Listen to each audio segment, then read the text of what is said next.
You're live. Great, thank you. All right, council, I'd like to call this regular council meeting of December 12th, 2023 to order with adoption of the agenda as amended. So I'd like to move staff reports 11F, which is the HAP report 2023-005, the other meetings 5B. In addition, the Robusto Community Housing Society request to support this correspondence item 12B. Someone want to make that motion for me, please? Councilor Terry, Councilor Orlando, all in favor? Motion's carried. Moving on to adoption of the minutes of the regular council meeting in November 28th, 2023. Someone want to make that motion? Councilor Devlin, second by Councilor Musso. All in favor? Motion's carried. In the business arising from those minutes of November 20th. Seeing none, we're going to move on to item 5A, public hearings. This is a development variance permit. And do we have a presentation, Ms. Colmars? Hi, Your Worship. Yes, I do. I have a presentation. I'll start sharing my screen. Thank you. Can you see my screen? We can, thank you. Okay, thank you. So this is a development variance permit with a development permit. This is for the refurbishment of an existing hotel, and it is located at 101 2nd Street West.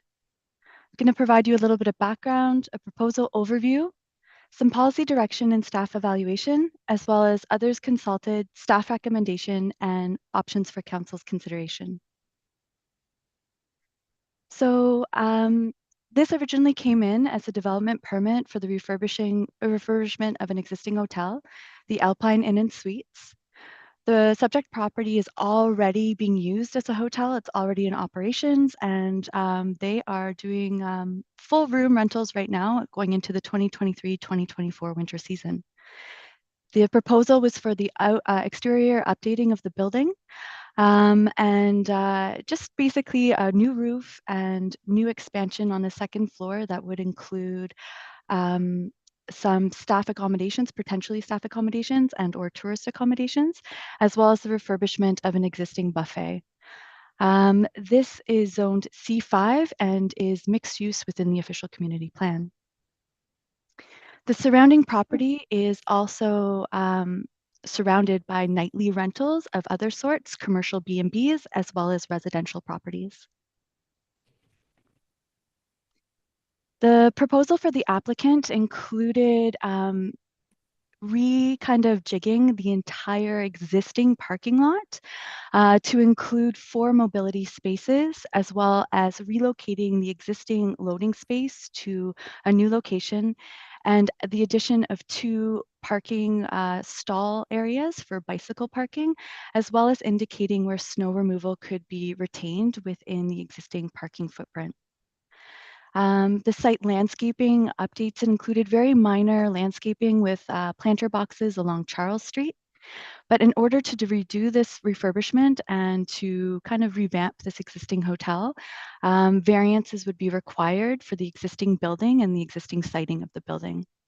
To do what they are requesting, there's also the requirement of a building permit, and which hasn't been approved at this time, which hasn't been received at this time.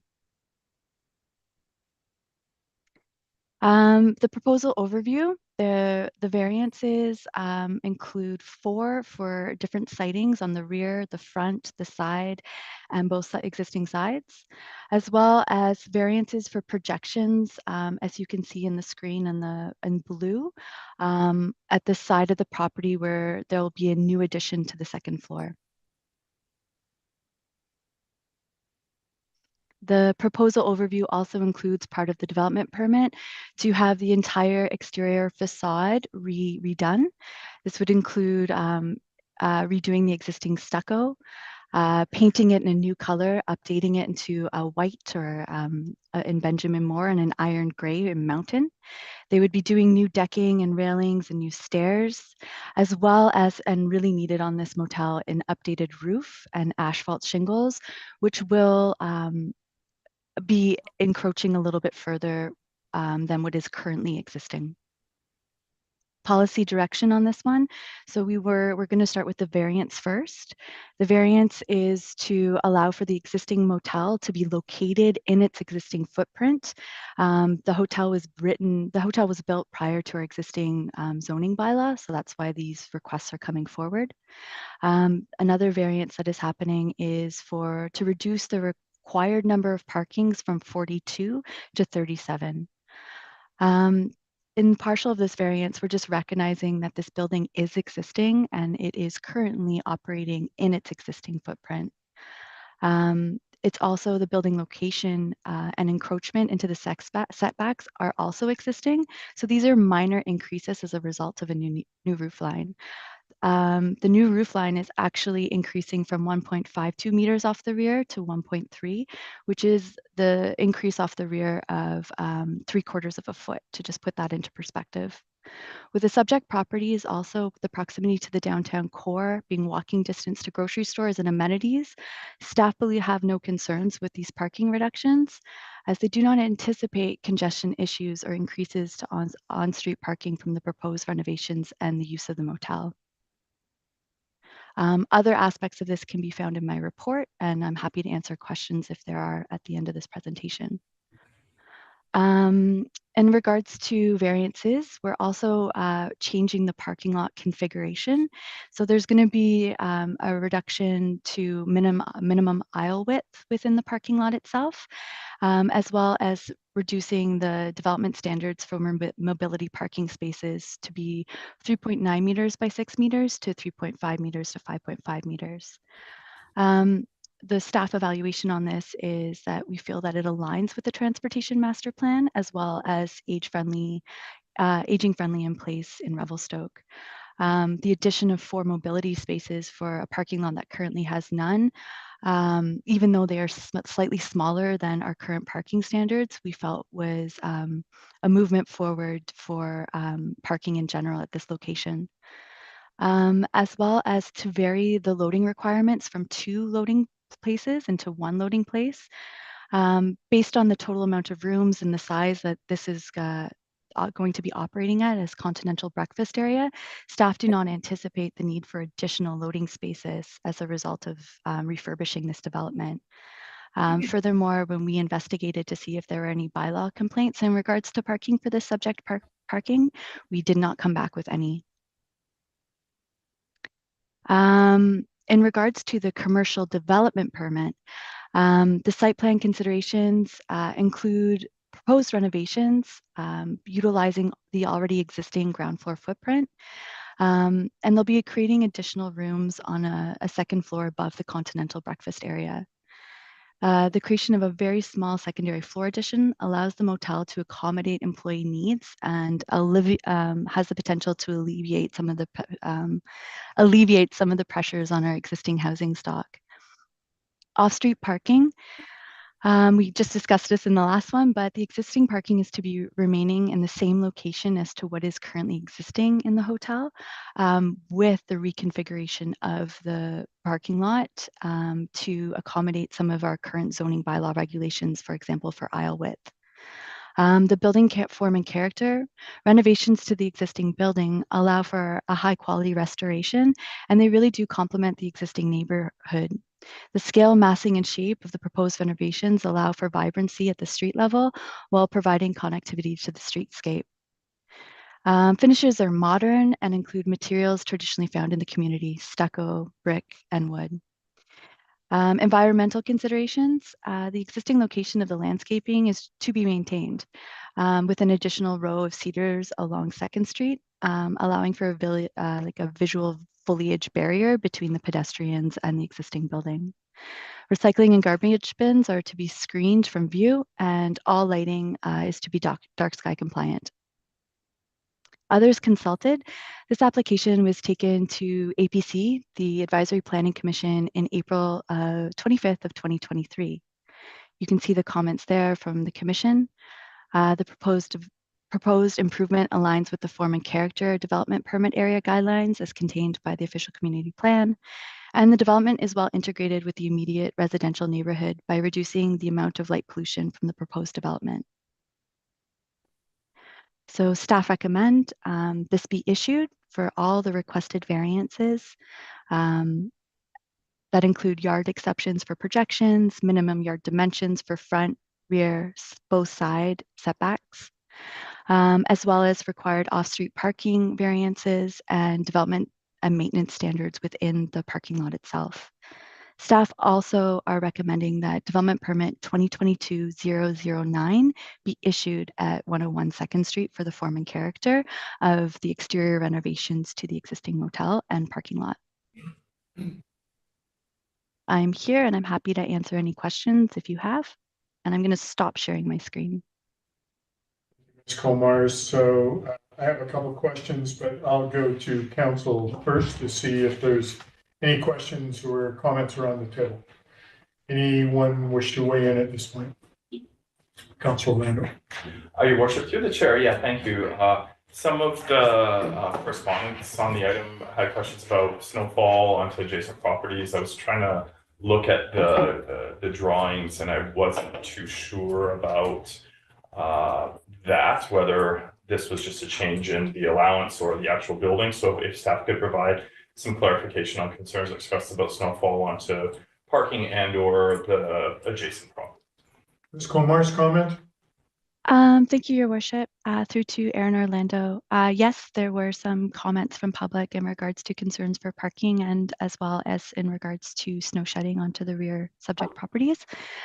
So when I looked at the drawings and I did the math, the building is currently projecting at 1.52 meters into the rear yard setback, and the request is to project at 1.3 meters into the setback. So that's 3/4 of a foot, to just put that into perspective of the change of the actual roof line with this application. The roof is to be asphalt, which does naturally hold onto snow a little bit more, but as well as these are largely minor encroachments that we are seeing with this complete refurbishment of an existing hotel. Thank you, Your Worship. I answer your question, Councillor.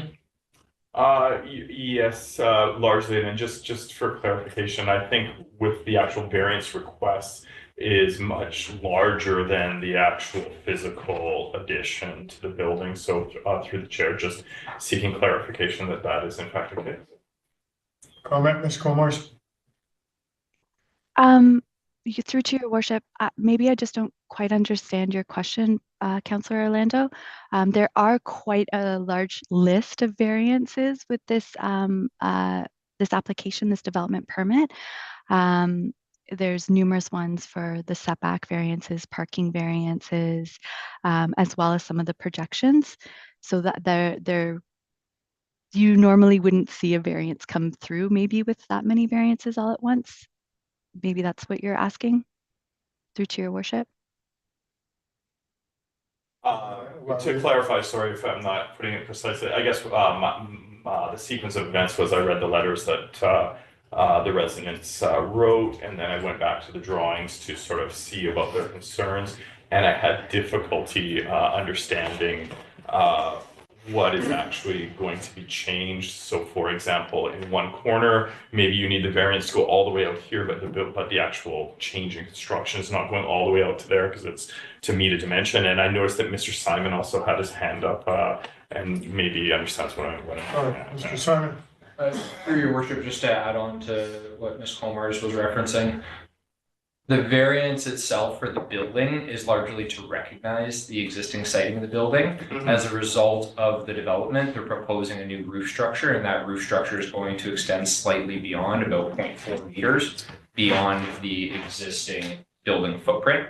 So that's where whenever we have a variance application come in, we recognize all the existing variances on site as best as we can. Okay. So that if an applicant chooses to go forward with some minor renovations, then they don't need to get another variance from council for a building that's already existing. Gotcha. Yeah, thank you. That answers your question. Thank you so much. Councillor Staples.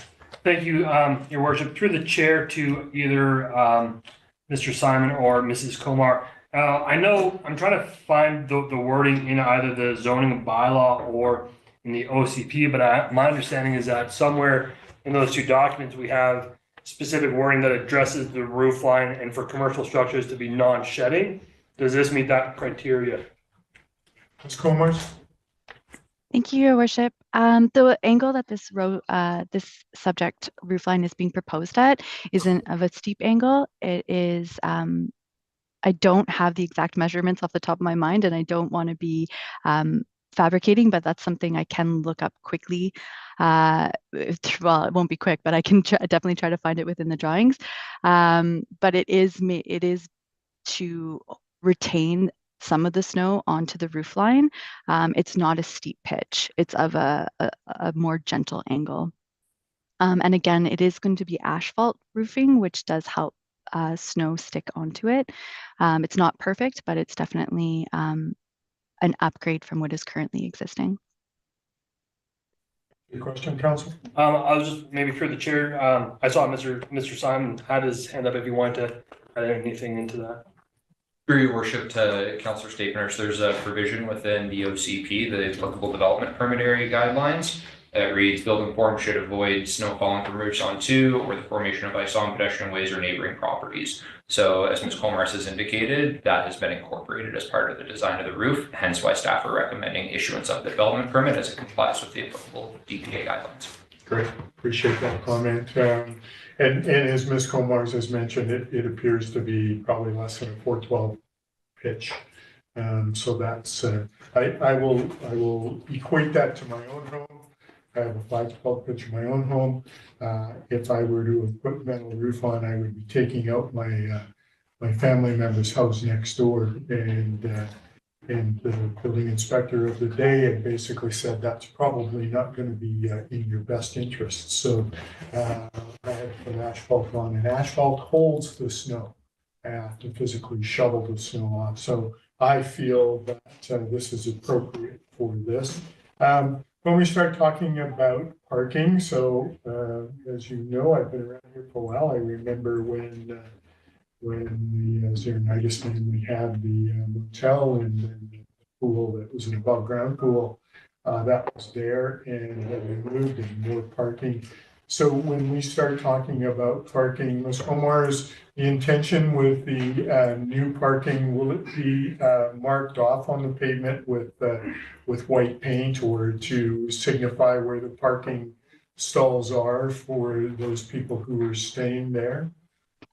That is, to the best of my knowledge, how the parking lot will be, as well as curb stops leading into curb stops when you get into the hotel, closer to where the rooms are of the hotel. Essentially, a curb would be there.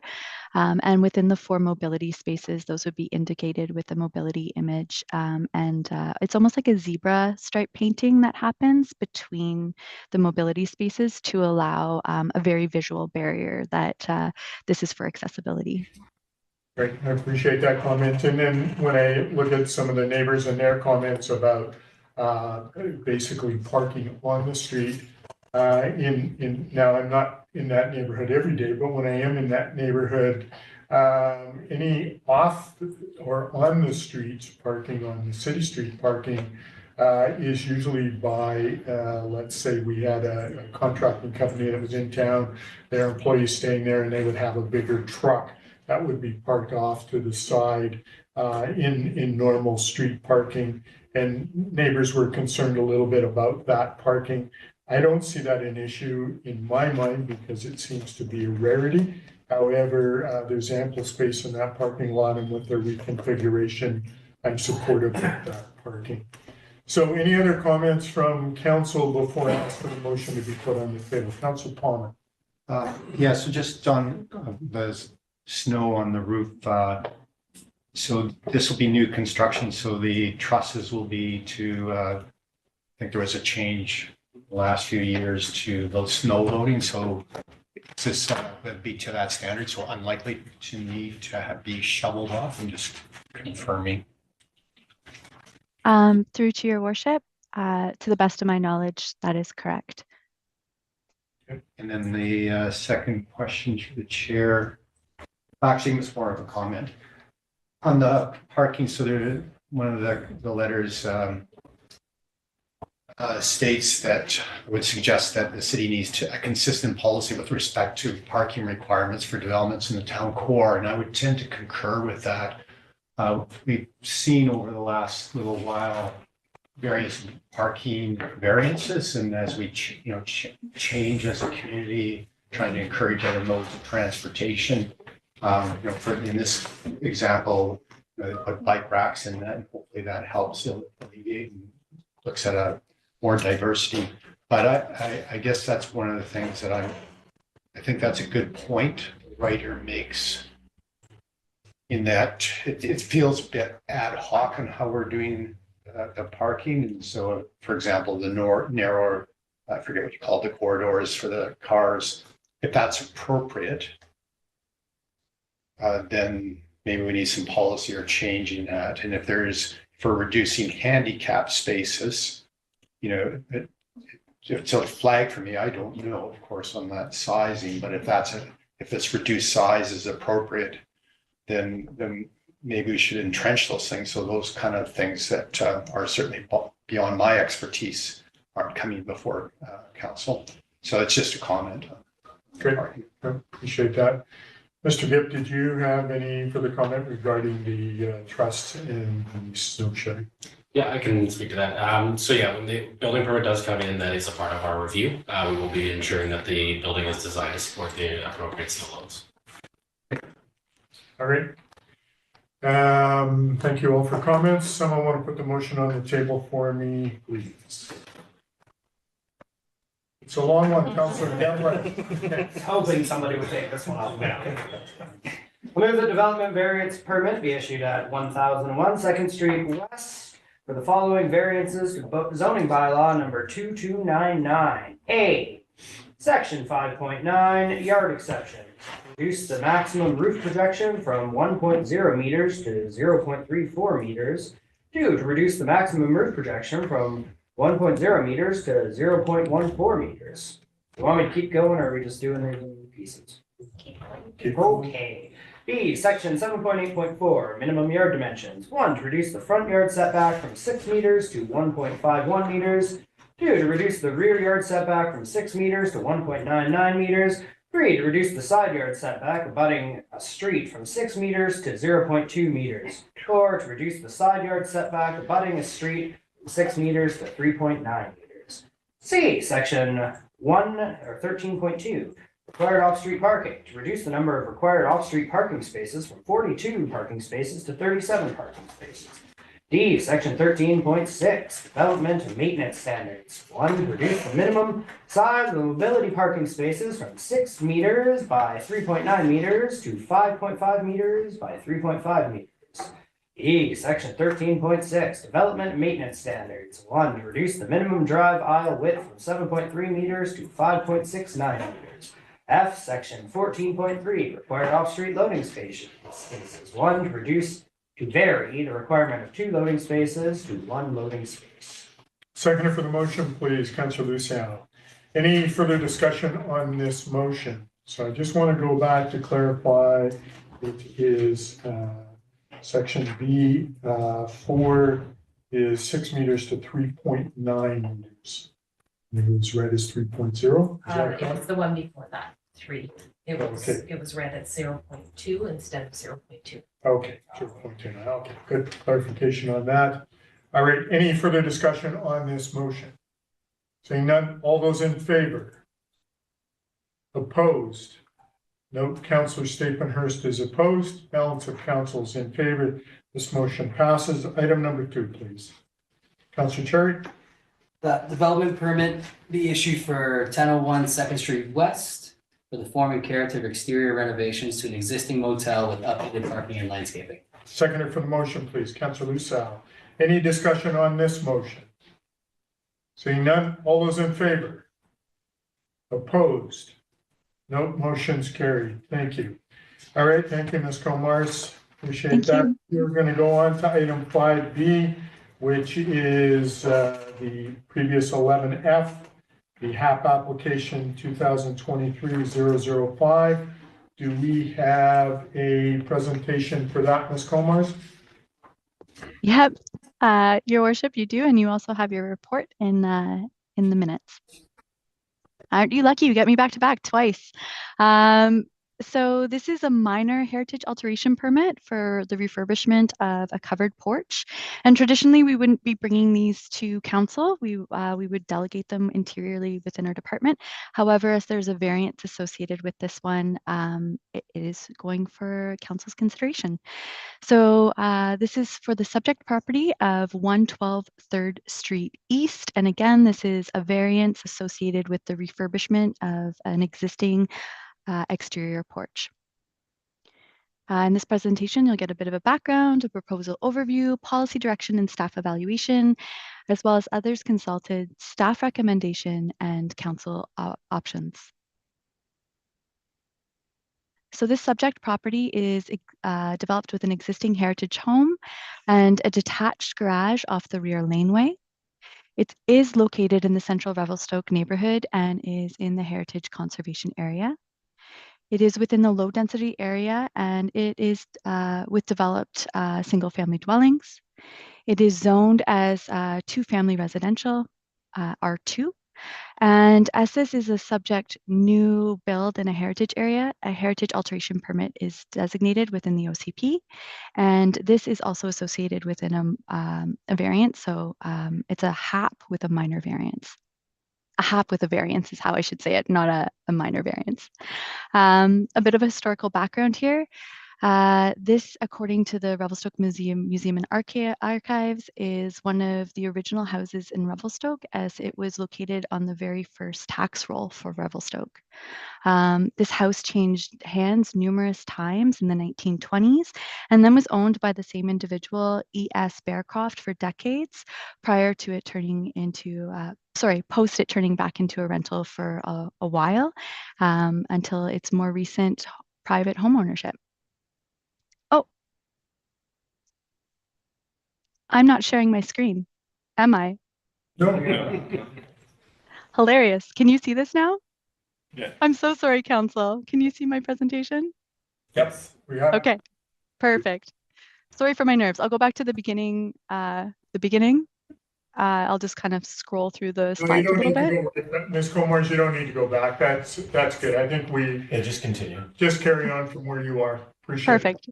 Thank you. I apologize, council. A little bit of a proposal overview. The applicant is requesting approval for the refurbishment of their existing porch.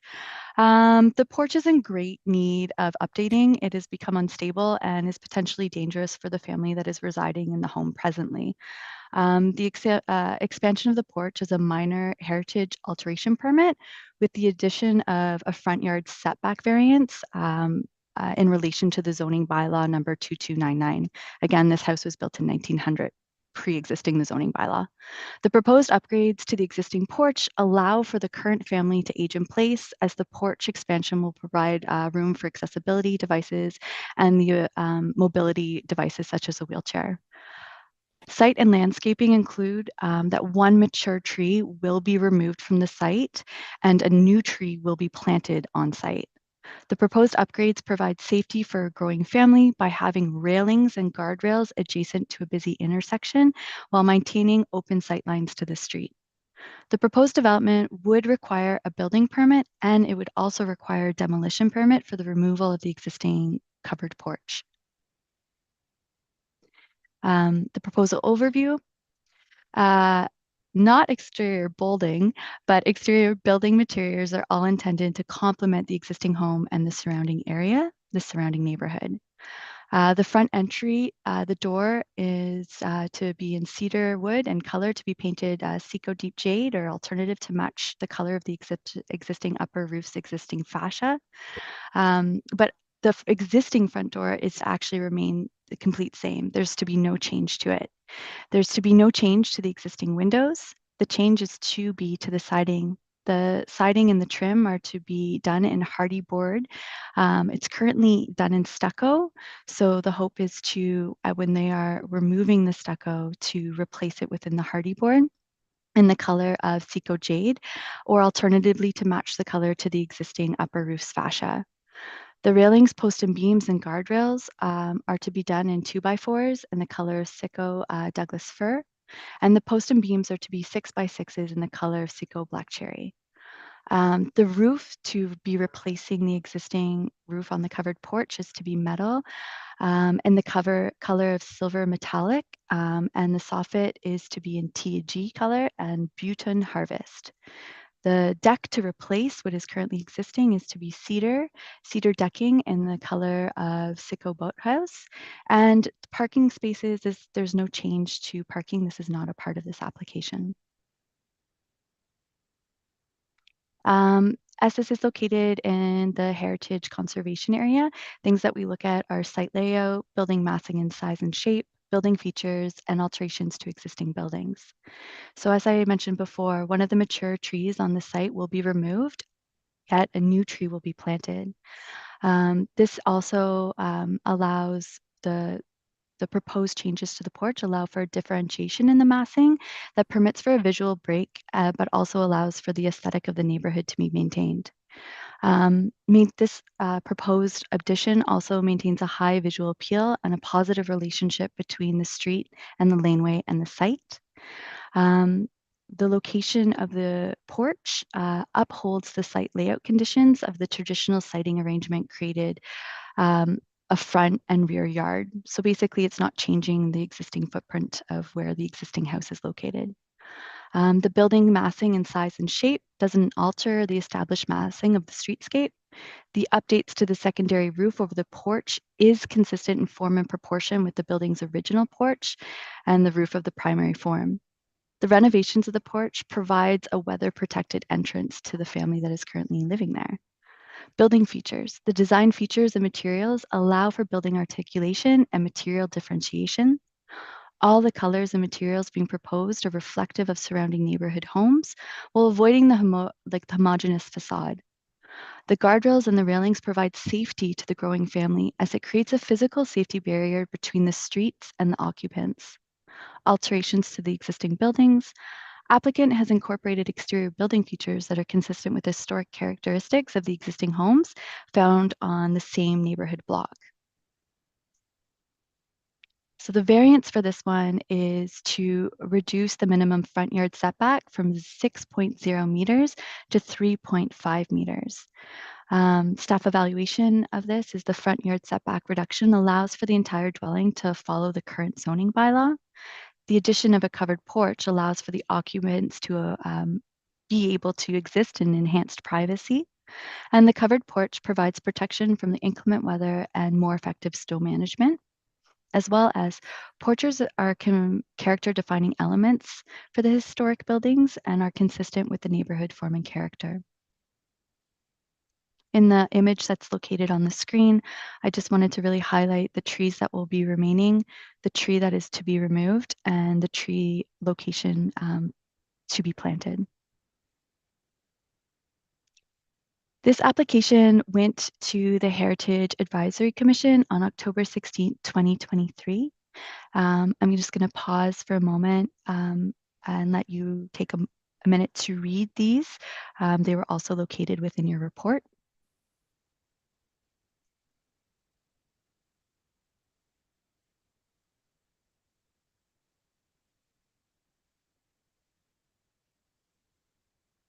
And just staff recommendation, we recommend that the alteration permit HAP 2023-005 be issued for 112 3rd Street East. Thank you, Ms. And that Cole. is the end of my presentation, and I'm going to stop sharing my screen. All right, thank you. Any comments or questions from council? Councilor Palmer. I'll put the motion on the table Thank you. as written. All right, seconder for the motion. Councilor Cherry. Any further discussion on the motion? Seeing none, all those in favor? Motion's carried unanimously. Thank you, Ms. Comars. Appreciate that. Thank you. All right, we are going back to go to announcements from the mayor. So I just want to say thank you to council for your work and to staff over the last year. This is our last council meeting of 2023, and I really want to say we have accomplished lots of management plans have come to fruition or in the works. And I want to thank staff for all of their work on that and for council endorsing those things. Want to thank staff for your diligence in what we've dealt with over the past year and being able to get the work done. I know that it's been a busy year, and I'm really appreciative to all of you for what you've done, and again to council for their diligence in supporting you. So I just want to say Merry Christmas to everyone and Happy Holidays. Whatever your traditions are, may you be able to be with family and friends and be able to enjoy that time in peace and harmony with each other. We're now going to move on to delegations and presentations, and we have Revelstoke Mountain Resort here to bring us an update. Come on up, Peter. Hello. Hello, Peter. Let's get set up here.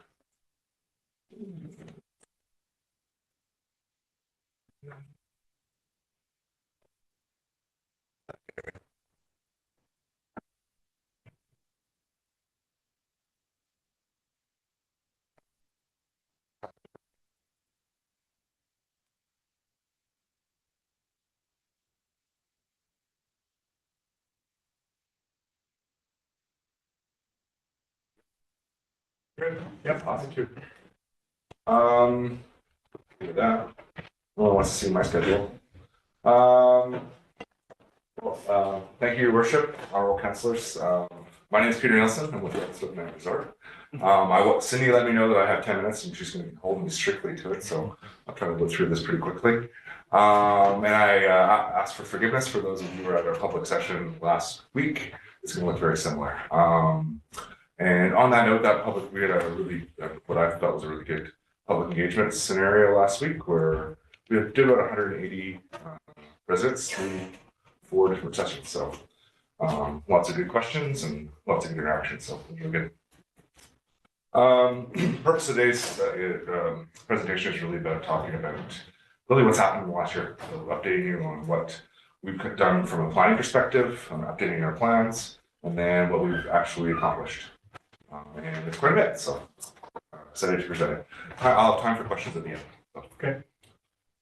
First of all, summer 2023, Coaster 2.0 opened in June. Rousing success. Really positive from a visitation standpoint, but even more importantly, really positive from a guest perspective. My number one complaint was people couldn't get on the coaster. And that kind of went away this year. So our guest rating scores and survey scores went up significantly. So very pleased with that project. We're continuing to be committed to our mountain bike product and continue with some trail expansions this year, along with opening our new mountain biking school. So real focus on growing the sport in Revelstoke. We dipped our toe in it last year. We'll be expanding that extensively this summer, so stay tuned. And we're supporting that with the facility top of Ottawa for mountain bike schools and summer camps. Which is a good segue for winter. Winter 23-24. What's new? Some great stuff. The biggest thing is really completion of progression zones. So this is what was supposed to be a 3-year project turned into a 5-year project. But really kicked it off with the construction of the Stellar Chair. And the concept of this is to soften our reputation and engage with new and youthful skiers. So creating blue and green skiing. So Stellar Chair started it all. And then this year we are putting a new magic carpet. That's a covered magic carpet right here. And then this is top of Ottawa. And then there's a new snow school facility, along with some training enhancements. So that's what the carpet looks like. It's covered, which is great for an experience for the little kids that are new skiers to stay out of the snow. And the reason we wanted at the top of Ottawa and move this whole zone to the top of Ottawa is really about having your new skier experience in the mountain environment as opposed to the valley environment. So you can imagine in the winter, it doesn't consistently snow in the valley. It can quite often be quite unpleasant. I mean, whereas at the top of Ottawa, it might be snowing or it might be sunny. It's not that nice in the valley. Like today, it was a beautiful day. If you were up the mountain, wasn't that nice down the valley. So supporting this zone is a new mountain sports school facility. So this is allows for our ski school to really basically your whole experience happens at Top Carl, including for the kids and those new skiers. There's training rooms in here. And this is where they'll have their lunch and have their warm up, be able to warm up in between sessions. We also added capacity to our most kind of intermediate ski lift, which is the Ripper Zone. So we added 20% of capacity to that lift, and 20% less lines. And then we made some train enhancements out there, really focused on the Sally Alley Zone, where we're opening up more wider open real green skiing on that chair. That's going to be a continued focus for us to developing intermediate and beginner skiing out on the Ripper Zone. It's hard to find mellow pitches on Mount Mackenzie. Some of you probably know. At the base, we expanded our retail footprint, so we basically quadrupled the size of critical parts, and that's entirely focused on technical gear, including hard goods and outerwear, etc. And then with our gear now being more focused on logo wear and souvenirs. Transit service, so in partnership with the city and Tourism Rail. We've been operating the Resort Shuttle for I think 15 years. This is the 16th year now. But that amalgamation with BC Transit this year, I think is going to have great results on ridership and I think satisfaction with the service and rental. So we're super excited about that. And as it transitions even more in coming years, as transit gets more and more involved. From a base perspective, walk through some of the priority projects we have going on right now. Number one priority, employee housing. So this is a photo, it's probably 3 weeks old now, of building one in our 3-phase employee housing project. So we're kind of moving up to the 3rd floor or 2nd floor now, and almost onto the 3rd floor. And yeah, our intention is to be occupying this building in late fall for the kind of next year's winter season. So it's a 92 apartment building with significant staff, facilities, office space, etc. Housing a little over 200 people. And as you know, we have another project on the go right now, and that is the prefabricated housing solution, which we're doing on another footprint. This is a footprint of building 3. All the prefabricated modules are on site in place at this point.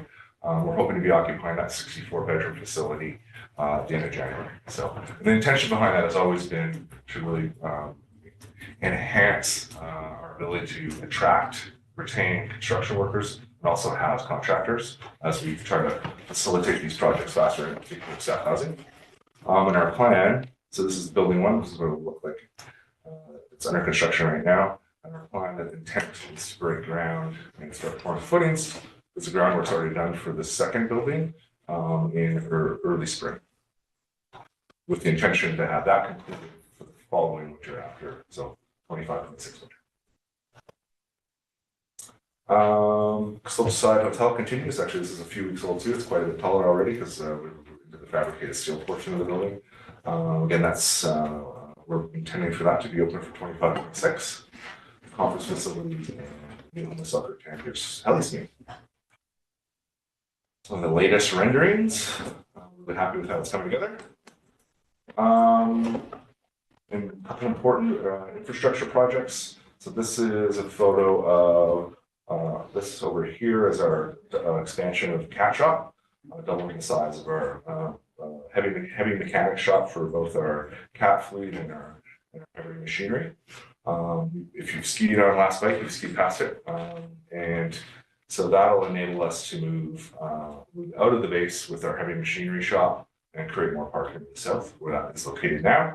And then over here is a reservoir which will be supplying water flows to the base area and also help augmenting Arrowhead's water.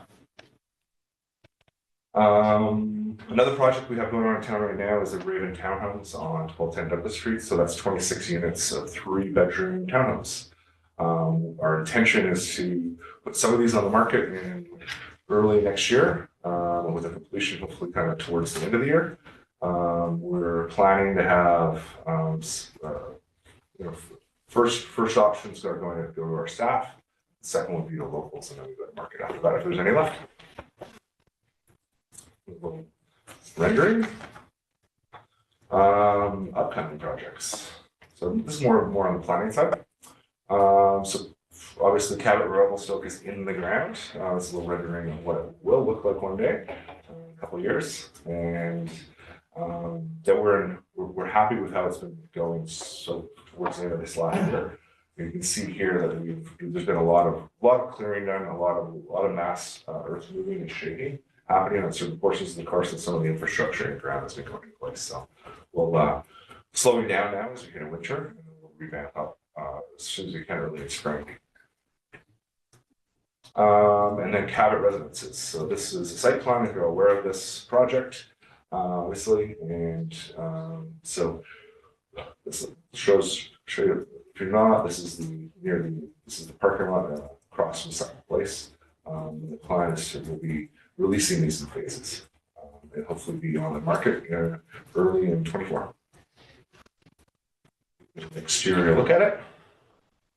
Camosi Road realignment.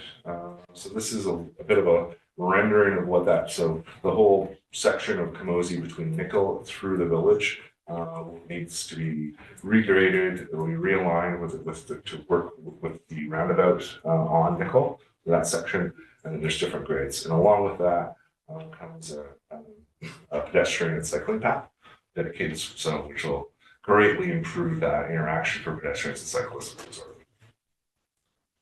Okay. We're rendering what that will look like. Lower bench housing. So this is the zone just between I'll show on the map here. So between Nickel and Shield Road, often referred to as the gravel pit. So we talked about this in our last presentation, but we're moving forward with phase 1 of this project into subdivision. And our intent there is a little higher density housing, really associated with the Arrow Heights neighborhood, more than it's associated with the resort neighborhoods, and more of an affordable, accessible housing situations. We have currently the rights to have short-term rentals there. Our intention is to not allow short-term rentals in that zone at all.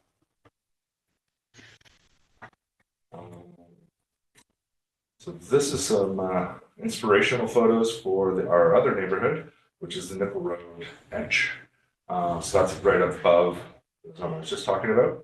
We also are looking at going to phase 2 subdivision for this project. This is definitely affiliated more with the resort and the golf course environment or neighborhoods. And this is more of an estate lot, estate lots surrounding a Cabot practice facility. So there's some different levels of density and some estate lots associated with this zone. Super excited about that. So we are just to look at what our shorter term priorities on Mountain are, and they include new daylights at the top of the gondola and 3 new chairlifts, which will provide redundancy from the base and expand our vertical drop to 6,000 vertical feet, as well as expanding our batteries, and then also an expanded snowmaking all the way to the top of the gondola. I thought we'd have a look at the village just from a phasing perspective.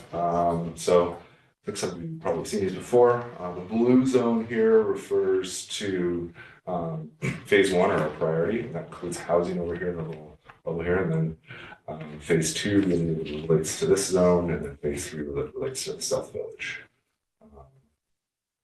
Kind of more what it would look like at build out. Potentially, obviously, in those second and third phases, we are not at detailed design. We're really focused on phase 1. That's where we are really starting to get clarity around details.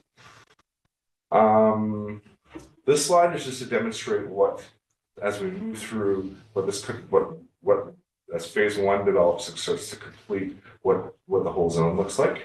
So we have one of the big questions from the community is obviously parking and how parking interacts for the resort. So our intention is to retain and pave some parking in our current lots as we build on top of them. And then we're going to create a whole zone of parking in the south. The south is as well as where a lift will be, that will be serviced by a lift eventually. So we'll actually end up with more parking than we currently have as we transition over there. And did I make it? 10 minutes? Close enough? All right. I'm not in trouble with it, so happy to answer any questions from anyone. Any questions, councilors?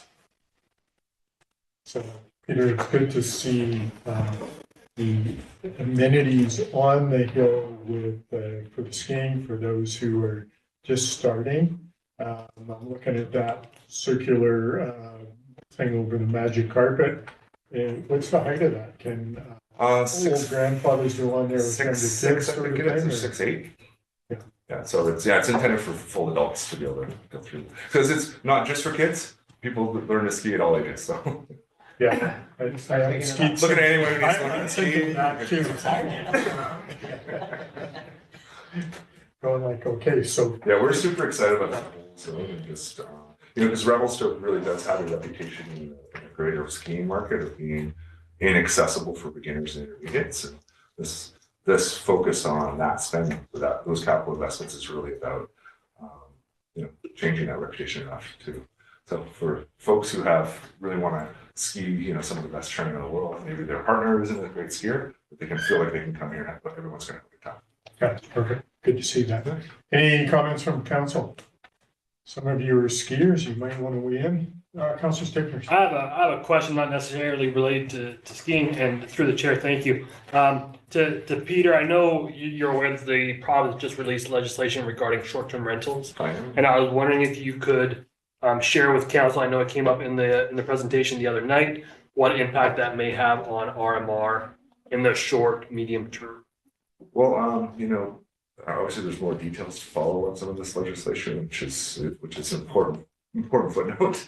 But from the resort land perspective, specifically at the base, they're excluded from some of the most impactful parts of the legislation, specifically the short-term rentals. But I think the impact of what decisions get made when it comes to the rest of the community that are not excluded, potentially not excluded. I mean, we have that exclusion, and I think the real question comes about the opt-in option. We've done some math, and understanding what level of accommodation short-term rentals are currently in the market. The impact would be very significant financially, I think, for the whole community and for the resort definitively, if we were to solicit to be opted in as a community. My personal opinion, I think the city, this council is ahead of the province when it comes to the legislation. We have the revisions we made to our rules in the previous year. I think the tools that have been put into play, and they're being allowed to use them. If we can use those to enforce the current rules that we have in bylaws, and I think we're going to be in a really good place. Okay, great. Thank you for that. I appreciate that. My pleasure. And I'm sorry for putting you in that hot spot there.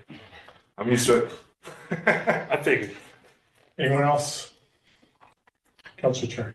Thanks, Your Worship. I just wanted to thank you for coming out here and giving us these updates. It's really appreciative. The community, if they're paying attention, is going to love to see this. We did have, I think you said, almost 200 people Yeah, right. there last week. Yeah. So We lost count at one point, to be honest. So. well, that's a good sign. Just thank you for the updates. Well, I want to know what's going on. Thank you. I appreciate that. And our intention is to continue, with biannual updates about the council, and we'll try to coordinate them so they're within about a week of each other. So the public's getting the same information you're getting in relatively the same time. So Awesome. We'll hold you to it. yeah, we hope you do. All right, thank you. Thanks, Peter. My pleasure. Thanks. And happy holidays if I don't see you, right? So. Thank you. Same for you. Thank you. Or we'll see you skiing. Yeah, we'll find you. I look forward to it. Councilor Ferry. All right, moving on to recommendations from committees. 8A. So do we have a bit of a presentation on that? I'll wait till Mr. Black. Just checking out the ski boundary extensions. Trying to figure out where the powder is. Yeah.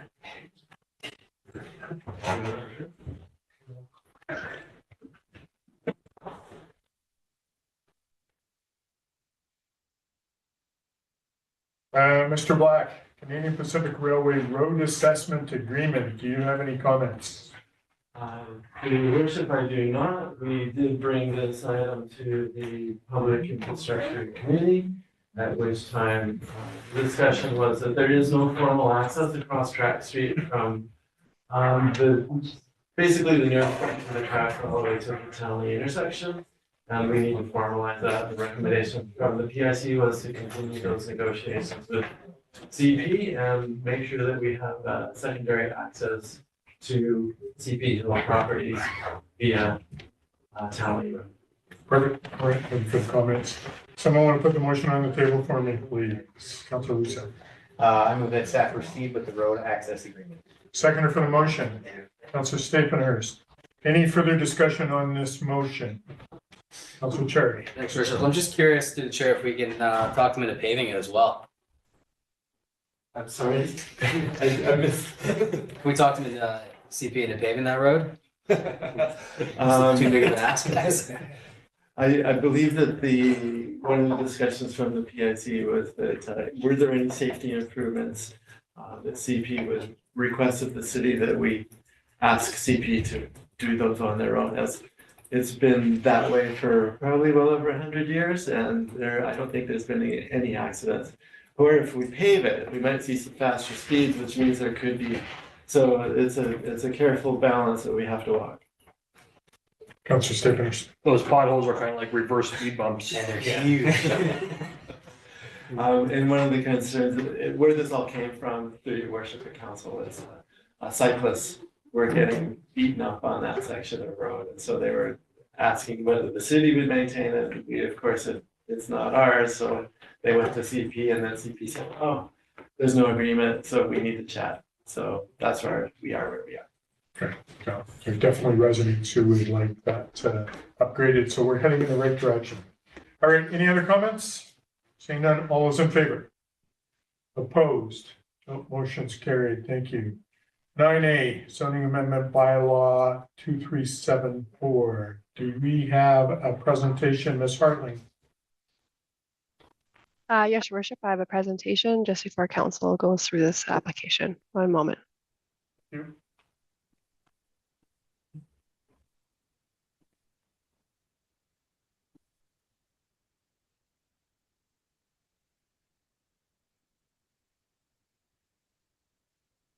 And you can see the presentation in front of your screen. Yes, we can, thank you. So before council, we have a rezoning application. This is to the CD20 zone. This is for file zone 2023-004, and the subject property is 1836 Hay Road. So I'll go over the background property details, previous application that this property went under, proposal overview, policy direction, staff evaluation, and then the staff recommendation.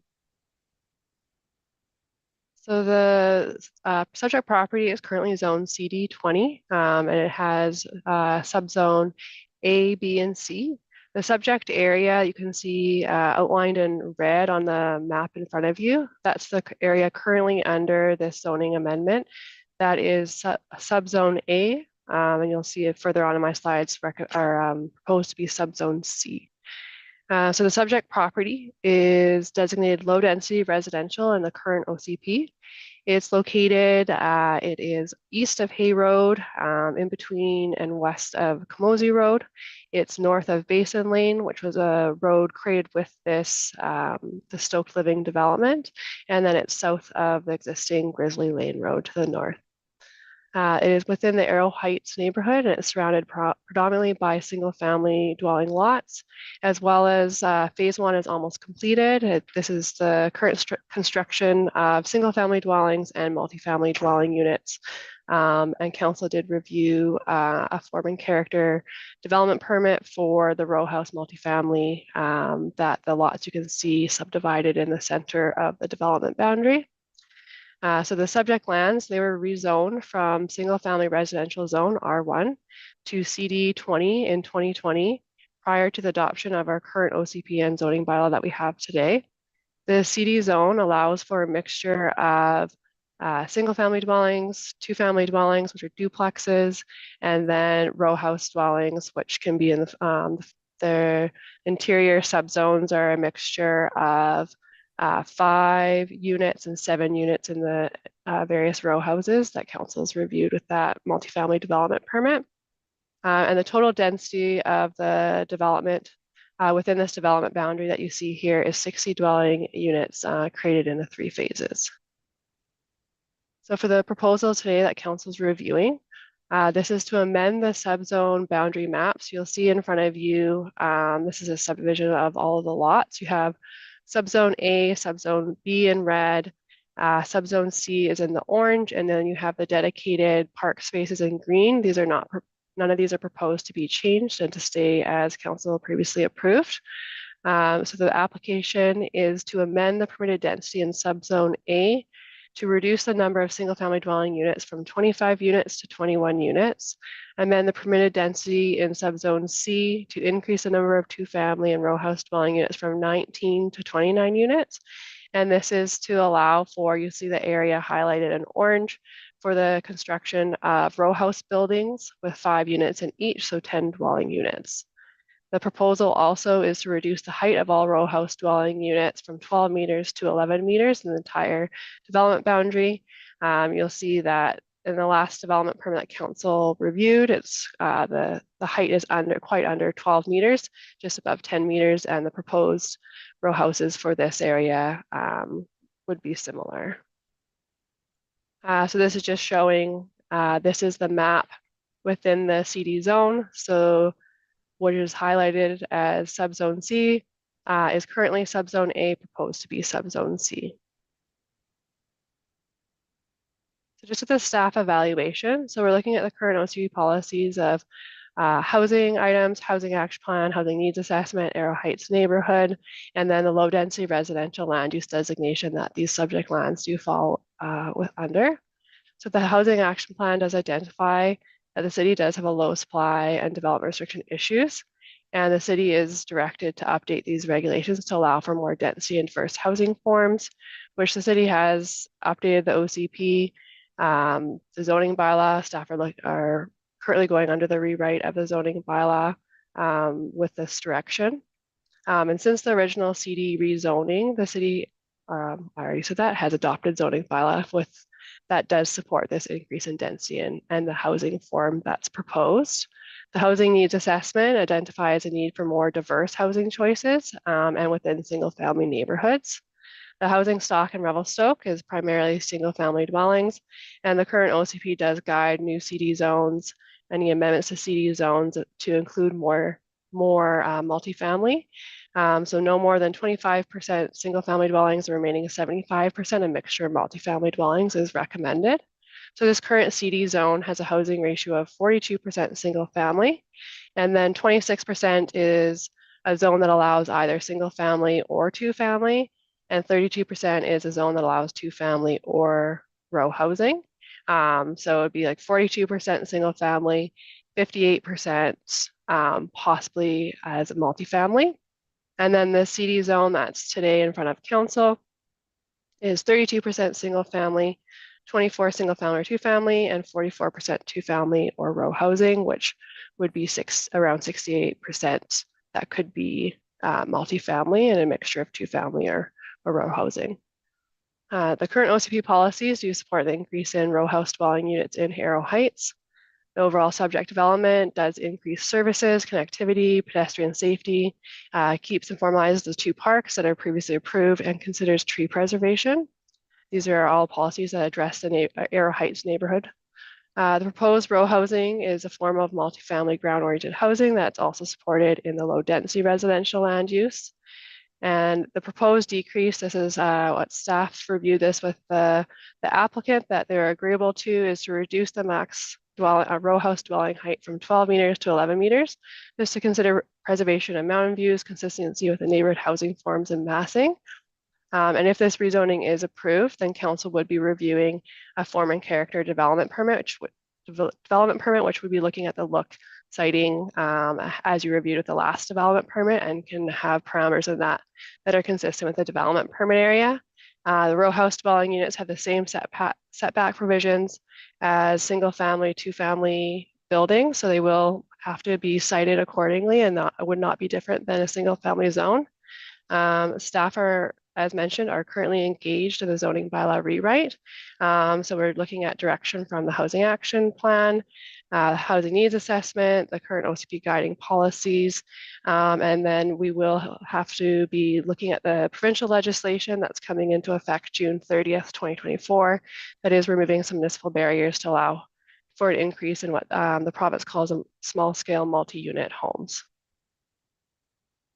So this application went through public notification. It's the first application under the city's development application procedures bylaw for a notice of application sign. So this was installed on the subject property in August with the application. This is notifying the neighborhood of the rezoning application. The application also, it does not require a public hearing, as the bylaw is consistent with the OCP land use. However, notification in accordance with our procedures bylaw and the Local Government Act is required to notify the public of council's consideration. Staff did amend the letters as directed by council at a previous meeting of the wording of notice of first reading of the bylaw. So the letters and the advertisement do say that the council consider first reading and have the opportunity to consider the bylaw through to adoption. So the owners that received the letters and the advertisement was clear that the bylaw can be considered to adoption. So it was advertised in the November 30th and the December 7th editions of the Revelstoke Review and mailed to landowners, which were 55 parcels captured in the notification boundary area that you can see on the map there. And as the data finalized in the report, staff received 2 letters from the northern property on Grizzly Lane from the 2 property owners that reside there. And then we also received an additional letter from the property just north of that. I believe there's 1735 Grizzly Lane and 1731 Grizzly Lane with concerns of mainly due to property values and wanting the row houses to be in a different location within the development boundary or moving the park. And staff have received no letters other than those 3. So staff recommendation is that the zoning bylaw be read a first time, a second time, and third time, and be adopted. Thank you. Thank you, Ms. Hartling. So any questions to Ms. Hartling before I ask for the motion to be put on the table? Councilor Chair. Thanks, Your Worship. I believe there was others consulted. I was just hoping we can get that read out as well. Okay. Any other consultation, Ms. Hartling, that could be read? I'm sorry, I believe I missed the Advisory Planning Commission. Page 8. So November 21st, the Advisory Planning Commission did receive this application from staff, and they were in support of the proposed bylaw amendment. Just reciting it, the proposed amendment is consistent with the low density land use designation, housing and Arrow Heights neighborhood policies of the OCP, and provides a continuous development form that complements the existing neighborhood. And then staff did refer it out to outside agencies, and then all internal agencies like Development Services, Engineering, Public Works, Fire Rescue Services, Parks, Recreation, Culture, Interior Health, BC Hydro, FortisBC, TELUS, and RCMP. All agencies had no concerns. Interior Health was quite supportive of an increase in multifamily housing. And yeah, that's the others consulted. Thank you. Councilor Stipenhurst, then Councilor Palmer. Yes, thank you, Your Worship. Through the chair to Ms. Hartling, my question is, with the proposed legislation that the province has put forward, am I correct in understanding that this developer waited until that legislation was enacted? Would we be seeing a lot more multifamilies if they had waited? No, is that? I'm sorry if I'm not being very clear. I'm just wondering if the legislation would have allowed for more multifamilies in that location as opposed to what we're currently seeing. Ms. Hartling and then Mr. Simon. Yeah, through your worship, I'll just quickly answer, but Mr. Simon can fill in the gaps. But in general, just with what's been released from the province to date, I haven't really read the most recent release in their bulletin with a guide, but it would allow for more units than what the applicant's proposing, as they are single-family dwelling lots with what the sizes of these lots. Okay, thank you. Mr. Simon. Councilors, we've given a lot of thought to what the legislation means for some of our existing CD zones, and our comprehensive development zones. We are gonna have to reconcile that. My initial take on it is that it may not be applicable to this particular one, because the way the legislation reads is it's applicable to single family zones and 2 units of duplex zones. And this particular zone accommodates a variety of development forms. Now, there could be an argument that someone could interpret that the specific subzones within the CD zone that allow for single family and 2 family then need to be amended to allow for up to 4 units per parcel. These are the nitty-gritty granular details that are going to take years of testing through the court system that need to be addressed. So staff will be addressing this as part of the comprehensive zoning bylaw rewrite. I would really encourage council to not put so much stock into the what if situations when we have current applications in the queue. And this will be a really excellent conversation to have when that zoning bylaw rewrite continues through the process for council. Great, thanks for that comment. Follow up, Councillor Stapehurst. No, thank you. Okay, Councillor Palmer. Thank you, Mayor Souls. A similar theme. What if? But avoiding the what if. So these are specifically on the single family units, not with the what if the province, but with our current changes allowing carriage houses, garden suites. Would they be permitted in those single family zones? Through your worship to Councillor Palmer, yeah, if this wasn't amended, then the single family zones would be permitted a carriage suite, so that you would have you could have 8 dwellings then, but you'd have an accessory dwelling unit detached. Right. And then for the duplex, traditional duplex, so it's just a series. So again, under our current ability or things that we've done recently as a city, the duplexes would be allowed legal suites currently, yes or no? Through your worship, they'd be allowed a suite if they were able to go through a party wall subdivision and meet the minimum lot size. So that would be if this was to go to the subzone C and they wanted to do 2 family, a party wall subdivision, have a minimum lot width of 6 meters and 9 meters. I'd have to look at the site plan, but there is a size restriction if you're wanting to have that extra density. Okay. And then just further progression on that. So the row houses, I think that's been done through variances. I'm not sure, but we've had some recent, basically townhouses that we allow secondary suites. So would they be permitted, potentially permitted? Mr. Simon? Through your worship, I just want to clarify, I have the benefit of being able to look through the zoning bylaw concurrently while Ms. Hartling's presenting. So this is a comprehensive development zone, so it gets a little bit more specific. Right. So the general provisions of the zoning bylaw don't always apply to the CD zones. Yeah. Only secondary suites are permitted within the Stoke Living development, and they're only permitted within single family dwellings. So carriage suites, garden suites, the standard across the board zoning changes that we did back in January 2022, they don't apply to this zone with respect to carriage and garden suites and with respect to secondary suites in row houses or duplexes. Now, again, the changes in the provincial legislation, and don't really want to delve into that so deep right now, we are going to have to reevaluate this as part of our comprehensive zoning bylaw project. Thank you. All right, Councillor Chair. Thanks, Your Worship. It sounds like what's in front of us then is we're talking about 8 units of housing versus 10. 4 homes with secondary suites versus 10 townhomes. Just want to, through the chair, clarify that. Ms. Hartling, comment? Oh, sorry, that was a question. Yes. Okay, thank you. Any other comments? Councillor Palmer. Yeah, I'll put a motion that zoning amendment bylaw number 2374 be read a first time. Seconder for the motion, please, Councillor Stapehurst. Yes. Any further discussion? Yeah, I'd like to speak to the motion, yeah, because we're sort of getting into the debate, so that's why I wanted to get the motion on the table. You know, it's interesting as we transition as a community and have all these housing issues, and then there's the tension with who we were as Revelstoke in the past.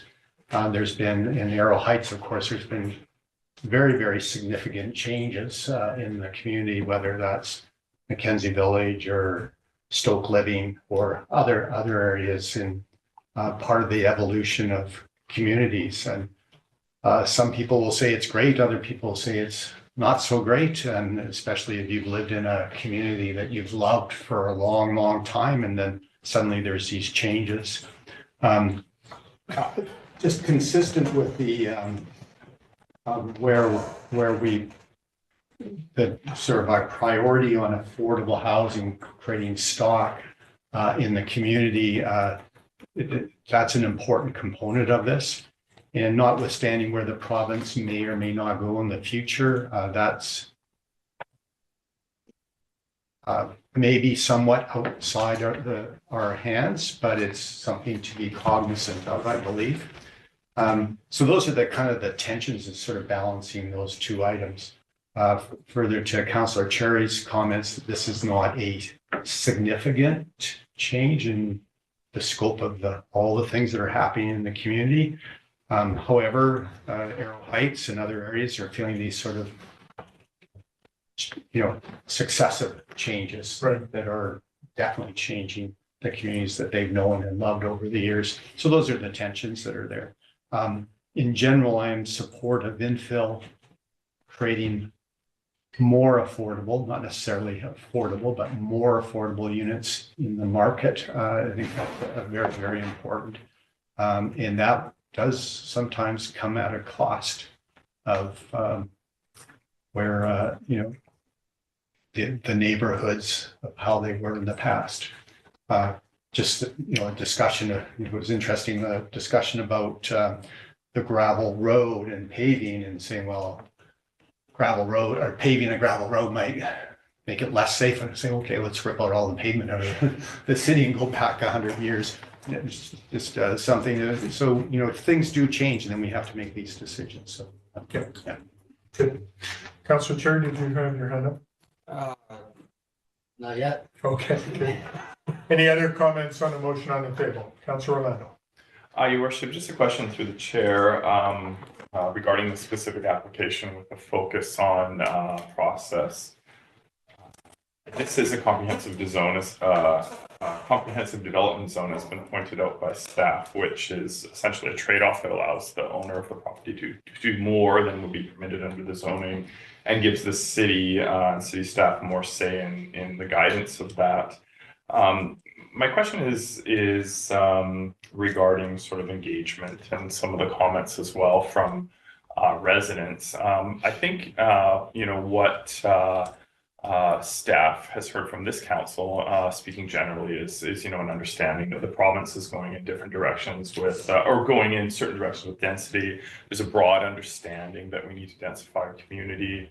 I think we all have a pretty good understanding of the relationship between the impact on services for dense developments and versus the cost for single family homes. Now, my question is this, comprehensive development zones are labor intensive and expensive for staff because you're doing everything on an ad hoc basis, as opposed to a zoning bylaw, which we're midstream in writing and has been delayed again because of changes at the provincial level, which we have to implement or had some addition to it. But my question is this, is for a resident who recognizes that change, who understands that the future will not be the same as the past and would like to engage in reasonable discussions and feel that their input is valued on these types of things,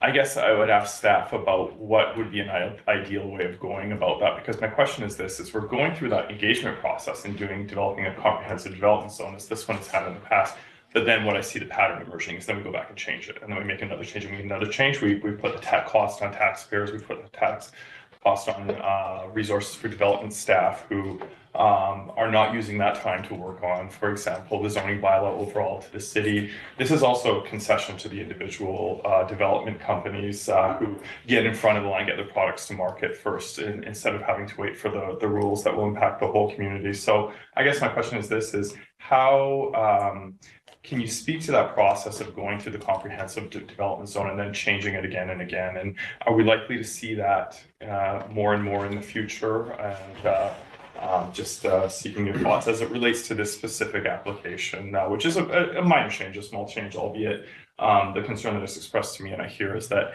it doesn't matter what I'm calling for in these engagement processes because I feel it's just going to change later on. So why bother? Mr. Simon, do you want to weigh in? Through your worship, through the fees that are recouped, through the fees and charges bylaw, we charge applicable application fees, and this would cover the necessary staff time for a minor application of this nature. You know, generally speaking, it's a comprehensive development zone that's already been established. We're not writing the whole thing or rewriting the whole thing as part of this application. It's a very minor text amendment, and we're confident that as we continue to move forward, we will be hitting that cost recovery basis to account for staff time.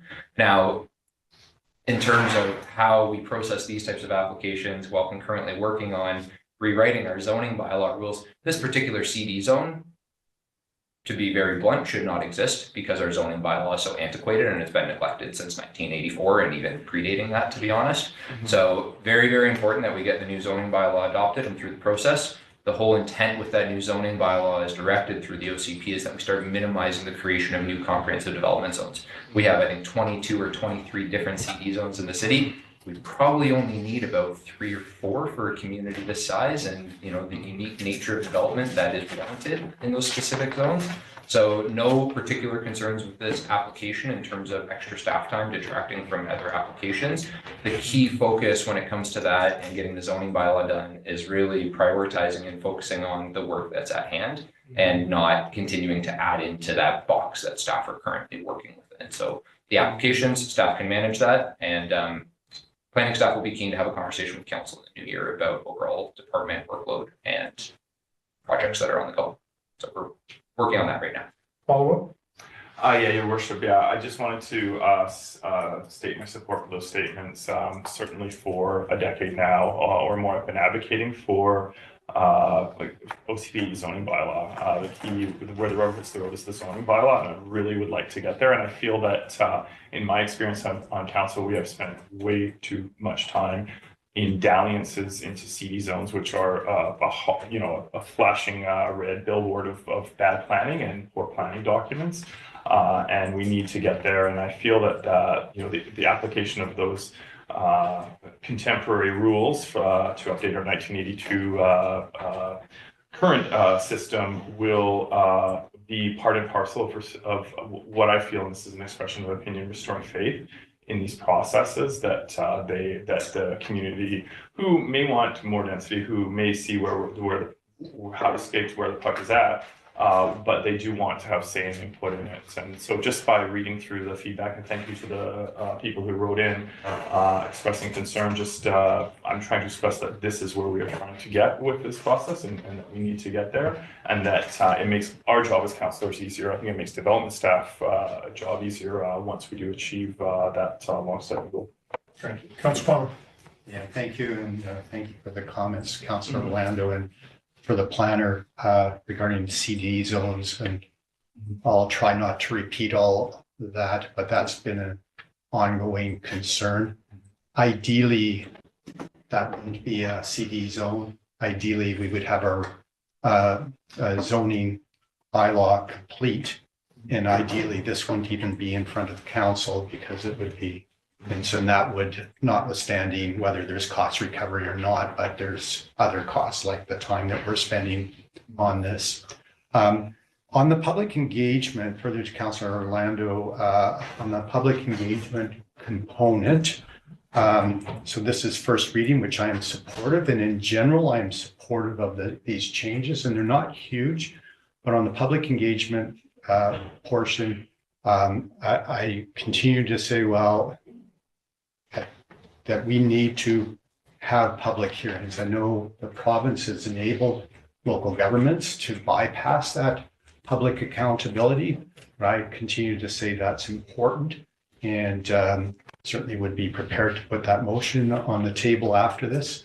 I know that that may not sit well with some of the colleagues at the table. They just want to get this done, let the development happen. There's time and that kind of thing. And it also takes time, resources from staff.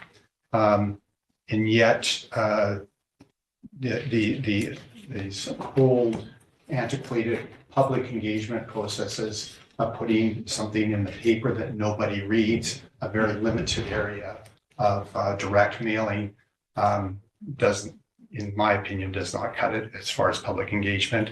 And even though the public hearing process is far from perfect, at least it is an opportunity. Thank you, Mayor Scholes. Thank you. Appreciate that. All right. So any other comments on reading first time? Seeing none, I'll call a question. All those in favor? Opposed? No, motion's carried. There is an item number 2. Zoning amendment bylaw be read second and third time. Councillor Cherry. Move that zoning bylaw amendment number 2374 be read a second and third time. Councillor Palmer, you had your hand up. Did you want to second that motion? No. Okay, sorry. Councillor Lucia. Yeah. Councillor Lucia will second it. Discussion on that motion now. Councillor Palmer. Yeah. So my colleague to the left of me is learning strategy, even though I had my first hand up first. It's an interesting thing in politics because I would have put the motion on the table to go to public hearing. As far as the motion that's on the table right now, I'm opposed to it because I believe that we should go to public hearing. And that should be done before third reading. Thank you. Thank you. Any other comments on the motion on the table? Councillor Orlando. Just a request for clarification on, I guess, process. For Councillor Palmer, are you hoping that this will be defeated, and are you proposing to go to public hearing or not yet, or because we've already gone past? Response? Yeah, you know, Mayor Scholes, I'm trying not to be a big pest, but there's some principles in behind this as well. I really do believe that we're bypassing the public engagement piece that I think is important. So I'm opposed to second and third reading on the basis of that. If I had the opportunity to hear the public, if there was other concerns, my tendency is to be in support of the second and third reading, but at this stage, I would not support it. There is a danger, I guess, if it's defeated, then the whole thing is defeated, but that's, there's other tools to get around that. So listen to the colleagues around the table because Your Worship, I apologize. I don't mean to interrupt in the council discussion on the resolution, but I think some clarification is needed here because we are in a bit of a awkward timeline, I would say. So just a couple things on the public engagement. The OCP is where the province is kind of directing all the engagement, and I give a lot of credit to staff and council for enabling an amazing engagement process with the community through that OCP. Over 1,100 hours. You guys are going to get a report on that later on the implementation of that plan. So really, really great job. Bill 44 that the province has introduced, we are now prohibited from holding public hearings for residential development when they are consistent with our official community plan. And our understanding, and again, this is a little bit of an ambiguous timeline that the province has introduced, but the bill received royal assent on November 30th. And our understanding is that starting in 2024, not only now is it's not a decision of council whether or not to hold a public hearing, we are prohibited. That is how the legislation is worded. So I would encourage council, if you guys are seeking additional engagement, and I'm happy to discuss what that looks like a little bit further, but when we look at our development approval procedures bylaw, the appropriate avenue would be directing the applicant to host a public information session prior to consideration of second or third reading, however our council wants to go forward. So that adds a wrench in things, I understand, but I think it's important to note so that we make sure we're compliant with legislation. Councillor Palmer, follow. Yeah, politics. It's interesting. We knew that was coming. We didn't, I don't think we've been briefed on the actual legislation coming through and what that means. What we do know is the province has been very hastily introducing a number of pieces of legislation that is diminishing public accountability. And so that goes back a couple of years ago when the Premier's office was no longer subject to freedom of information requests. And so I see this as a degradation of political accountability, both at the provincial level and at the local level. Furthermore, it's the province inhibiting communities to decide who we want to be as a community.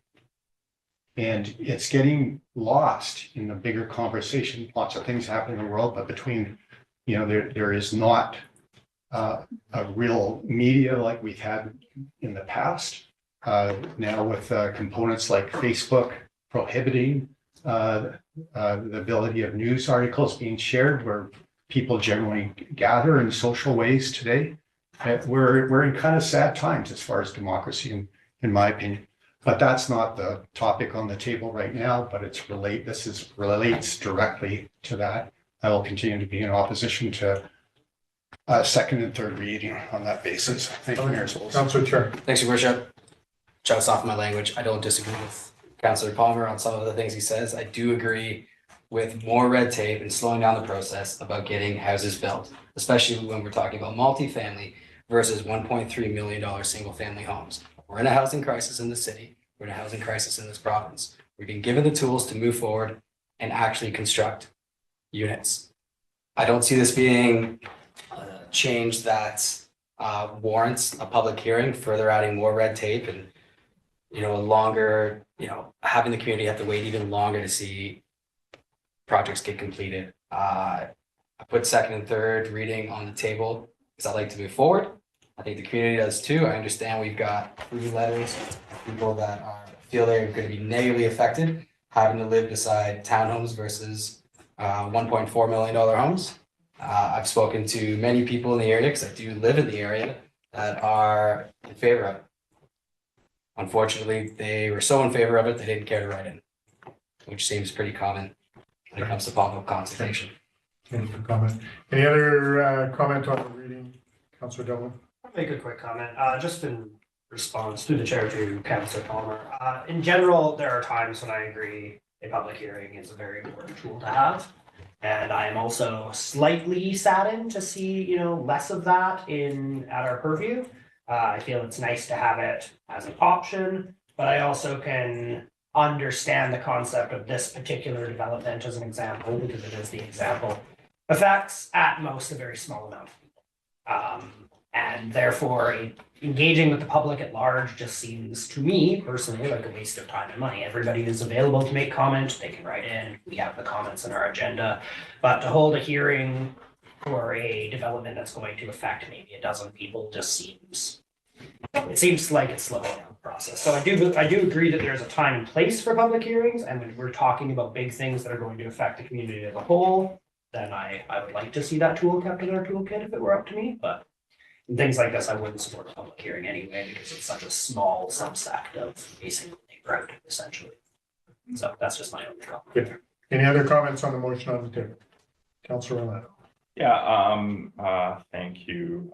Just to weigh in on some of the comments and say, I agree with what Councillor Palmer says about, provincial changes that are coming down, diminish the necessity and ability of councils across the province to weigh in on these kinds of things. And long term, if you look at the future, there may be a risk that maybe there won't be councils like this in the future because those will be subsumed by provincial stuff. But anyways, focusing on the question at hand, it is a fairly minor change, in my opinion. We're talking about 4 units here, so I wouldn't, for example, if it was put on the table, support going to a public hearing. But the comment I want to make is to everyone here at the council table is that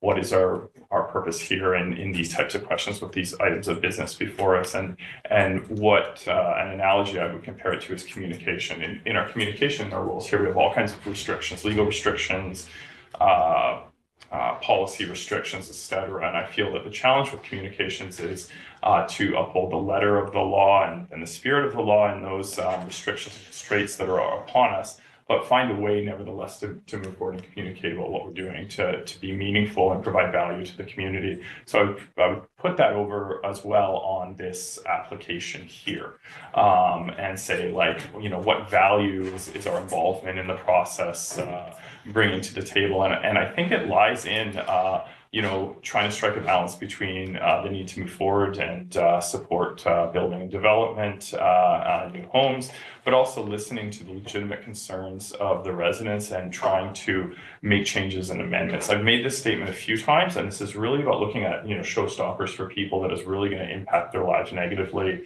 cause big changes, and we can lose that touch. So I would encourage, so I'd just like to thank everyone making comments here, whether it's in support or not, to remember that this is our role, and this is essential to making, you know, being the oil in the machine, is that we need to be mindful of that role and also add value in what we're doing here. So I just do just a reflection on the options and possibilities before us. Great. All right. I believe all of your comments are duly noted. I'm not going to weigh in because I believe that you've stated, all of you have stated the obvious as we move forward here. So I'll ask one last time, any comments on the motion on the table? Saying none, all those in favor? Opposed? Note Councillor Palmer, Councillor Orlando are opposed, balance of councils in favor. This motion passes. There is an item 3 on there. Does someone care to put that on for adoption? Councillor Palmer? I'm not prepared to put the motion on the table before someone does. I would suggest, actually, I'll just reserve the comments to myself. It's okay. Okay. Any other councillor statements? No, I was just gonna make the motion. Go ahead. I move that zoning amendment bylaw number 2374 be adopted. Seconder for that motion, Councillor Devlin. Discussion on the motion. Councillor Palmer. Yeah, so we're more of a philosophy, right, as opposed to the individual thing. So thank you to my colleagues at the table about the debate there, because it really wasn't as much on the merits of the application. I'm missing that little piece of information from the public for to make a good decision, in my opinion. Ideally, I would like to see this not passed at this meeting, that there'd be that 2 weeks, or I know we're in the Christmas season, but that 2 weeks of ability for sober reconsideration over the next 2 weeks, as was traditionally done in the past, that adoption would happen at a later time. So those are my comments. All right. Any other comments on adoption? Councillor Cherry. Thanks, Your Worship. I see no reason to slow this down. We're already here. And I'm trying to stop council from putting red tape on housing developments. I don't want to see this further delayed. All right. Thank you for that comment, Councillor Stickners. I'll just echo the comments of Councillor Cherry. I do believe that in a housing crisis, I think the cure is supply and demand. I think the more supply, the less than the demand. So I'm all in favor of passing this today. All right. Councillor Orlando.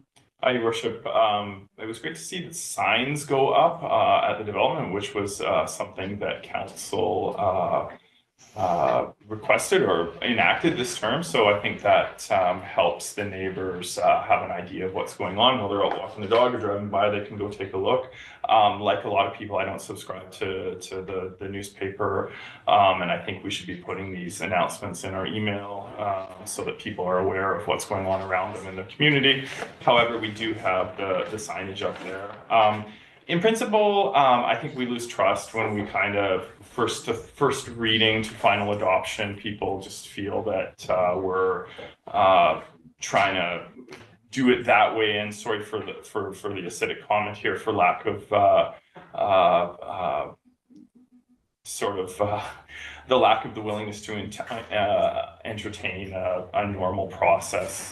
This is why we have first, second, third reads, then final adoption. So I'm not really going to be supportive of anything, regardless of what it is, if we're doing it this way, especially when it involves public comment. So I'm not going to support it this time. I think it's going to pass.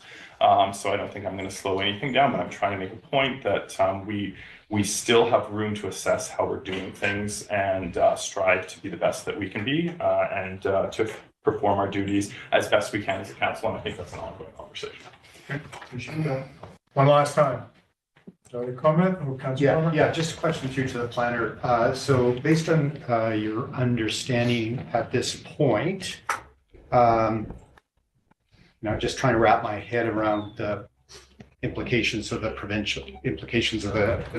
changes of provincial legislation. So if we can't stop the zoning that is consistent with the OCP, why does council even be involved with zoning changes that don't have an OCP amendment component to it? Mr. Simon, care to weigh in? Yeah, through your worship, so council doesn't have to support the bylaw. So council still has the decision to say, no, this use and this density is not appropriate for this area and therefore deny the bylaw. It's just with respect to the public hearings being prohibited. So council still gets to make the decision. And the province is trying really hard to push all of the community engagement up front at the OCP process, which is previously indicated. In my opinion, the city did a fantastic job at doing that with the most recent OCP, and we heard loud and clear from the community as a whole, more ground-oriented housing. So that instead of getting a couple of units that are 1.3, 1.4 million, we might be able to see some row houses, some duplexes with some mortgage helpers in there potentially that are a bit more affordable. All right. I'll call the question. All those in favor? Opposed? Note Councilor Orlando, Councilor Palmer opposed. Balance of councils in favor. This motion passes. Thank you. All right, moving on to item 9B, fees and charges amendment bylaw, Schedule A. This is a housekeeping thing because we missed Schedule A first time. Is that correct? That's correct, Your Worship. So the track changes that were presented for Schedule A at the October 12th, 2023 Committee of the Whole were not actually in the bylaw that you adopted. Okay, someone want to put this motion on the table for me, Councilor Lutz? I move that fees and charges amendment bylaw number 2375 be read a first, second, and third time. Seconder for that motion, Councilor Cherry. Any further discussion on that motion? Councilor Cherry. Thanks, George. Just for clarification, are these supposed to be track changes? There's nothing track. There should be track changes on the linked document contained in the report. Well, that makes me look like Right at the bottom.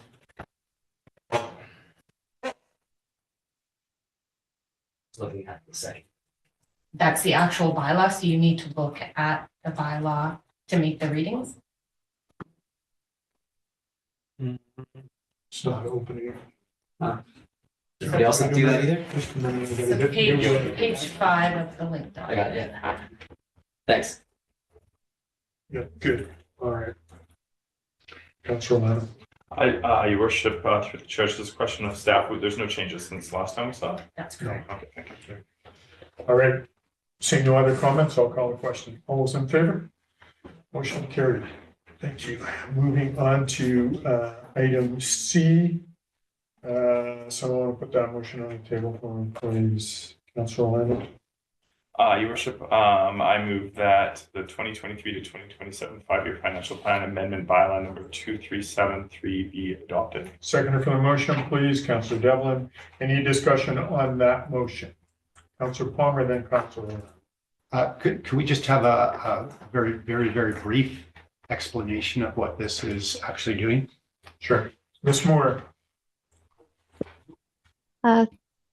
Through the chair, in response to Councillor Palmer, this was brought forward for first 3 readings at the last council meeting with a report attached to it. It is related to the motion made from council in July of 2023 to amend the budget bylaw to increase the school safety project budget by $600,000. It was originally 1.5 million and it increased to 2.1 million due to the quotes that came in this summer. Follow up, Councilor. Yeah, and just why, sorry, I missed that portion of the meeting. So I'm just wondering, and I won't belabor the point, but why was this not brought to us earlier then? If the quotes were from the summer, or maybe that was explained last meeting. Ms. Moore, do you care to elaborate a little more, please? Through the chair, sure. So what I spoke to last meeting was that typically amendments to the bylaw, I will bring them all forward at once at the end of the year, as that is the most efficient use of time. And since there was no other amendments that were required to the 2023 financial plan bylaw, now that we've approached the end of the year, this is the only amendment. And the amendment is based off of the resolution provided from council and direction in July of 2023 related to the school safety project. Yeah, and was council advised earlier of the cost overrun? Yes, I believe so. Ms. Moore? Through the chair, sorry, I didn't quite hear that question. We were advised of the cost overrun previously, is that correct? That's correct. The motion made from council, that report in July came forward with different options on how to proceed with the school safety project. And council elected to put an additional $600,000 towards the school safety project from the Community Works Building Fund, formerly the Gas Tax Fund.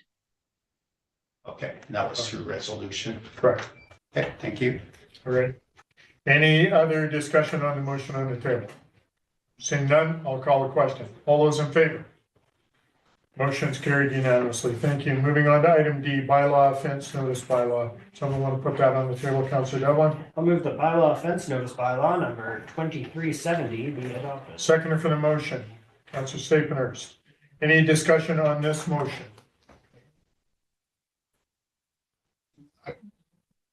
Councillor Palmer, you have a question? No, just coming up to speed. Good. Okay, good. All right. All those in favor? Opposed? No, motion's carried unanimously.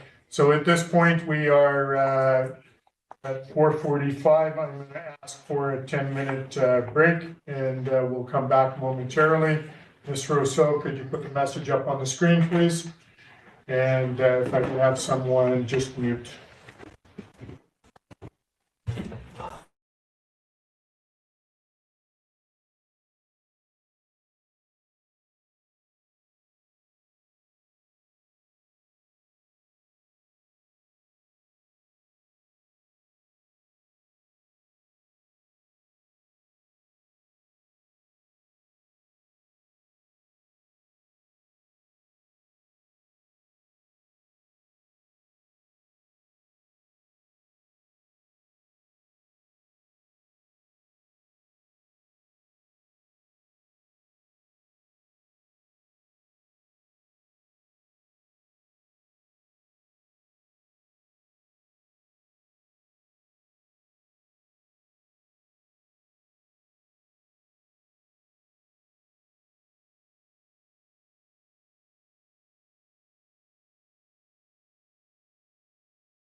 You seen it? No. Is it like the typical Graham music? All right, Ms. Russo, we're ready to get back at it. Ah. Yes. All right, council, we have 11A, long-term financial plan. Ms. Moore, do you have comment on this before we put a motion on the table? Through the chair, my only comment is that there are 3 resolutions in front of you today. One is resolutions related to property tax and utility rate increases. I have left the property tax rate for 2024 blank, and will be up to council to decide what to fill in there based off of the scenarios we engaged with the public for. And then there is a motion related to the spending initiatives and a motion related to the capital project spending initiatives between operating and capital. And if council wishes to see any changes to what has been proposed in the budget in reference to spending initiatives, they may choose to amend these motions as they see fit today. Great, all right, appreciate that. So one comment I have is we engaged with the public regarding percentage of property taxes for 2024. If I'm correct, we did 3%, 5%, and 7%. And one of the engagements, 60-some% opted for 7%. And then there was a higher percentage for 5% in one of the other engagements. Can you just elaborate? Am I correct on that? Or what was the final scenario, Ms. Moore? Through the chair, you're correct. The final scenario that we went out to the public with was 3%, 5%, and 7% scenarios. I can just quickly share my screen and pull up the graph for you all. Just give me a moment here.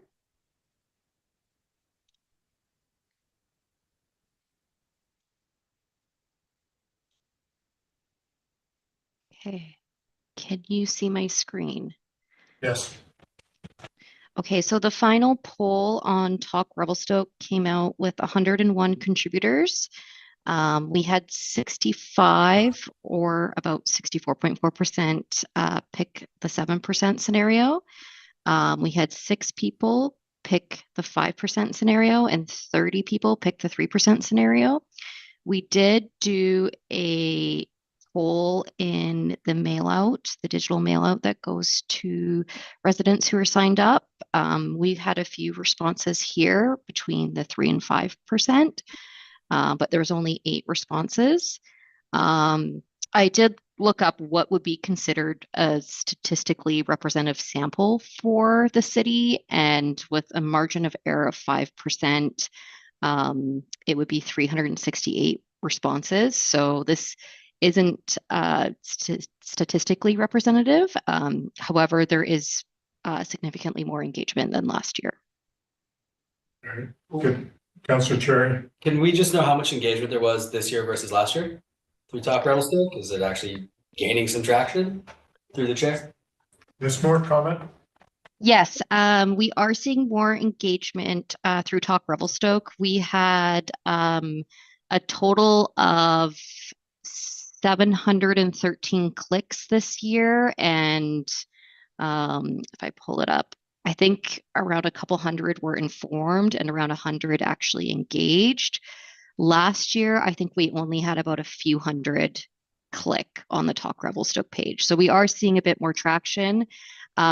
We probably saw around the same number of written comments and significantly more hitting the poll answer question. However, I will kind of reiterate that it's not a statistically representative sample with the number that responded. All right, appreciate that. Okay, so I'm going to ask for someone to put a motion on the table so that we can have some discussion or debate. Does someone want to start that off, please? Councilor Delmer. I'll move that the City of Revelstoke's 2024 to 2028 5-year financial plan bylaw and future utility user rates bylaw be prepared on the basis of the following. 7% increase in property taxes in 2024, 3% increase in property taxes each year from 2025 to 2028, 4% increase in garbage user rates in 2024, 4% increase in garbage user rates each year from 2025 to 2028, 5% increase in water user rates in 2024, a 5% increase in water user rates each year from 2025 to 2028, a 5% increase in Big Eddy water user rate from 2024, a 5% increase in Big Eddy water user rates each year from 2025 to 2028, a 5% increase in sewer user rates and frontage taxes in 2024, and a 5% increase in sewer user rates and frontage taxes each year from 2025 to 2028. So I have a seconder for that motion. Councilor Lucille, any discussion on the motion? Now, Councilor Stegner. Just a question as to how that was read. Did I hear correctly that it was proposed as a 7% increase in property taxes? You did hear that correct. Okay. Any other comments from Council? Councilor Plum? Thank you, Mayor Souls. First of all, I'd just like to applaud staff for improving the sort of continuous improvement on how we're doing budgets and ultimately making decisions on taxation and rates. So there's been good things, better scheduling and still room for improvement, but then significant improvement on that. We're hearing that there's much better engagement with the community. So that's great success again. Thank you for staff. And finally, on a timely process, we have a bylaw in front of us before Christmas, and that's good. And then the final thing that's good in general on this budget is just the number without looking at the detail of a proposed 7%, or I think staff originally came with a 5%, and with encouragement of some council going to 7%. And relative to many, in fact, possibly most communities, it's fairly small. Of course, we have the controversy in the Soyuz at 39%, Right. which is ridiculous. But I think even Kelowna is 12%. A lot of the communities are much higher. So that's the good. On the timing right now, we've had a lot of feedback, a number of letters come in from the community very, very recently, even within the last few hours. Some that were potentially missed, got into spam filters.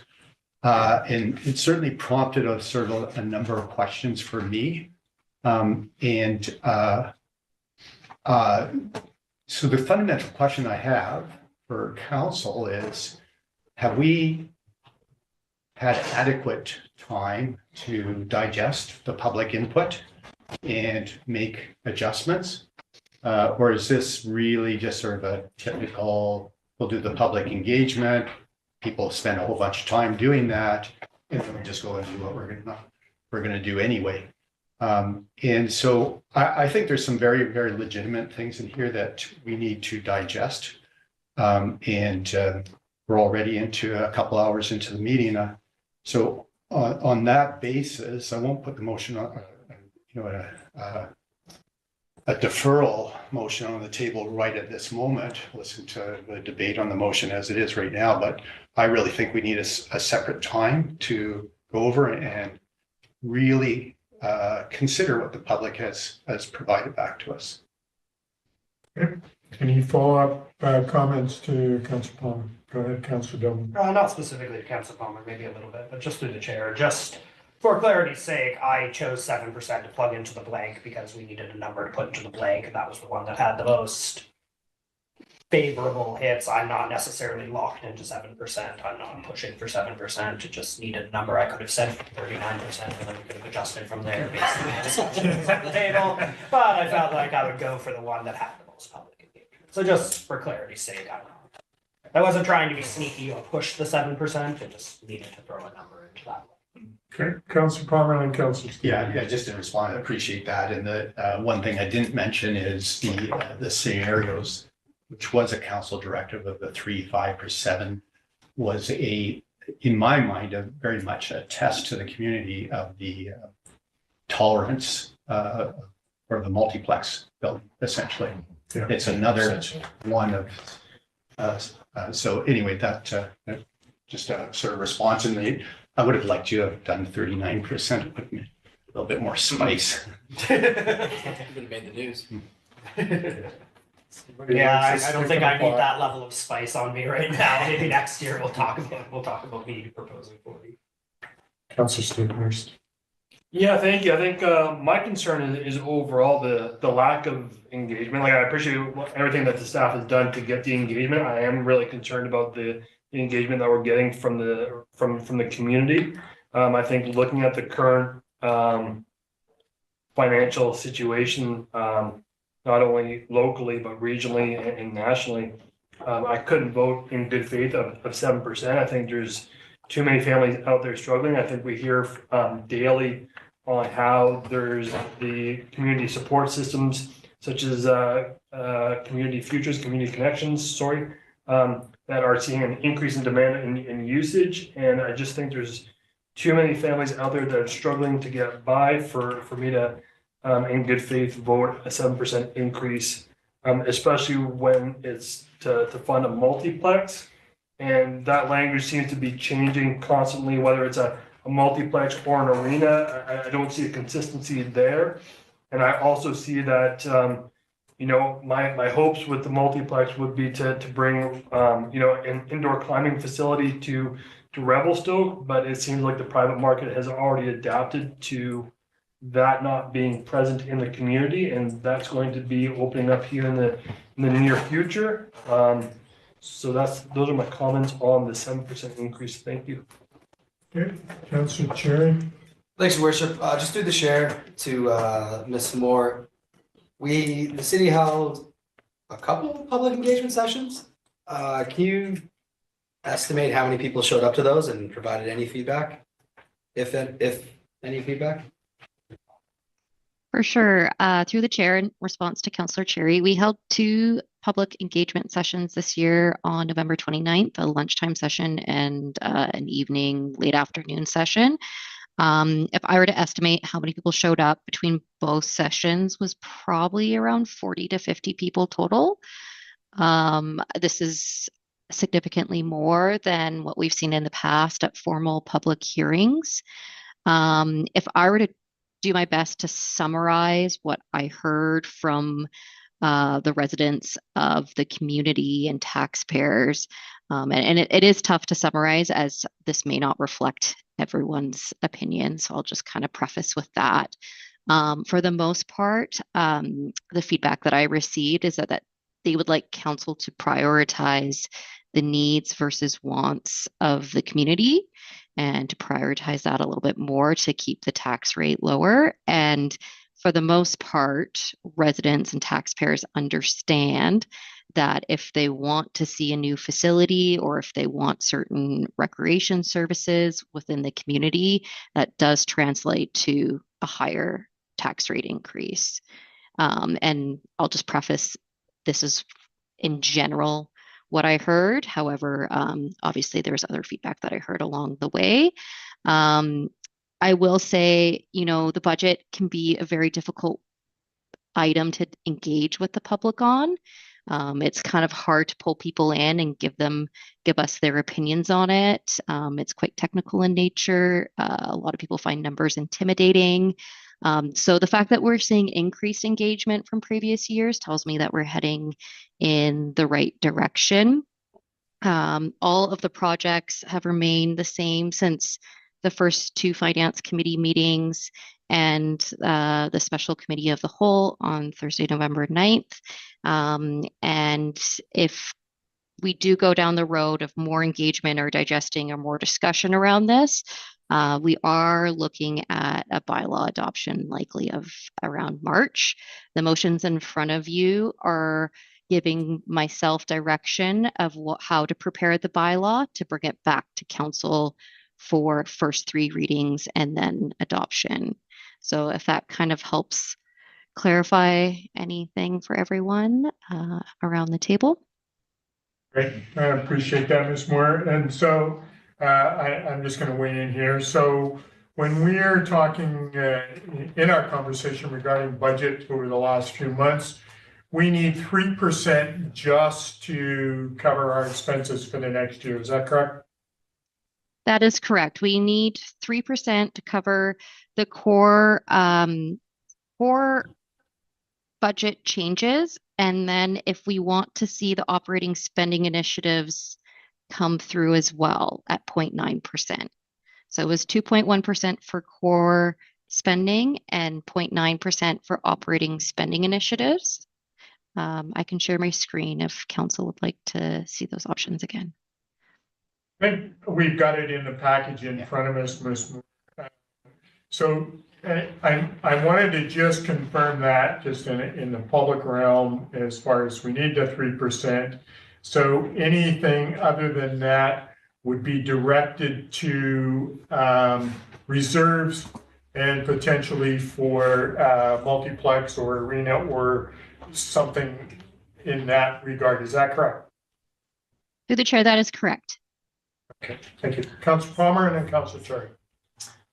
Thank you, Mayor Souls. Just a few questions. Again, applauding staff on the success, in my mind, success of public engagement, certainly over the years in public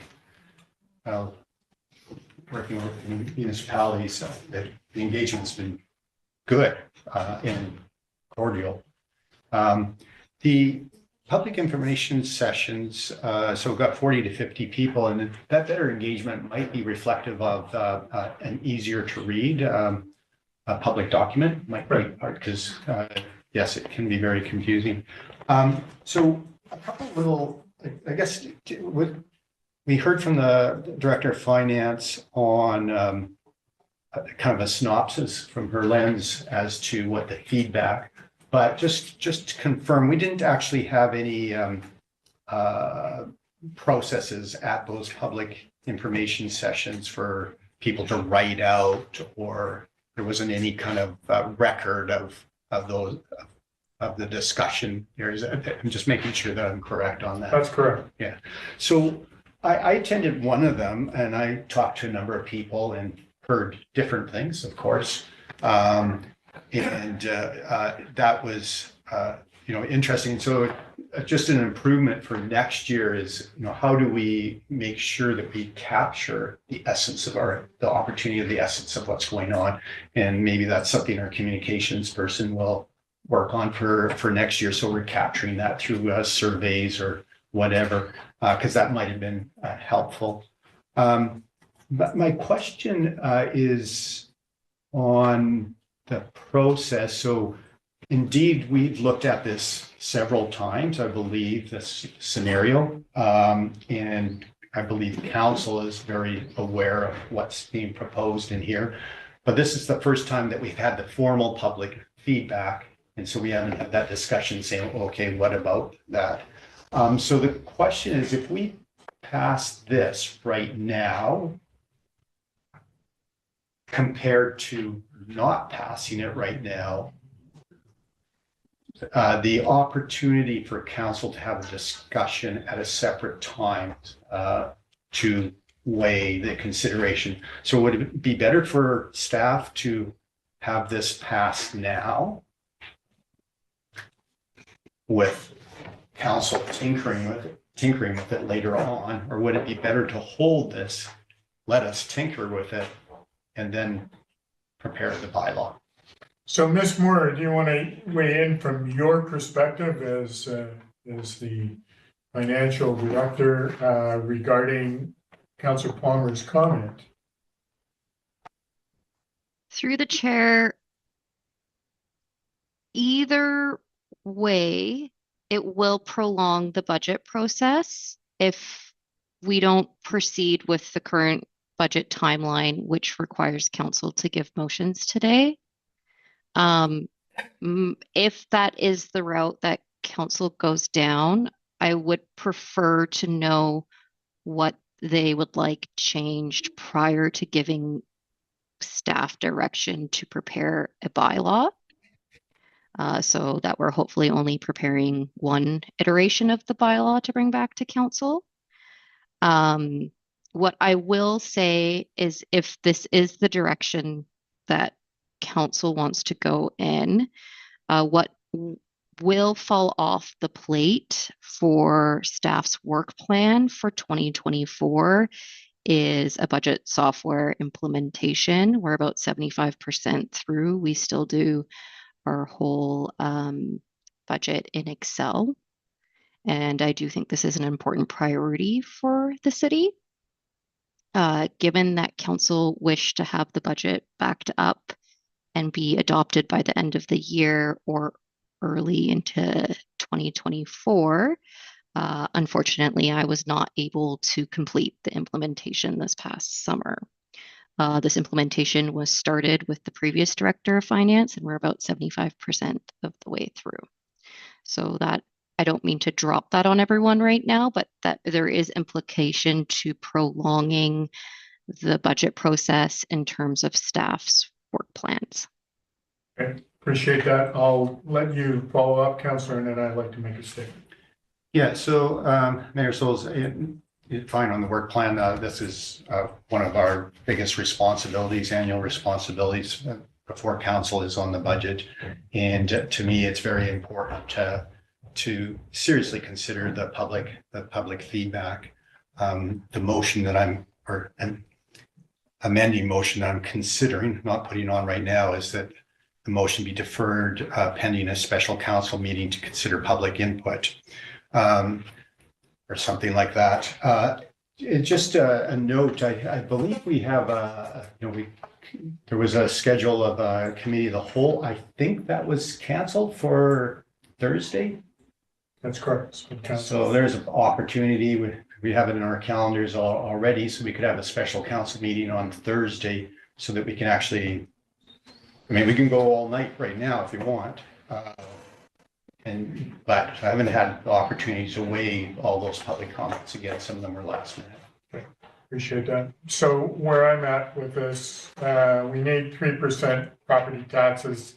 I'm prepared to put an amendment on to go 5% because I think we need to go 3%. We went 5% last year and we put some money away for what we consider our multiplex project. I'm prepared to go make an amendment with that so that we give something to our staff to go forward. I'm in agreement with all the other increases in our utility rates.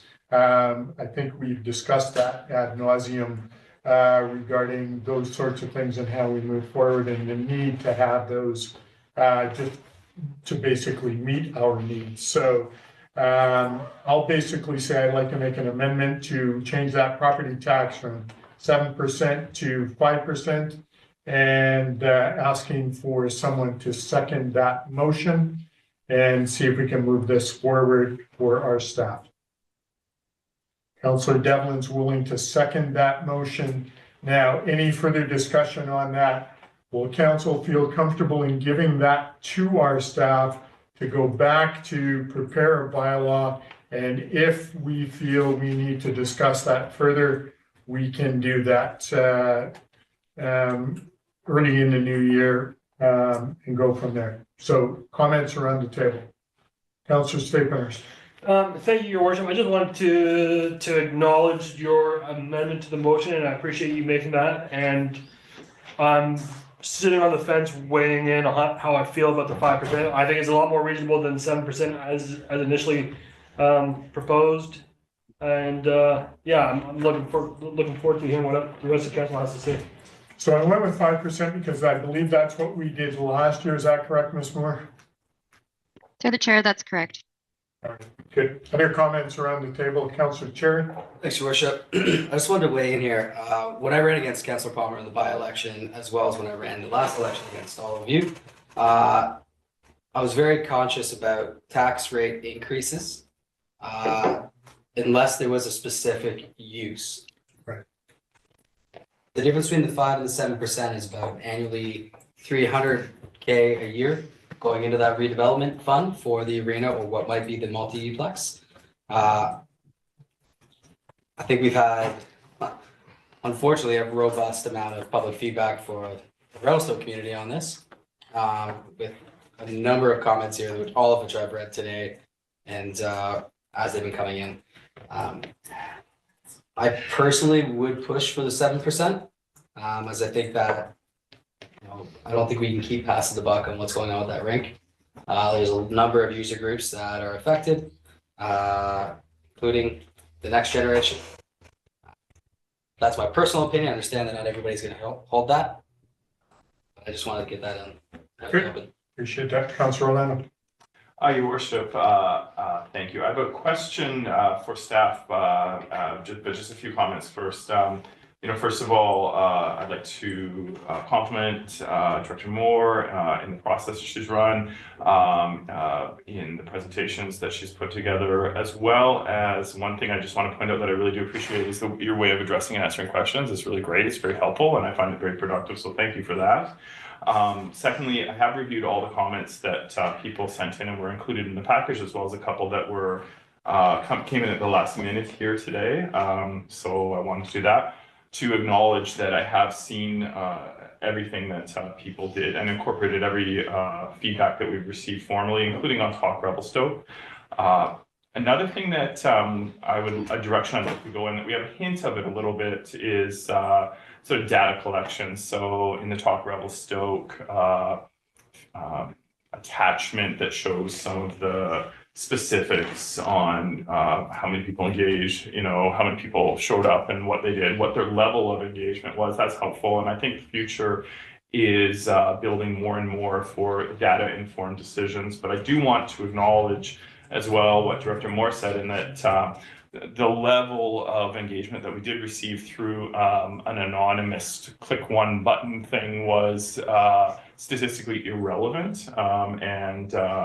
At most, we had 65 people who said whose effort, grand total for that, maybe they did more, but in this case was just to click something, go on there and click something. To me, that's a concern, because that shows that that those who are advocating for this can only field 65 people at max to do something that takes 2 seconds. So that's a bit of concern. And maybe the issue is in a just broader lack of awareness of our budget process. So that could be it as well. So my question to staff is this.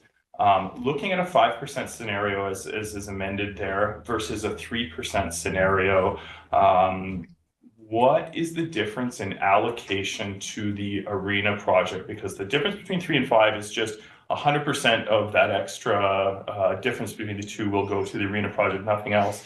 How much is allocated at 3% towards the arena redevelopment project, and how much is allocated at 5%? Ms. Moore. Through the chair and to Councillor Orlando, I'm going to assume that you're referencing in dollar figures.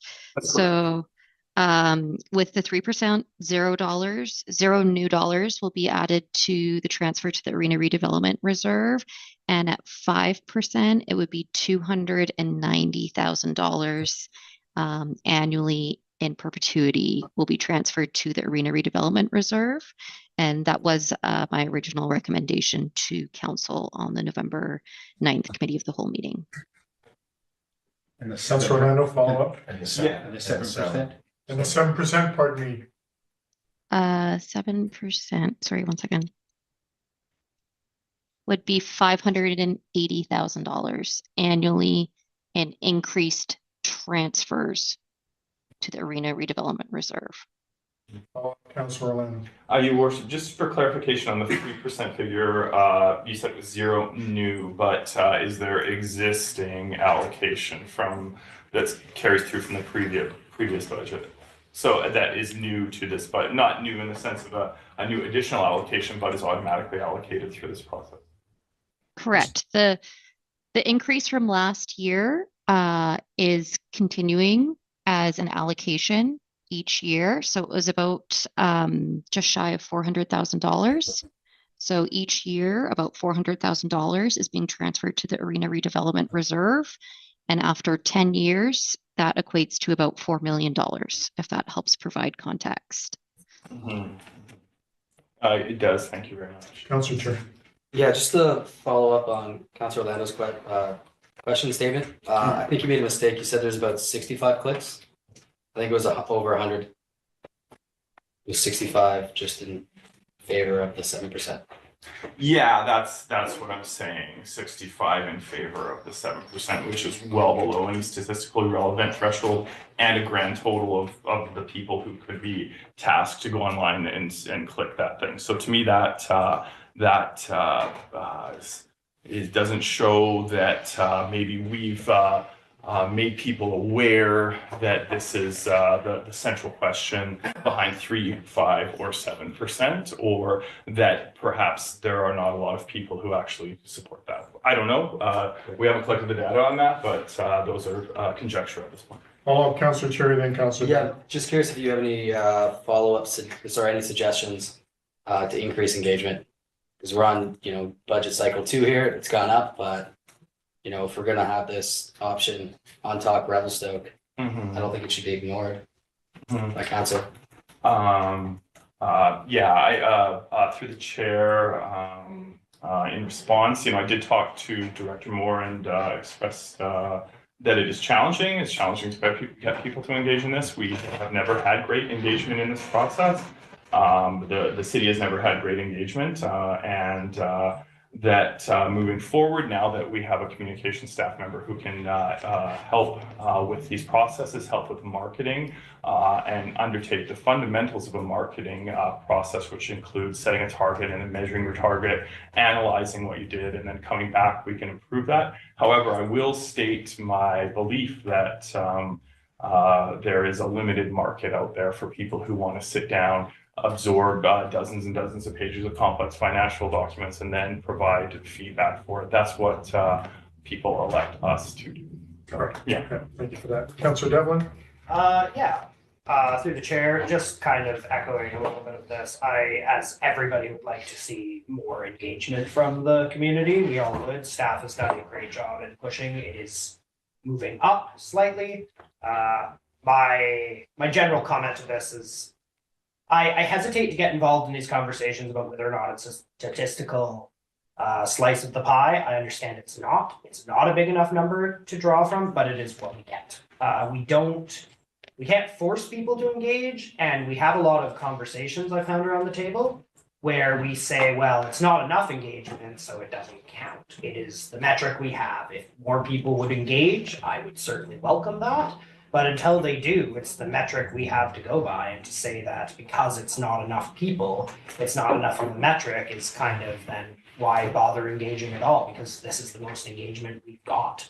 And to say that it doesn't count, it doesn't quite hit a threshold is kind of a wibbly wobbly kind of a statement for me. But moreover to the motion on the table, I was happy to second the 5%. I think that's I agree with Councillor Cherry in the concept of it. I would like to be maybe slightly further down the planning stage before we start talking about really like doubling up essentially on how much we're putting in, because we're already talking about increasing it. So I think 5% is a nice compromise between the 7 and the 3 that we need. Councillor Palmer and Councillor Cherry.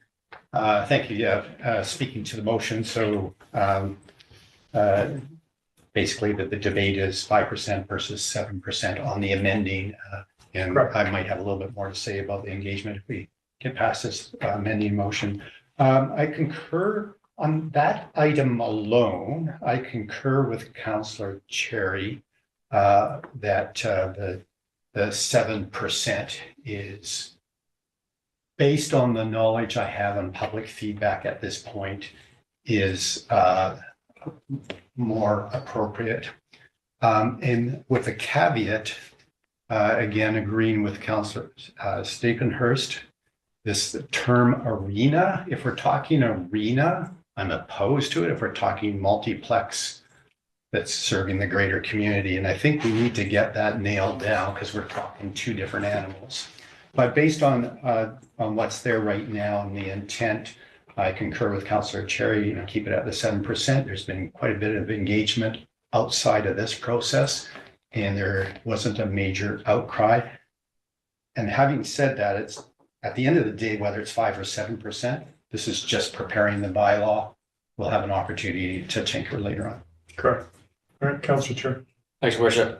Just to fire off, and I'm not picking on anybody at this table or any previous staff or any current staff.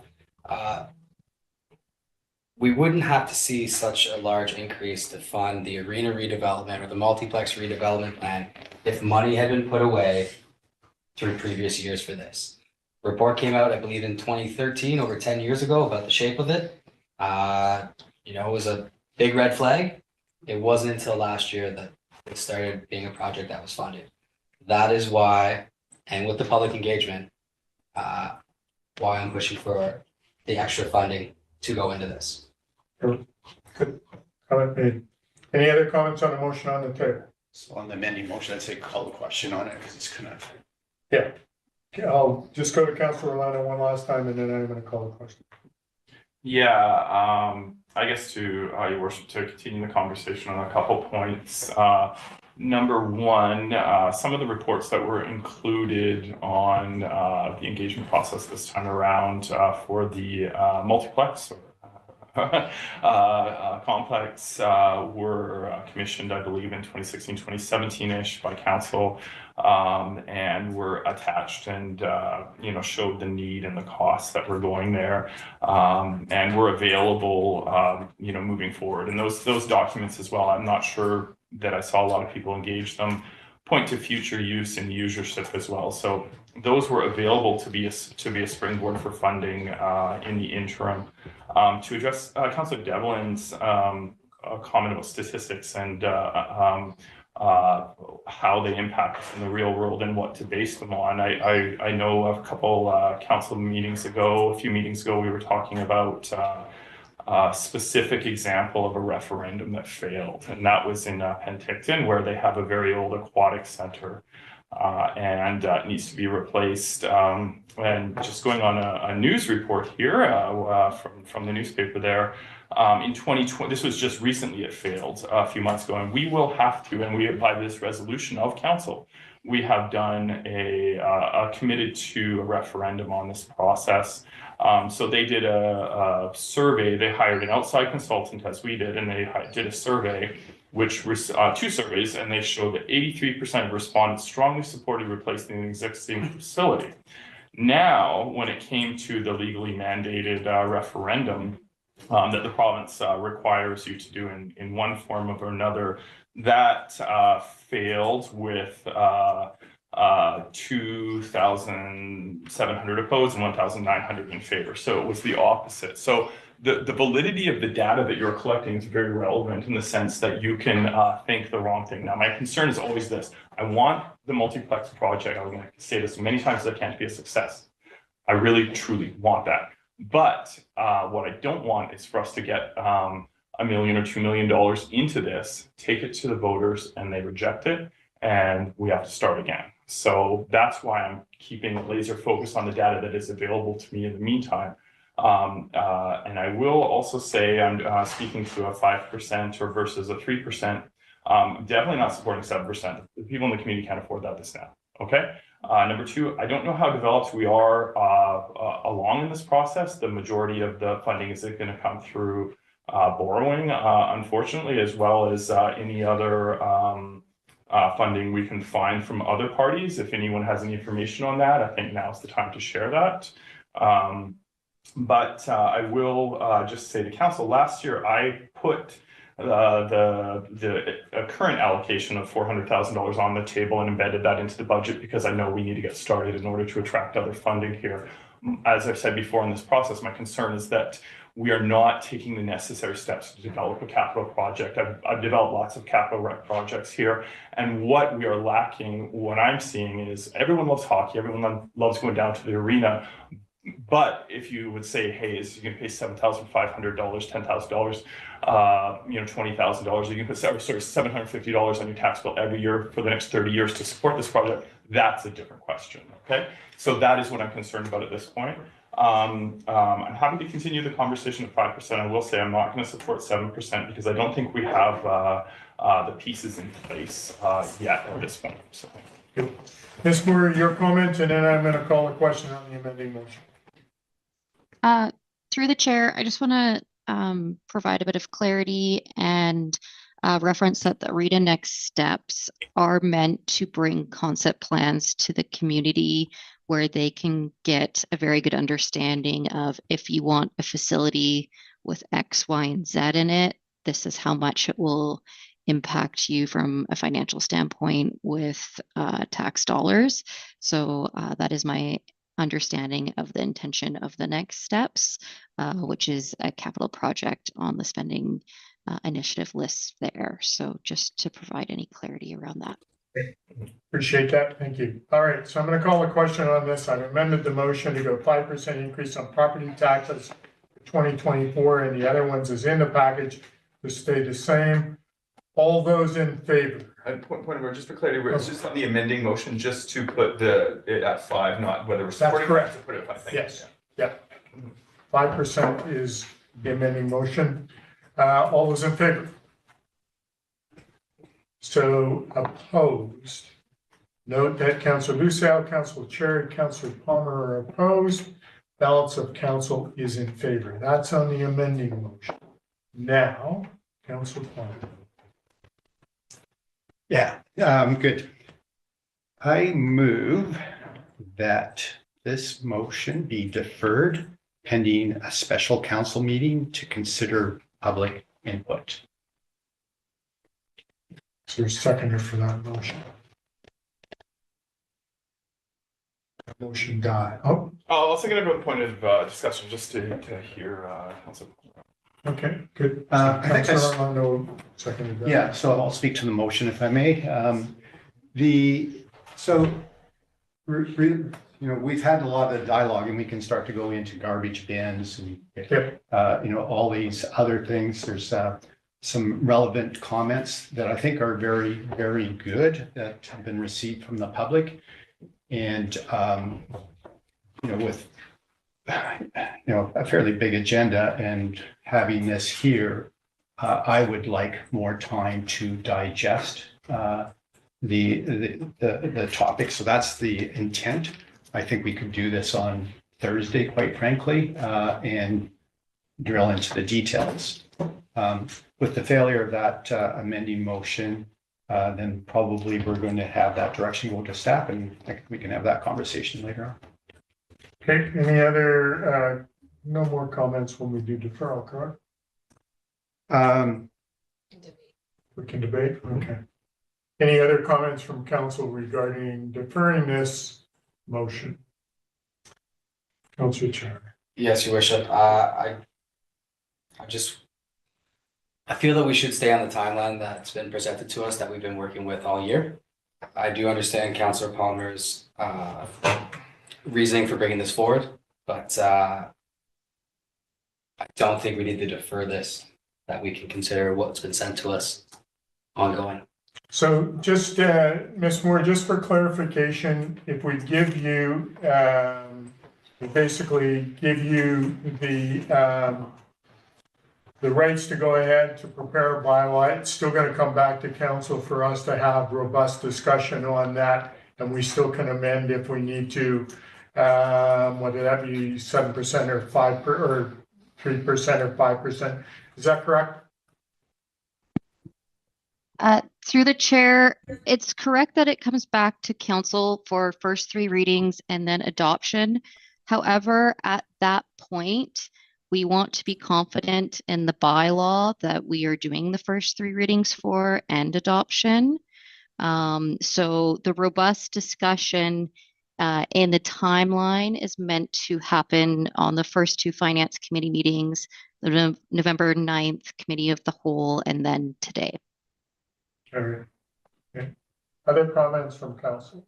Councilor Dillon. Yeah, through the chair, I do not personally believe that I need more time to digest this. However, considering that this is arguably the most important decision we make annually, I think as a kindness to Councillor Palmer, as he's stating that he does need more time, and because of the weight of the decision that he's going to have to intend and make with all of us, I will support the motion to defer.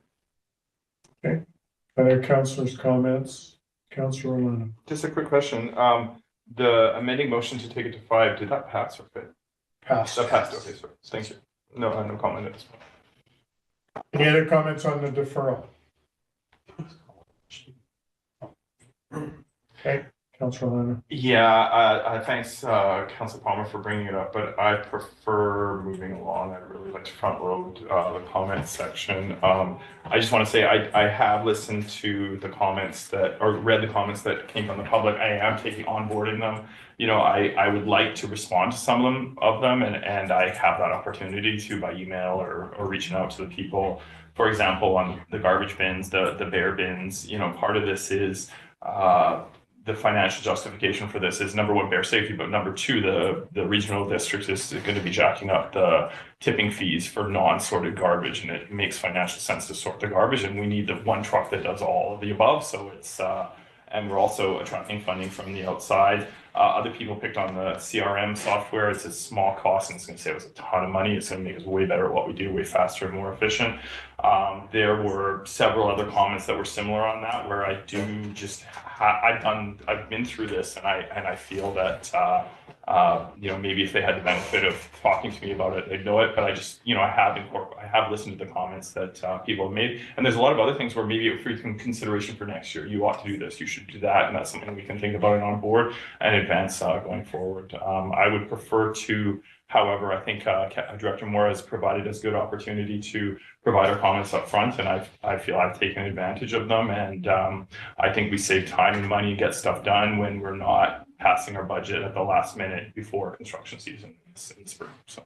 Okay. All right, I'm going to call a question on the deferral. All those in favor of the deferral? No. Councillor Palmer, Councillor Devlin. All those opposed? Balance of council is opposed. This motion is defeated. All right, let's move on to item number 2. Someone want? Can you please call the original question as amended? Yeah. Okay, so we'll go back to, I'll call a question on the user rates as amended at 5%. All those in favor? At 5. Point of order, sorry, I'm clarifying what we're. Did we not call that in favor amended already? Or? So you called the question on the amendment from 7 to 5%. Now you need to call the question on the original motion as amended. Okay. He meant property taxes. Yeah. Not user fees. Okay, so we're at the entire question at 5%. Yes. Yeah. And the other stuff is the same. Mm-hmm. I'll speak to the motion. Go ahead. Just very briefly. I know we've been around the. I just want to make a note also further to Councillor Orlando. I did really appreciate Ms. Moore's comment on the statistical, the 368, 5% plus or minus. I suspect that's 19 times out of 20. Moving on, whether I vote for or against this, it will be coming back to council. That's correct. Yeah, correct. All right. So we are voting on the motion as amended. All those in favor? Opposed? So let me go back before I do that. So if you don't vote in favor of this, you're voting this whole tax thing down. And we need to vote in favor of it so it can come back to us. Do you understand that? Is that correct? Ms. Moore? That's correct, I believe. I need a motion passed, giving myself direction to prepare the bylaw based off of the percentage increases that council wishes to see. Okay. Councilor Palmer. Yeah, if it's defeated, we might have different reasons for voting against it. It is not a bylaw, so it's not like you can't march on. But we might want to order in some pizza. I'm sorry, through the chair to, I'm just a little bit confused right now as to what's the, can we have some clarity as to what's the process? What are we? So if we vote in favor of this, we are now giving direction to our staff to come back with a bylaw that we can talk about. Gives us 5% tax increase, gives us all of the other utility fees that are already here. If we defeat this, we are basically saying to our staff, we've defeated it. Now we're going back to square one. Okay. I think I understand. Okay, Councillor Palmer, Councillor Lucio, Go ahead, go elected. Councillor Palmer. Yeah, I don't think it actually is square one. Square one might not be ideal, but that's there. We've got a lot of work, and so we can, how we change the wording. A new motion would have to come forward. So, and we need to do that today. I concur that that needs to be done today. Okay, Mr. Parliament. It's always a tough one when council's talking about tax policy and setting tax rates, because at the end of the day, it's your budget and you decide because you represent the people. But I think council needs to understand from a staff's perspective, our concern isn't so much which rate you choose. I think we provided you all the numbers, but you had asked that this budget process be accelerated. So staff have accelerated it. I come from over 35 years in local government. Budgets are adopted in the springtime. Municipal budgets are adopted late spring because the other jurisdictions don't give us their tax rates till the spring. We've accelerated this budget because you've asked for that. Now I'm hearing a deferral. That's what's frustrating staff. So it's not the amount, that's your decision. But I'm just letting you know that we followed your orders by accelerating this budget process so we could get to this decision today, so we could advance the bylaw earlier. And we spent a lot of staff time and resources getting to this moment. And now we're being asked to consider deferral, which sends mixed messages to staff. That's all I want to say, to share with council on that. This was requested by council to accelerate the budget process. Yeah, thank you, Mayor Souls, and again, thank you to staff for that acceleration. I'm very excited and pleased with that acceleration. As the CEO said, it's very common for communities to be in this place, basically with the gun to council heads to make a decision, and we are crippled, not able to make adjustments. Recognize that it can be frustrating, having been in those shoes. It can be very frustrating for staff, but this acceleration and having this discussion right now and being serious about public input is why this is a good process. And at the end of the day, that's part of the reason I'm not really overly bothered about how this, whether it passes or fails. We will have this discussion and we'll get through. And I think it's awesome that we've had the public input, and whether, if I think we dive in deeper, if this fails, right now we dive in deeper at this meeting. I'll start to bring up the details that I have concerns about, or if it passes, then it passes and we'll have that discussion later on. All right. Any other comments, Councillor Landa? Yeah, Your Worship, I take the Mr. Parliament's comments to heart, and yeah, I want to get something done today. Definitely, my focus is just on procedure.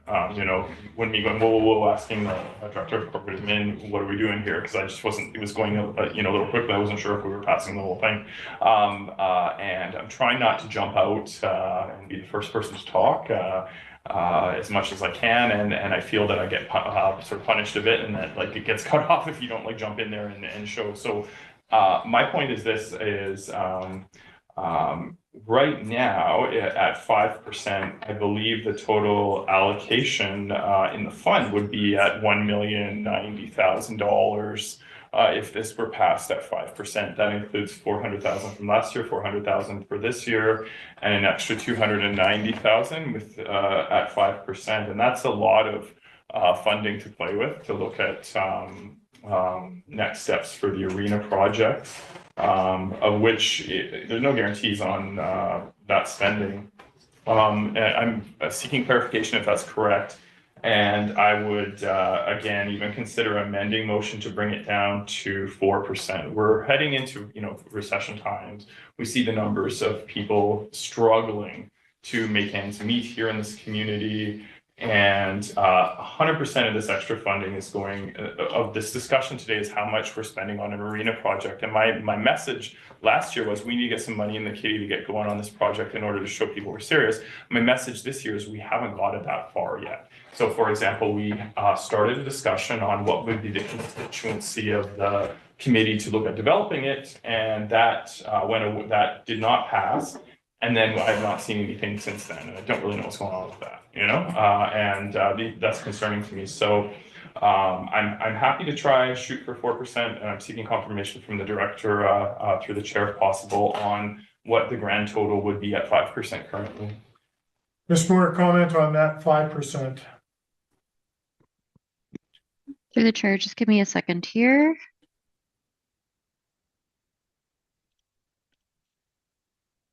At the end of 2023, we are projecting there to be about $736,000 in the reserve fund due to some additional transfers from the surplus from 2022. So right now at a 5% increase, we are looking at approximately 1.5 million at the end of 2024 in the Arena Redevelopment Reserve. What I can also clarify is that the 2023 budgeted transfers to the reserve were approximately $400,000. And with a 5% increase, the budgeted transfers to reserves are a little over 700,000.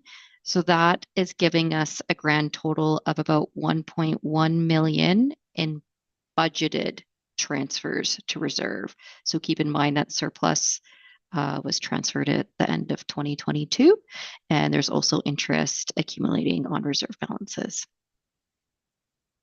To 1. Just for clarity, does that 1.5 plus 1.1, so 2.6? No. No, so the 1.5 is the estimated reserve ending balance at the end of 2024 with a 5% increase.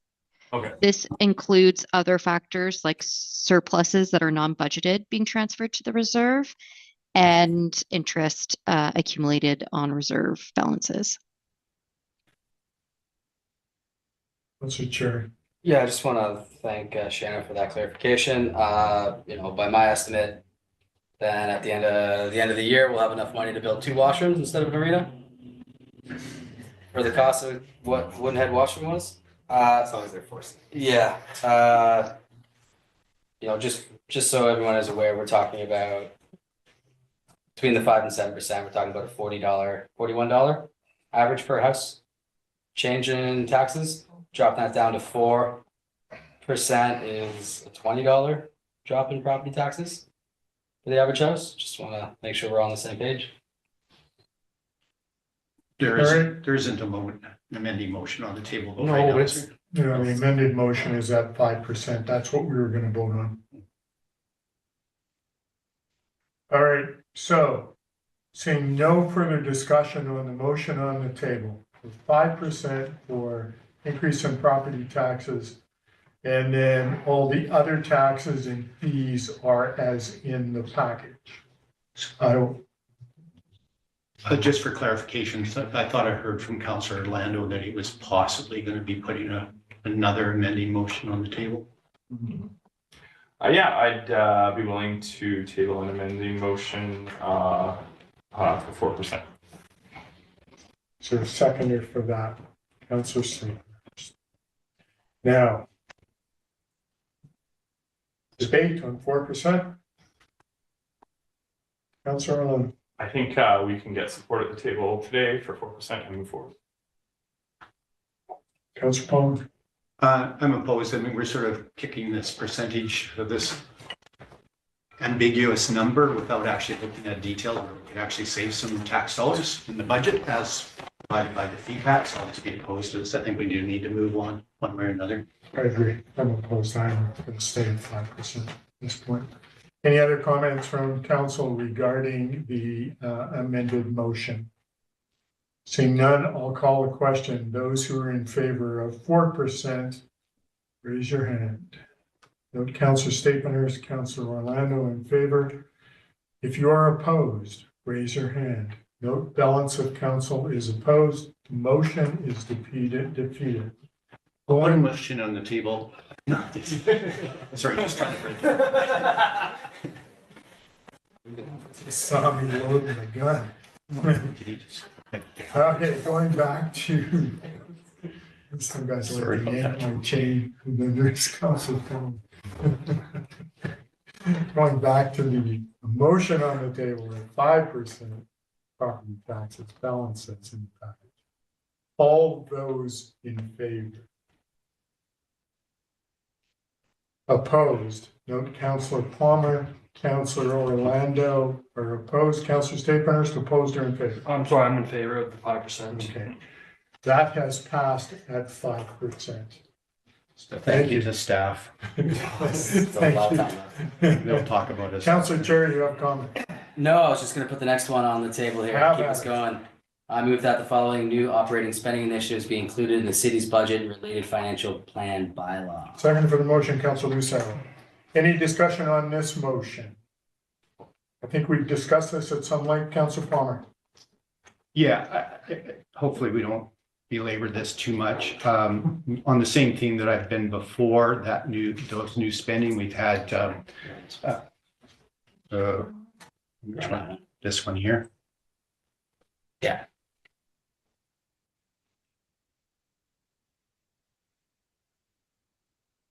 Sorry, Council, just. Yeah, sorry. Yeah, I appreciate that. Okay, I'll reserve my comments. Okay. Any other comments on the motion on the table? Seeing none, I'll call the question. All those in favor? Opposed? No, motion's carried. Item number 3. Councillor Cherry. Move that the following new capital project spending initiatives be included in the city's budget and related financial plan bylaw. Second for the motion, please. Councillor Lucero. Any discussion on this motion for capital plan? Councillor Palmer. Probably just as much as you are.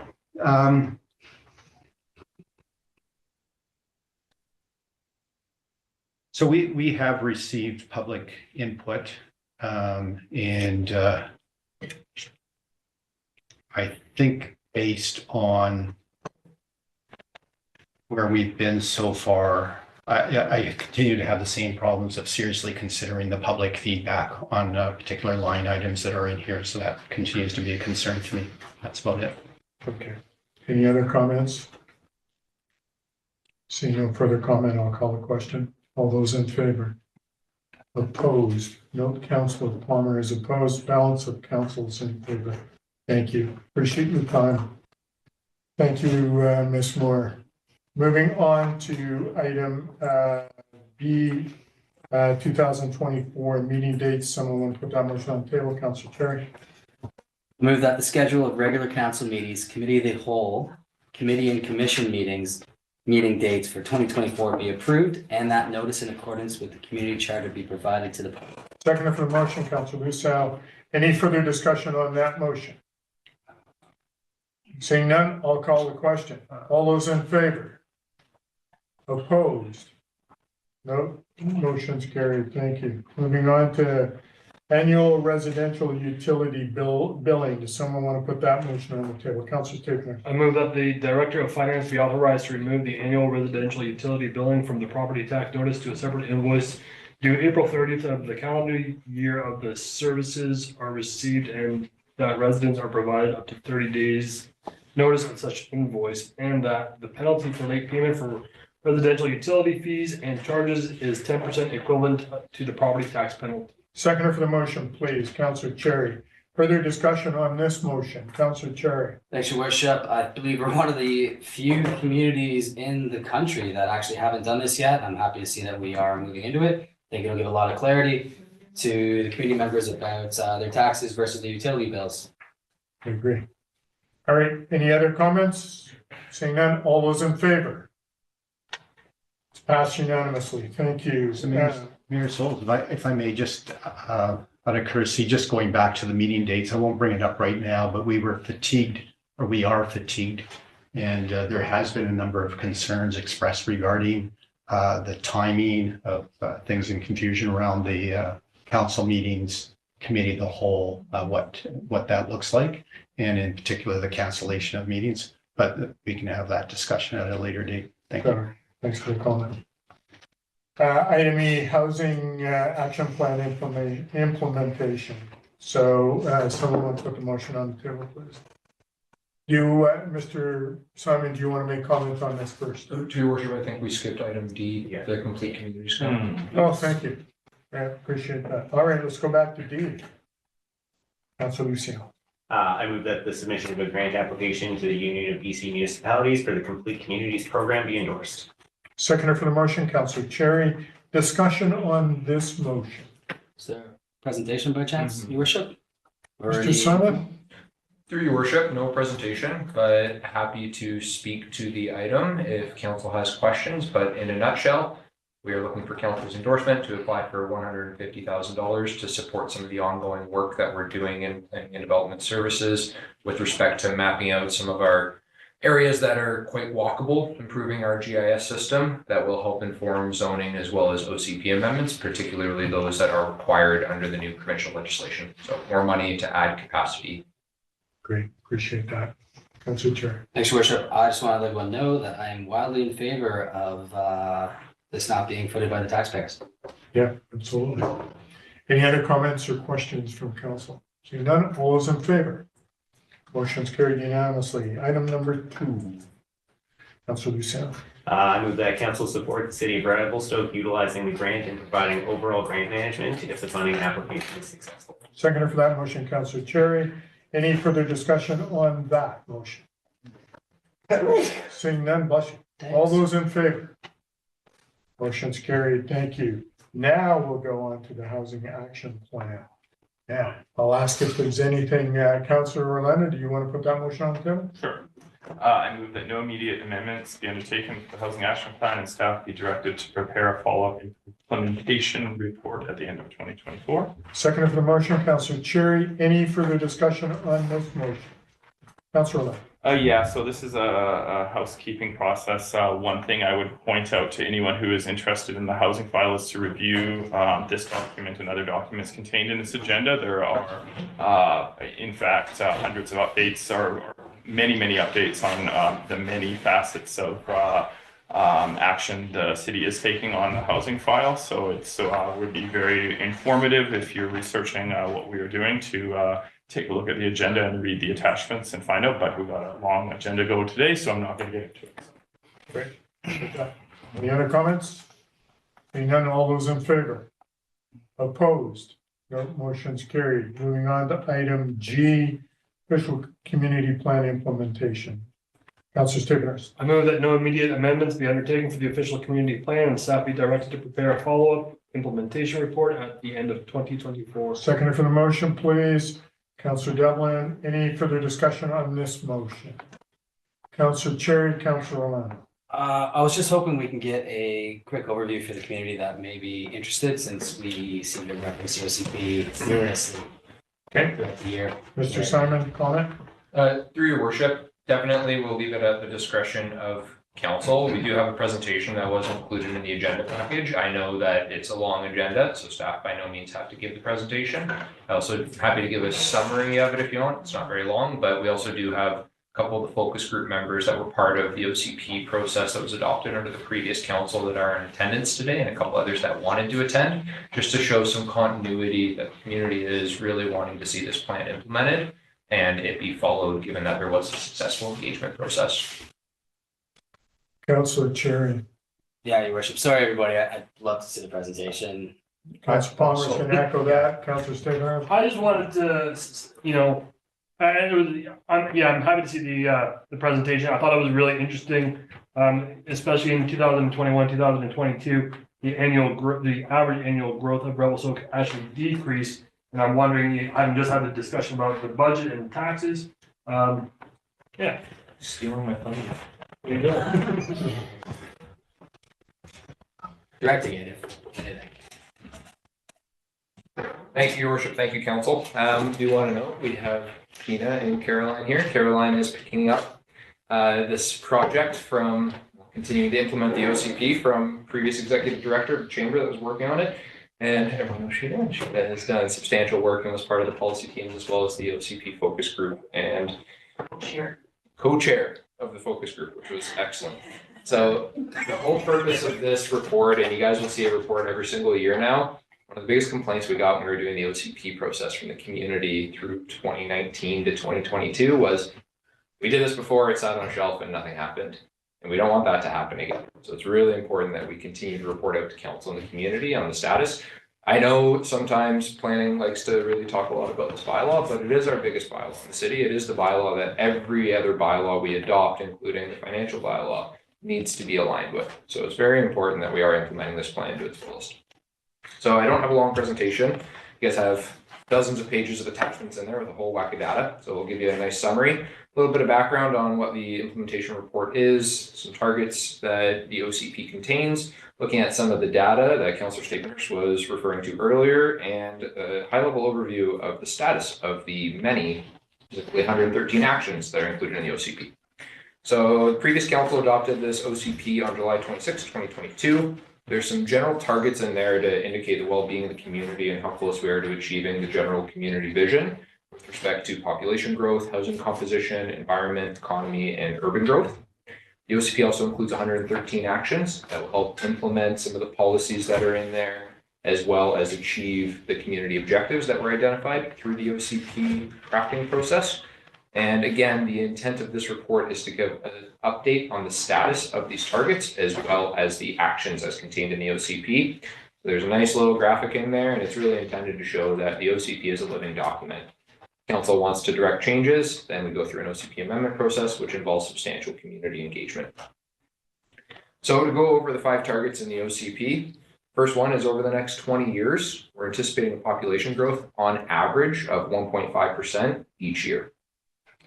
Housing, there's a target in there that for all new development, in order to address some of the housing goals that the community has, 75% of all new building permits that are issued is for multi-unit development. So apartment buildings, condos, row houses, duplexes, and then only 25% being for single family. Single family is an important part of this community, but right now it's at about 78-80% of our housing composition. Doesn't help on the affordability side. Environment, looking at a 40% reduction of greenhouse gas emissions from 2007 levels by 2030, and then hitting net zero by 2050. It is a mandate under the Local Government Act that we have a greenhouse gas emission reduction target contained within our OCP.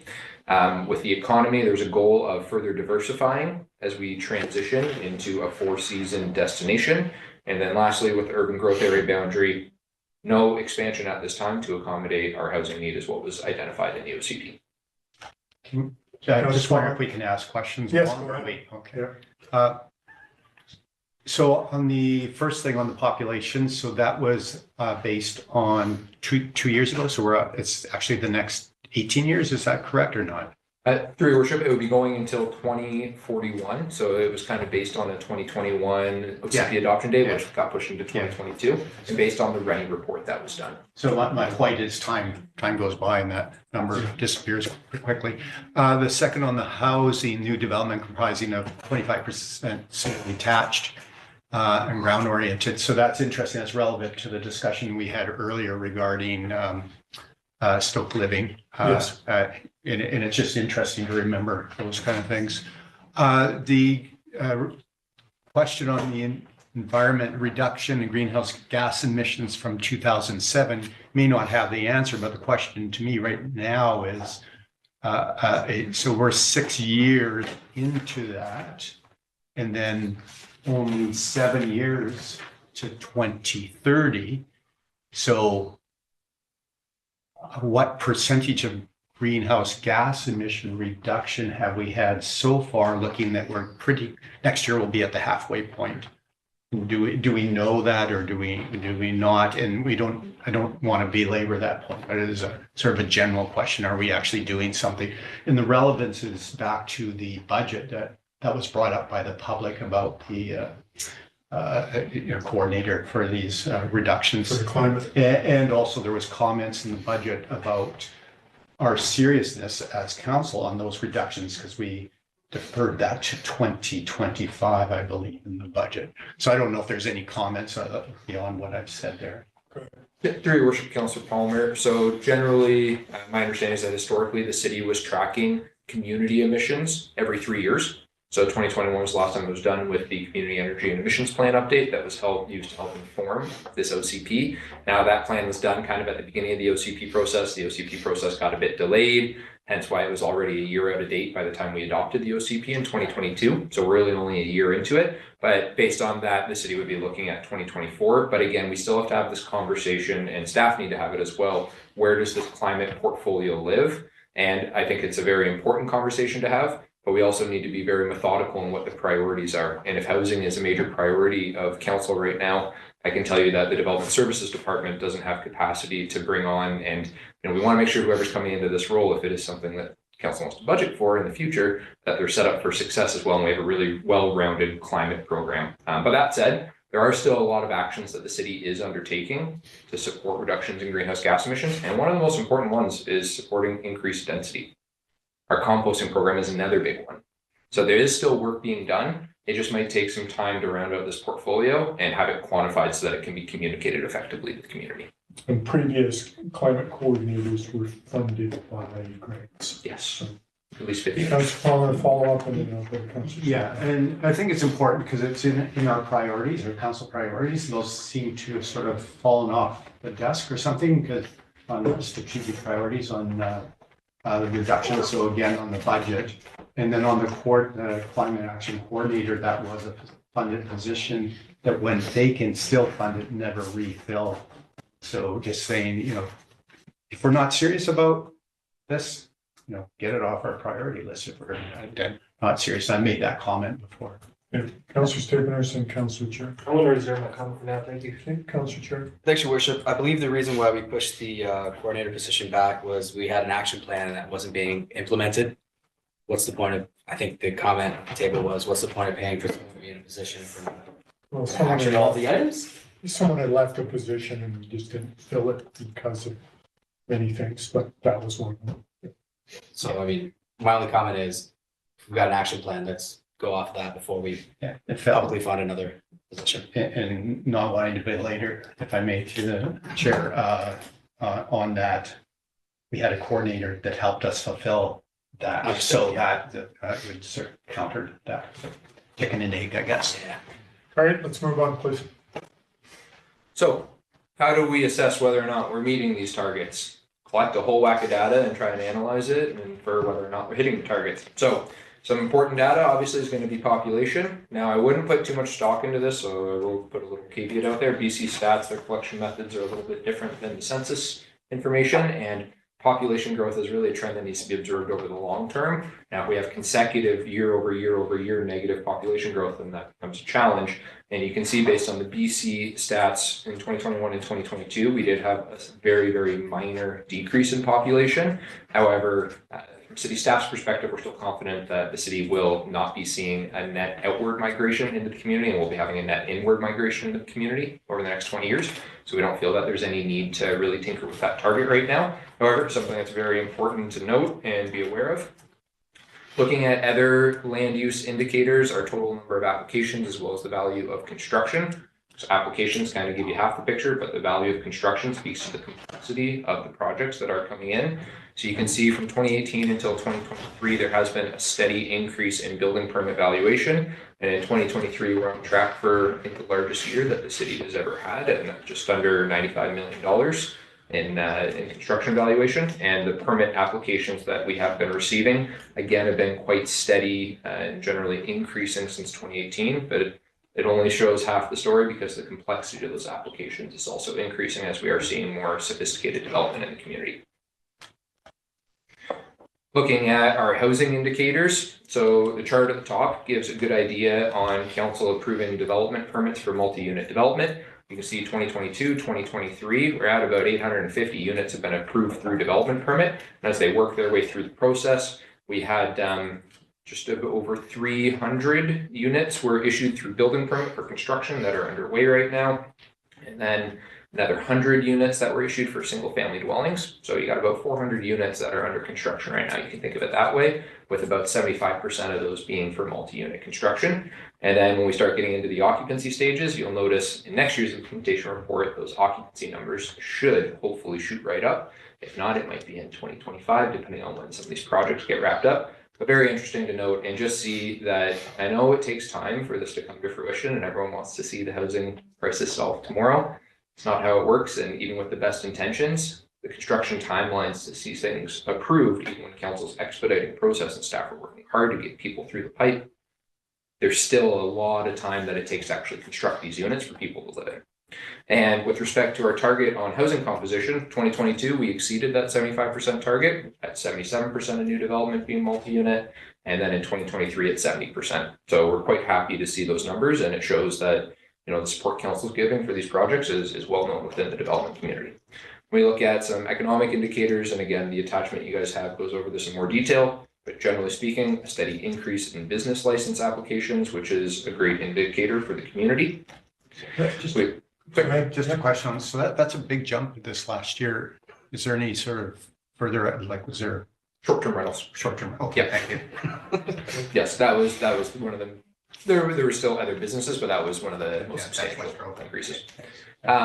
Looking at environmental indicators, and important too for council to note, the intent is not to draw so many conclusions from the data right now, but that we're starting to establish some baselines for annual reporting so that we get good at doing this year over year over year, so that we can have some information to back some of the big decisions that are coming down the pipe. So looking at things like water usage, garbage collection, you can see for garbage collection, there's been a relative increase since 2018. Water usage has been generally consistent. Mr. Black's team, I guess, has been very good with water conservation strategies for the community.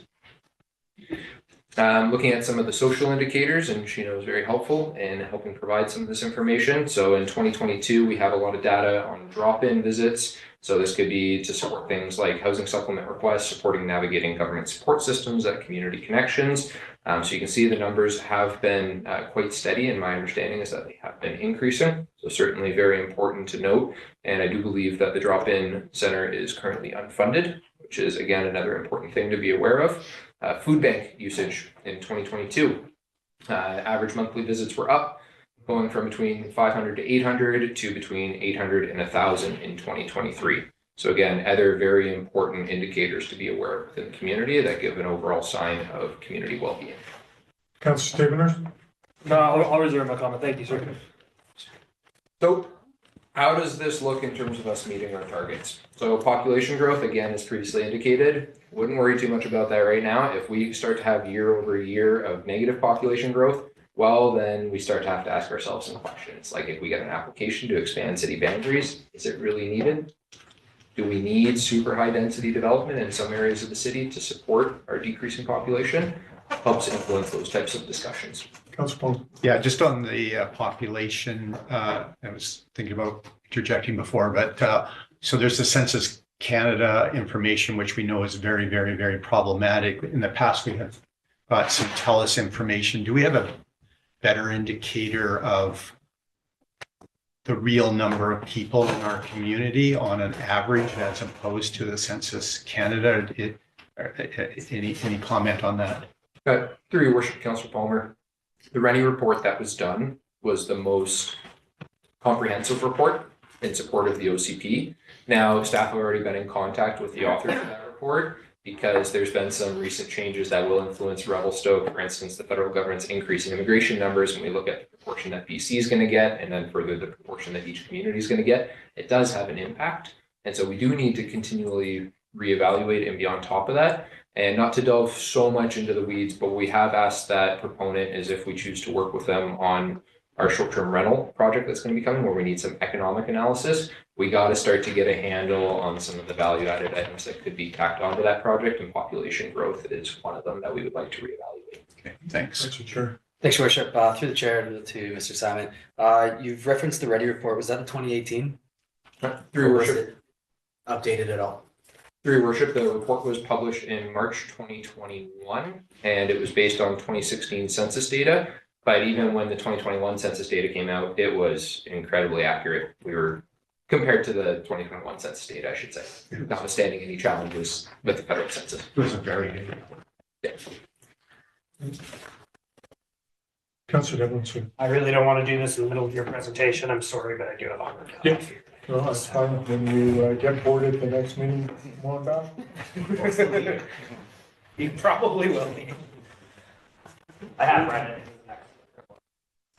So won't go into details on the housing. We're hitting our targets. That's excellent to see.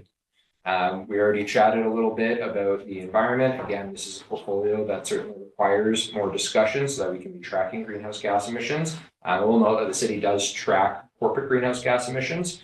And so there was an anomaly where they spiked in 2022 due to inefficiencies at RCEC. You can see in the full attachment to the agenda that there's an overview of those stats in there. Economy, again, we're looking at a 40% increase in business license applications between 2022, 2023. We still have a majority of businesses based on business license applications and that type of data using the NAICS codes with our community economic development group. About 36% still makes up the real estate and construction industry. So a very important component of the local economy. And then again, at this time, no immediate recommendations based on our land base as well as our population growth and housing demand to increase the boundaries of the city. Now that said, it's always a conversation that can happen, but from a planning perspective, it's the planner's opinion that it happens at the OCP level because it is a very big community decision to make. So to round this out, we got 113 actions that spread across all the departments in the city.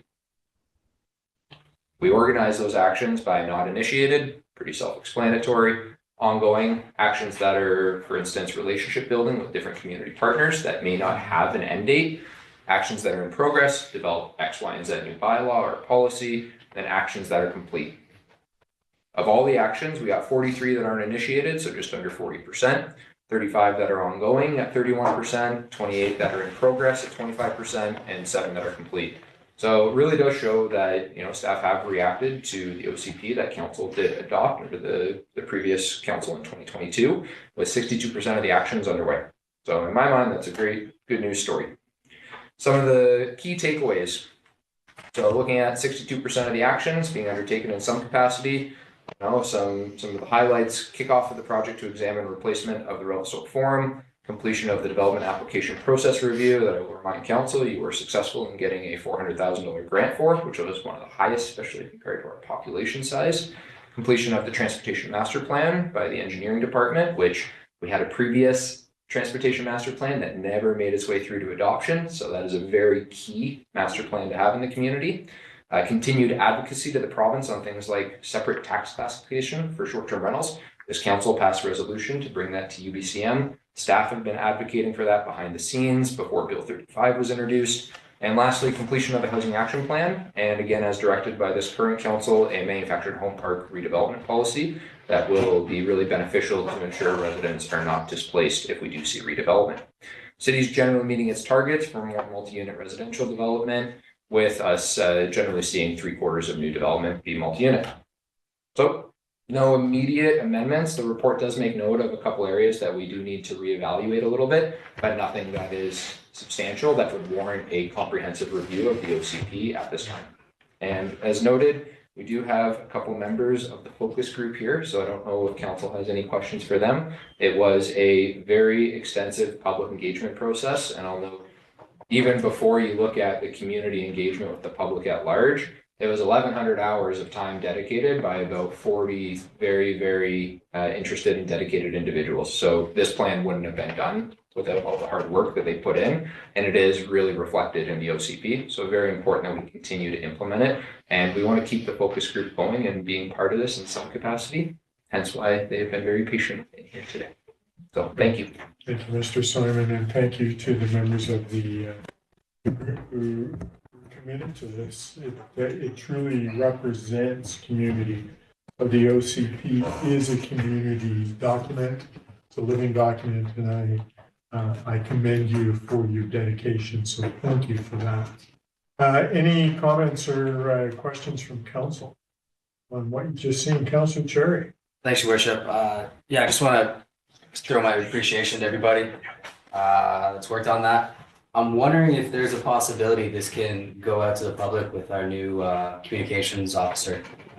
So that the community all knows about this as well, not just people that show up to these meetings, 5 people watching and the 7 people in the stands.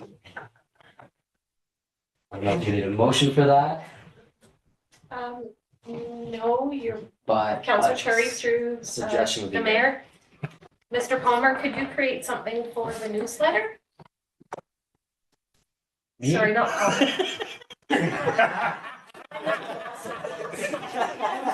Stats is getting back at me. Mr. Simon. Through your worship to Councilor Cherry, now that council has basically confirmed no immediate amendments to the OCP, we could definitely look at strategies, including but not limited to the newsletter, and even getting this posted on the website. We do have a section for long range planning. It's important, you know, we gotta make sure the community is aware. These documents don't just sit on a shelf. We do use them and administer them. So their feedback is very valuable. Any other comments from council? Councillor Orlando Stakener from Palmer. Yeah, Your Worship, just to sort of reiterate the comments I made on the last item as well, there's just so many more individual items and detailed points in the report, and I recommend everyone to go take a look if you're interested in any particular housing or et cetera topic related to the community and the direction it's going in. Please take the time to go find these links on the agenda, or if it's communicated out, spend 10 minutes and learn quite a bit about a lot of stuff that's going on behind the scenes or in public as well. And it's just really valuable to get yourself up to speed on some of the things we're doing. Great. Appreciate that, Councillor Stakener. I just wanted to voice my appreciation for all the hard work that Mr. Simon, Ms. LaChapelle, and Ms. Moore did on this report. It was very informative. Thank you. That's not me. I'm not taking any credit for that. I appreciate you. Didn't do anything to that. Sorry. All of senior management. Late to the party. Yeah, that really is important, is all of senior management were instrumental. Well, and thanks to all those that I didn't name as well. Perfect, good. Councillor Palmer and then Councillor Lucio. No, Councillor Lucio. All right, there is a motion on the table. So I'll call the question. All those in favor?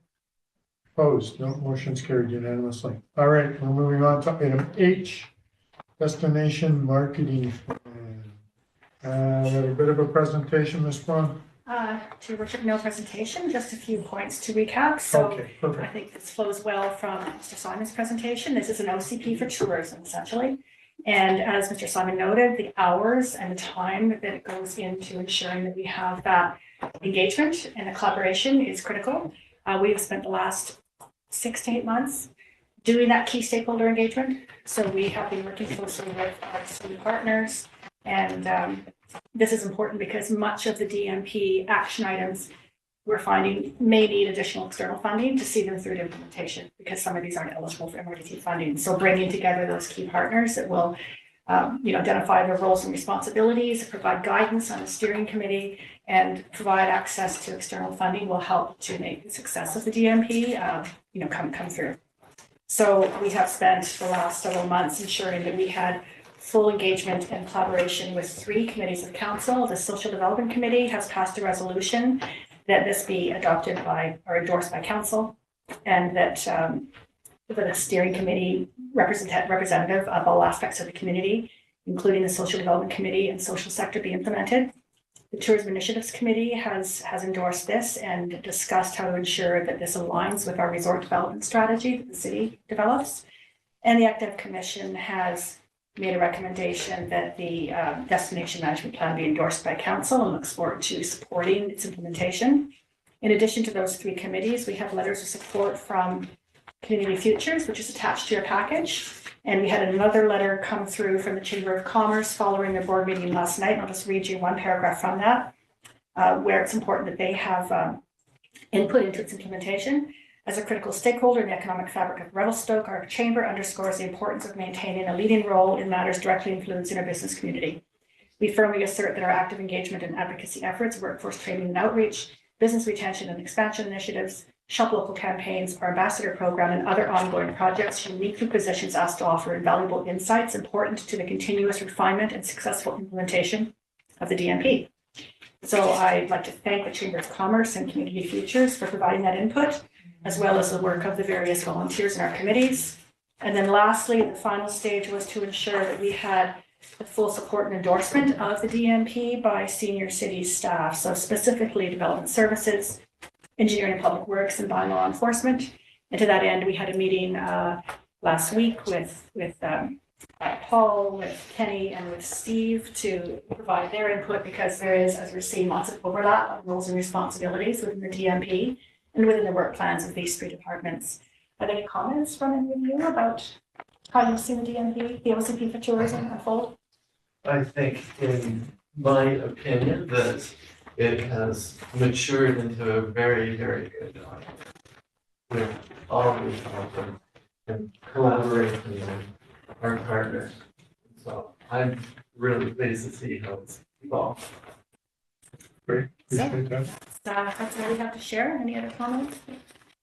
I think, like a lot of things, we are hitting way above our weight, and Revelstoke again is forging a way forward for other municipalities to follow with the planning as leader. And we're keen to continue to engage with Tourism Revelstoke and other stakeholders, including the Chamber, to do the good work.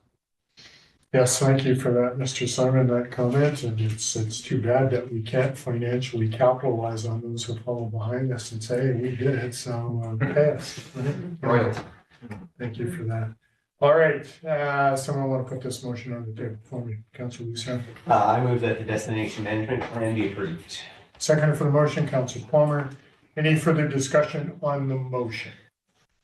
Seeing none, all those in, Councilor Lucien. Thank you, Marshall. I just have a question when it comes to all the action items, why the condensed version of that was put in instead of the expanded version that went out to the stakeholders? That's a good point. The expanded version, what we call the RACI chart, was essentially a work plan to identify whose roles and responsibilities were belong to which organization to carry out those action items. It's very much a working document or an action plan. The DMP itself is meant to be fairly short and concise, and I would say that there have been some revisions to the content, especially around the key initiatives and the audacious goal. Bringing those within the scope of what the city can do to help implement. But the last few pages, the action plan itself, this will be a work in action. This is very much an organic piece. And the RACI chart, was fairly large and unwieldy, but was developed in response to the, request on the part of our stakeholders to have a say in this, to really identify what their roles and responsibilities were. So this will continue to evolve. But to your point, it's very much, that was very much a work plan that we used to workshop the different action items with all of the representatives that are a party to its implementation. And we will be updating those final 2 pages to make something that's easy to share with the public. Thank you. Any other comments? Councilor. Your worship, I'd like to thank Director Braun for the presentation, as well as working hard on this plan. This is, as is referenced in the report, it's been workshopped at several committees. Has had lots of community involvement. I've been at 2 different committee meetings where we've had workshops to provide comment, and I think there's broad recognition that the wording is where we're at, managing a fairly busy economy, one that's grows busier every year, as evidenced by the funding that we receive through hotel tax. I'm just really looking forward to the next steps on implementing it and really having community members see results of this new direction. Thank you. Anyone else? None? All those in favor? Motion is carried unanimously. Thank you, Ms. Brown. Appreciate it. And thank you to all the staff who gave input, and those in the community who were instrumental in this. Moving on to correspondence, transit scheduling correspondence. Mr. Black, do you want to weigh in? Thank you, Governor. There was some correspondence received by council regarding the new transit system that has been implemented starting December 1st. As council may or may not be aware, the systems are now integrated into one operating system. So we're not operating two separate systems. There were some there were some budget changes. However, we kept it around the 10,000 operating hours a year. And reallocated time in the Columbia Park area, for example, the trips went from around 10 a day to over 20 a day. So we're really maximizing the service that we have within the community. Comments that we received initially were from preschool on Illicit and Arrow Heights after school parents, working with the preschools. We have addressed their concern and found a way for them to utilize the system using the regular transit system to get to a reading hour or reading time at the library and using the handy dart to go home. And so mechanism has worked. Communicating with the after school program at Arrow Heights School. We have about 8 minutes duration between the time of the bell to the time the bus gets to the school and is ready to depart. We think we've got a couple of minutes of flexibility in there, so we'll try and make that work. There's another program at the Columbia Park School which actually has a 6-minute duration, and we have got no concerns from that area of town at all. Ridership so far this year, for the first week of ridership, December 1st, last year, the ski area was open. We had the same number of riders this year without the ski area being open. So I think that's a real good initial sign for us. Excited to see where we're going, and I believe that the comments will die down rather quickly, and we as staff and the operator are working very hard to address these comments as they come in. And if you hear more, please forward them on. We'll get to them and do what we can. Good, Councilor Palmer. Yeah, thank you to the director for responding to those. That's great. Pretty big changes really. So it's inevitable there'll be a few little hiccups, and maybe even with the ski traffic. I think one of the concerns expressed there may not be room on some of the buses, but those are kind of things that you'll have to address and maybe tweak as we go along. And if I might, the operator is already putting additional buses on in the morning, starting tomorrow, because we had to leave people behind yesterday. Right. So the success is really starting to show. Thank you. Awesome. Good to see Councilor Stegman. Yeah, thank you to through the chair to Director Mott. Thank you for your comments.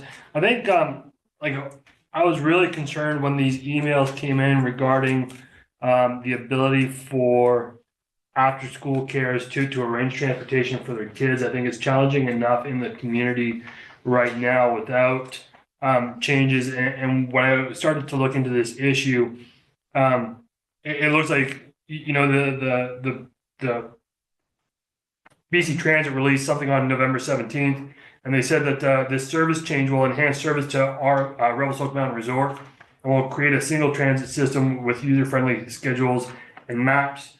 And that's great. I really applaud, you know, getting people to and from the ski hill, you know, using public transportation. But we have to look at the needs of the community, and we have to make sure that the public transit is addressing those needs. And I think our priority needs to be the residents that need this transportation most, which in my opinion is people that can't access vehicles otherwise, you know, especially when we're using it as an alternative mode of transportation to get kids to and from after school childcare. That being said, if the issue has been resolved, then I will accept that as being so. Otherwise, I'm prepared to make a motion that we adjust the schedules to allow for the school schedule to be incorporated into the transit system. And it's nice to see that the transit is taking this on under their own volition to make sure that they have things. So, Mr. Black, thank you for your communication with them. Make sure that they're following up. And if I might, Your Worship, there was numerous consultations with the community in 21 and 22 regarding this program. Bell times are extremely important for this system, and so those were also considered. And I think if we consider that our population is roughly 10,000 people and we receive, I believe, around 10 complaints for a change, a significant change in the operation of a community service like this, I think that does speak to the amount of effort that went into communicating this. Can we do better? Absolutely. And so we did meet with our communications person last week, Francesca Williams. We will be further putting information out to the community, where you buy tickets, what the ticket rates are, where you buy a season pass, where you buy your day ticket, how to get Handy Dart, how to apply for vouchers if you're in need. And so those things we will continue to enhance. They are on the website. They're not easy to find. So we're going to do much better. And I also am pleased to see that with these changes, we did get concerns and comments, which tells me that this is a viable system. And we are going to see ridership increase. And I would suspect that we'll see probably over 100,000 riders this year on the combined system, compared to 75 on the shuttle and about 20 on BC Transit service. So we're going to continue to grow. And next year, we're under operating with the province. The province will pick up about 40% of the total cost of the system. And if procurement goes well with the province, we'll have all new equipment, including full-size buses and brand new stuff for our community. Councillor Stefanus, did you have follow-up? No, just as previously mentioned, like I'm prepared to not make a motion at this time, but if there continues to be issues, I encourage those in the public to reach out to council, to email us, and then we can get this back on the agenda, and hopefully we can get those issues resolved. Ms. Braun, comment, and then I'll go to Councillor Lano. Yeah, just to add further to Director Black's information, we did have a meeting last week, as you mentioned, the communications coordinator. We specifically brought together the Chamber of Commerce and Tara, the development coordinator, along with Megan Tabor from Tourism Revelstoke, to ensure that we understand how we can capture feedback from the business sector. Because, for instance, people getting into work from Arrow Heights, that's still a complicated issue because most of the traffic's going one way. From the social development side, looking at the needs of seniors, daycare, of other people in need, hard access Handy Dart services, making sure that information funnels through social development coordinator, and working with Megan to make sure that we are continuing to streamline it for visitor traffic and reduce our carbon footprint to get people out of their cars. So we're trying to find a way to channel that information forward. So rather than it being one-off responses to individuals, we actually have sectoral approaches. What does business community need? What does the social sector need? What does the tourism visitor sector need? And then we have a way to get that information to Director Black and put information out there through Francesca. So there is a plan in place evolving to work through this year of the hybrid model to make next year's service even better. Councillor Stefanus, do you have follow-up? Thank you, Your Worship. Through the chair to Director Braun. My immediate concern isn't so much with people that opt to do a more environmentally responsible approach to transit. My immediate concern is those that have no other access to transit to get to and from their points of locations. I know in the galley there's been Ms. Growler sitting here patiently. I'm sure it's probably due to the emails that we've gotten. I know it's not the time for public comments, but I'd be certainly open to hearing what she has to say at a later time. And that's my immediate concern. I mean, it's great. Like, everybody's here to ski. Everybody drove here to ski. Then they can continue to drive to the ski hill. The kids getting to and from school, to and from their destinations, they don't have a car. So that's my immediate concern. Thank you. No, appreciate that. And that's a valid concern. I'm going to go to Councillor Orlando first, Councillor Third. Your worship, thank you through the chair. One of the concerns that I've heard from multiple community members is changes to accessible transit in Columbia Park during when this plan was approved by council. I was not aware that there would be the buses would not be accessible, and I could be wrong on that. I know this is a multi-year phase out, and I'm trying to figure out what is available to them, and if there are plans to implement accessible buses in the neighborhood. And I do note that the initial BC Transit media release was referred to Handy Dart, but that's a limited service here. I think Monday, Wednesday, Fridays, and also has limited availability. So a concern would be for somebody working in Columbia Park. And then another concern that was expressed was the actual change, because when this was approved by council, the schedule, if I'm correct, was not available right then. So is the actual transfer time at the hub. So when we've sort of shifted to an orientation to align it to drive numbers to get to and from the ski hill, which is definitely important direction for transit. It's that transfer ability to go from Columbia Park to the hospital if you have accessibility issues, and also eligibility issues with the Handy Dart, because you need to, I think, have a approval to use that service or some sort of a level of disability, and apologies for not knowing. So I just, I'm hearing that staff have addressed the concerns expressed in the correspondence so far. And I'm wondering about those additional concerns that I've been hearing. Mr. Black. We are aware of an accessibility issue in Columbia Park. Do not have a contact. That information has not been provided to us. If we can get that information, we will reach out to that party or persons and work with them to find a solution.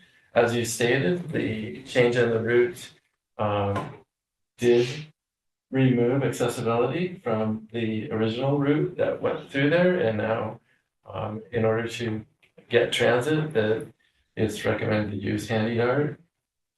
And so there is limited Monday, Tuesday, Thursday, I believe it is. And but we need to be able to talk.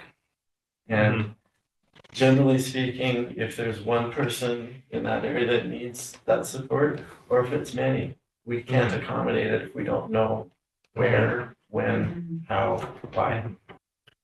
So speaking to, thank you for your response, speaking to the collaboration with other staff and agencies, where can those individuals direct their concerns and questions? So many of them are going to Community Connections and onto CED staff, which then forward information onto myself and the operator and BC Transit if needed. Okay. And your worship, the business community has specific requests that are evolving as we understand how we can better move people. And I hear your concern, like the accessibility issues are quite different for Councilor Stainhurst than the visitor issues of getting people out of cars. Different reasons to get people on the bus, but we'll be working with the Chamber and CF that are advocating for better access for staff to get from parts of town down to the downtown core work. So we'll be using this year to monitor and gather information and share that, and bring that information to the transit experts to advise on whether there's potential tweaking this year or whether we roll that changes next year and how to make it stronger. We're definitely putting in place a communication flow to get that, to catch other information. No way insufficient. Okay, and just to follow up on that specific question, is there a plan to bring an accessible bus in the future for Columbia Park? Because I think that's the issue they expressed, is that there's not a lift on the current bus.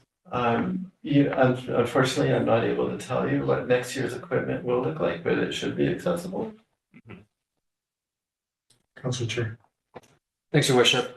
Through the chair to Director Black, I appreciate everything you've done to accommodate the concerns that were brought up by the public. I did have the opportunity to respond to most, not all, the people that emailed in, specifically asking them if they had previously provided feedback, if they knew that there was an opportunity to provide feedback, and if the city had felt like the city was listened. All of them basically said the same thing. Unfortunately, they didn't see the opportunity to give feedback, or they didn't know about it. Or here they are being reactive now that they're affected. And everybody said the same thing, and that's, how do we find out about what's going on? So that we don't have to have that reactive approach that we're having now. But I do commend you for finding a solution. Hopefully it all works out, but I think we need to, again, focus on how we get word out to the community so that we can move forward in the right direction proactively. Any other comments? Yeah, thank you, Reverend Scholes. I would just like to kind of echo Councillor Stavener's comments. We want people to be riding the bus. This is part of an affordability issue. We want this to be accessible for the community and helping the community out. It's great to be getting people up to the ski resort, but we need to be concerned about the population that we have here, getting them to work, getting kids around to daycares, getting them back to school. So I would look to make sure that that is considered moving forward. I know this is kind of exacerbated starting this change in December when people are going to have challenges with mobility on top of that. And I don't think we can be relying solely on the handy darts to be dealing with these problems. That is a fine interim solution, but we really need to address the solution holistically across the board moving forward. Please do keep in mind that the system is roughly doubling the service throughout the community with this combination. And so it is in fact significantly enhancing service to the community. And yes, we do have communication that we do need to do better. And the input that we get through this period of time, we will be taking that into consideration for adjustments to the system for next year. And if it's significant enough, we could probably look at changing that at the end of ski season, which is one season, and then we'll have spring and then carry on with an adjusted schedule. But it's very difficult to change the schedule midstream because you change 1 hour, everything is timed all the way starting at 7 o'clock in the morning. So one adjustment affects the whole system. It's not just one bus. It's the whole system that's integrated into a complex system. So, hear me, I understand what your concerns are, and believe me, we will do everything we can to accommodate the community. Councillor Steveners, do you have one last comment? You have your hand up. Yeah, I'm just having a hard time swallowing that this is designed with the whole community in mind. When the press release from November 17th, 2023 says major changes are being made to the Revelstoke transit system, specifically to enhance the service to Revelstoke Mountain Resort. And that's my issue that I have with this, is that we are ultimately leaving those that are disadvantaged behind. So thank you. We'll work on that. Councillor Orlando, you have one last comment. Your worship, through the chair, I'd just like to request an update on some of the initiatives such as purchasing of accessible buses, continued efforts to reach out to the community to make amendments and adjustments where possible. And finally, just to follow up on a previous request, I'd like one email where I can tell people if you have an issue, this is where to send your comments and feedback. People don't like to do it in a public forum. People fear that a lot. So if they have one email address where they can address their specifics, that would be fantastic. Okay. So we'll see what we can do to get that, and then I'll go back to just in dealing with new equipment. That will be a Transit BC. Basically, it's in their bailiwick. So we'll go forward. All right, so we can get an email or in addition to an email, I would love a phone number for those who are seniors who don't deal with email. So, all right, anything else? Thank you. Is there a schedule with times and stops? Because I know people are concerned about when they can get the bus, and I don't know if I've seen that specifically. There is, and it is attached to the BC Transit /Revelstoke webpage. They have the 3 routes.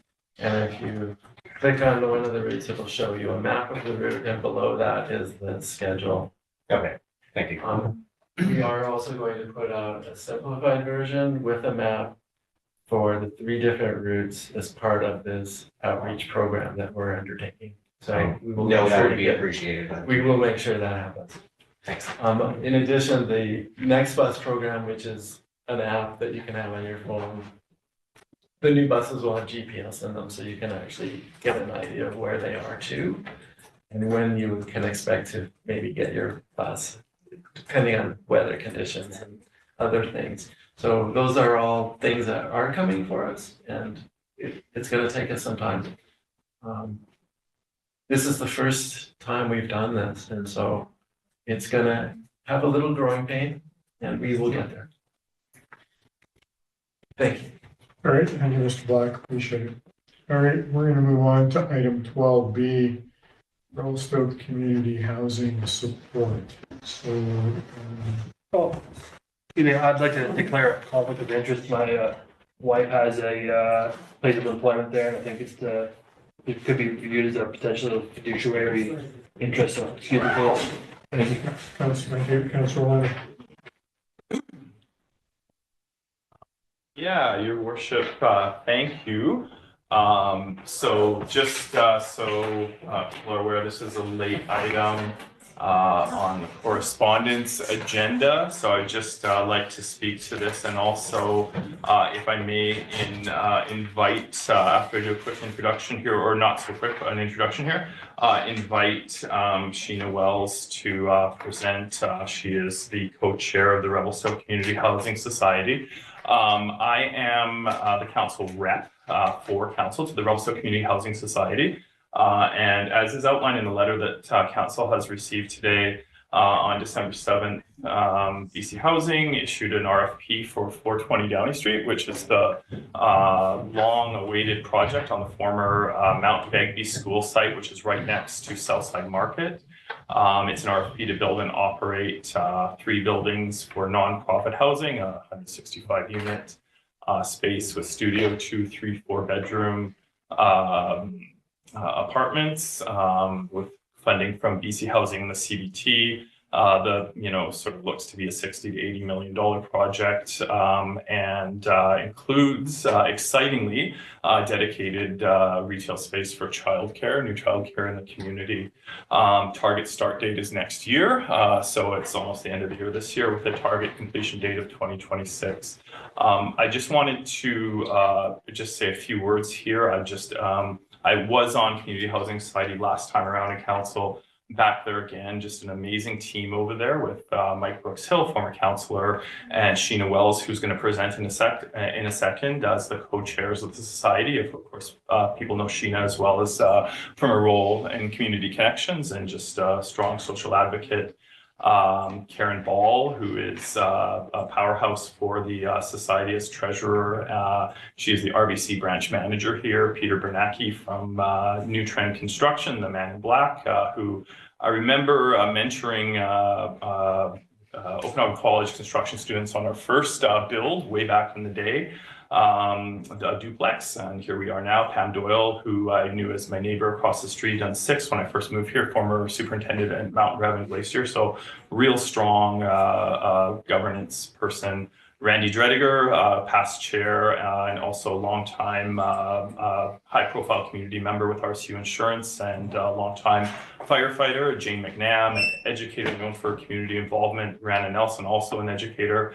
Tara Sutherland, a realtor in town who I sit on 2 boards with. Just a really involved community member who brings a lot of strength. And our executive director, Kira Wolf, who has overseen the transition from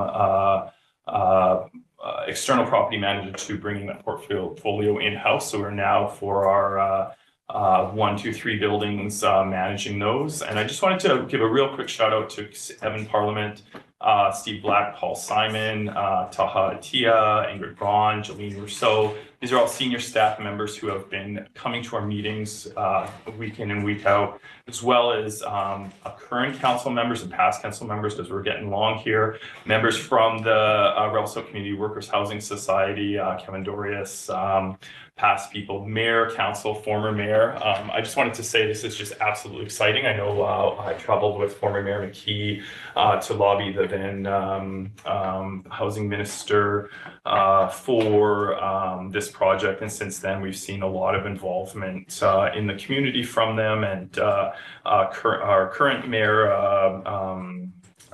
and council, and the past mayor and council as well. Mayor Sauls have just been working so hard getting things like the housing action plan in place. This is just super exciting news, and I'm super excited. But we're not quite there yet. We have some work to do, so I'm hoping to introduce Sheena Wells to let us know a little bit more and take a look at what we're talking about today and what we need to move forward.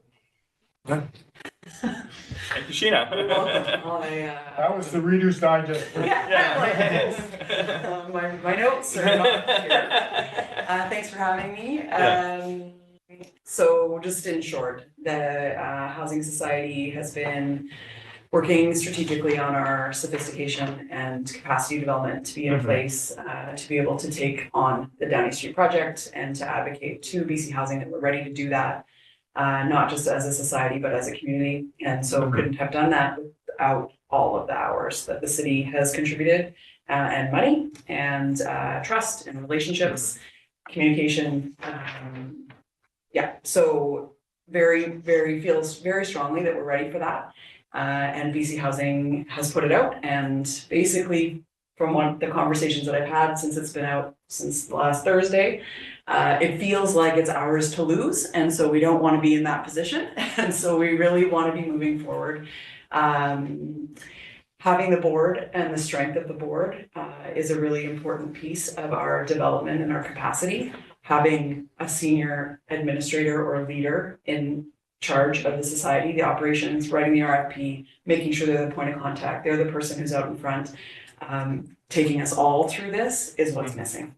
And it has been part of what's been missing for quite a while now. And we're trying to work with the city staff to come up with the different ways that we can come to find the funding that we need to get from here to the spring, to shovels in the ground, to the money flowing into the community and into the project that then becomes a sustainable operating budget that we can continue to run and operate.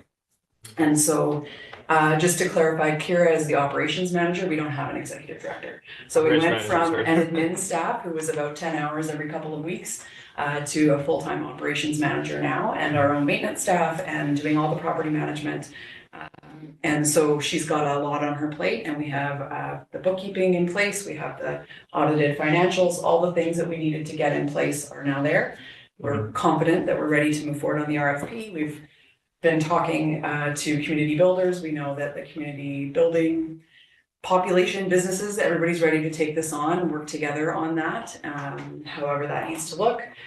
So we're just in the process of identifying through an expression of interest process who we're going to work with as a development consultant. And then it's been put out. I could talk about the RFP details so you can read them yourself.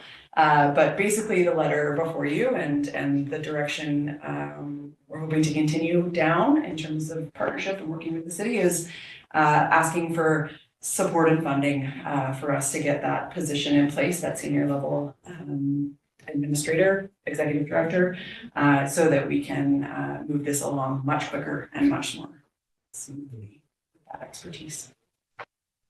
So Cole's notes on amount of funds per year for a period of time. Yeah, so the original ask was to the Affordable Housing Reserve, trying to go through the process and the policies and all the work that Paul had been putting together. And so through that, we're all learning together. Through that application, we put together a 5-year budget on based on what we thought we would need to cover that staffing or that project development type role. And so it's about $100,000 for a senior level position. Yeah, and then that's the Coles notes. That's what it is. Perfect. Well, that's what I was wondering. Thank you for that. Yeah. And so for those of us who sit around this table who were down at UBCM, we spoke with BC Housing and they basically said the only way that they were going to carry on, or it seemed to me, their words and some of my council can weigh in, were that we needed an operator for them to turn things over to an operator so that they could concentrate their money on building this project. And for those of us who sat around this table for a long time, my comment there was like, how do we get you to build this quicker? And I think Councillor Cherry's comment was I was a little harsh, but by the same token, I've been waiting a while. Councillor Cherry, you want to weigh in? Thanks, Your Worship. No, that sums it up pretty well. And then Taha and I also cornered BC Housing at a couple of housing conferences over the last year, further escalating it. I have a question for staff through the chair. The Affordable Housing Reserve Fund, how much is in there and how can we leverage it? Zero. Mr. Simon. Through your worship, Director Moore can certainly verify. We have $0 in the Affordable Housing Reserve, and then the online accommodation platform funds. Ms. Moore can verify. I think we're around $500,000 in there. Ms. Moore, comment? In June, we had about $550,000 in there. And so we have continued to collect OAP throughout the summer, but I don't have the most current information in recent months.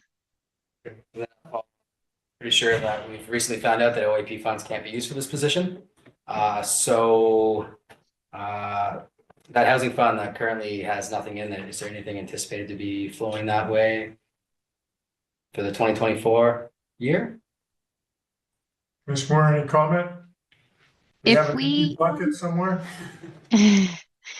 If we are successful with the Housing Accelerator Fund that we applied for, which we were supposed to get notified by the end of November, there is potential for funds to be flowed to the Affordable Housing Reserve, which then could be allocated out based off of the bylaw and requests coming in.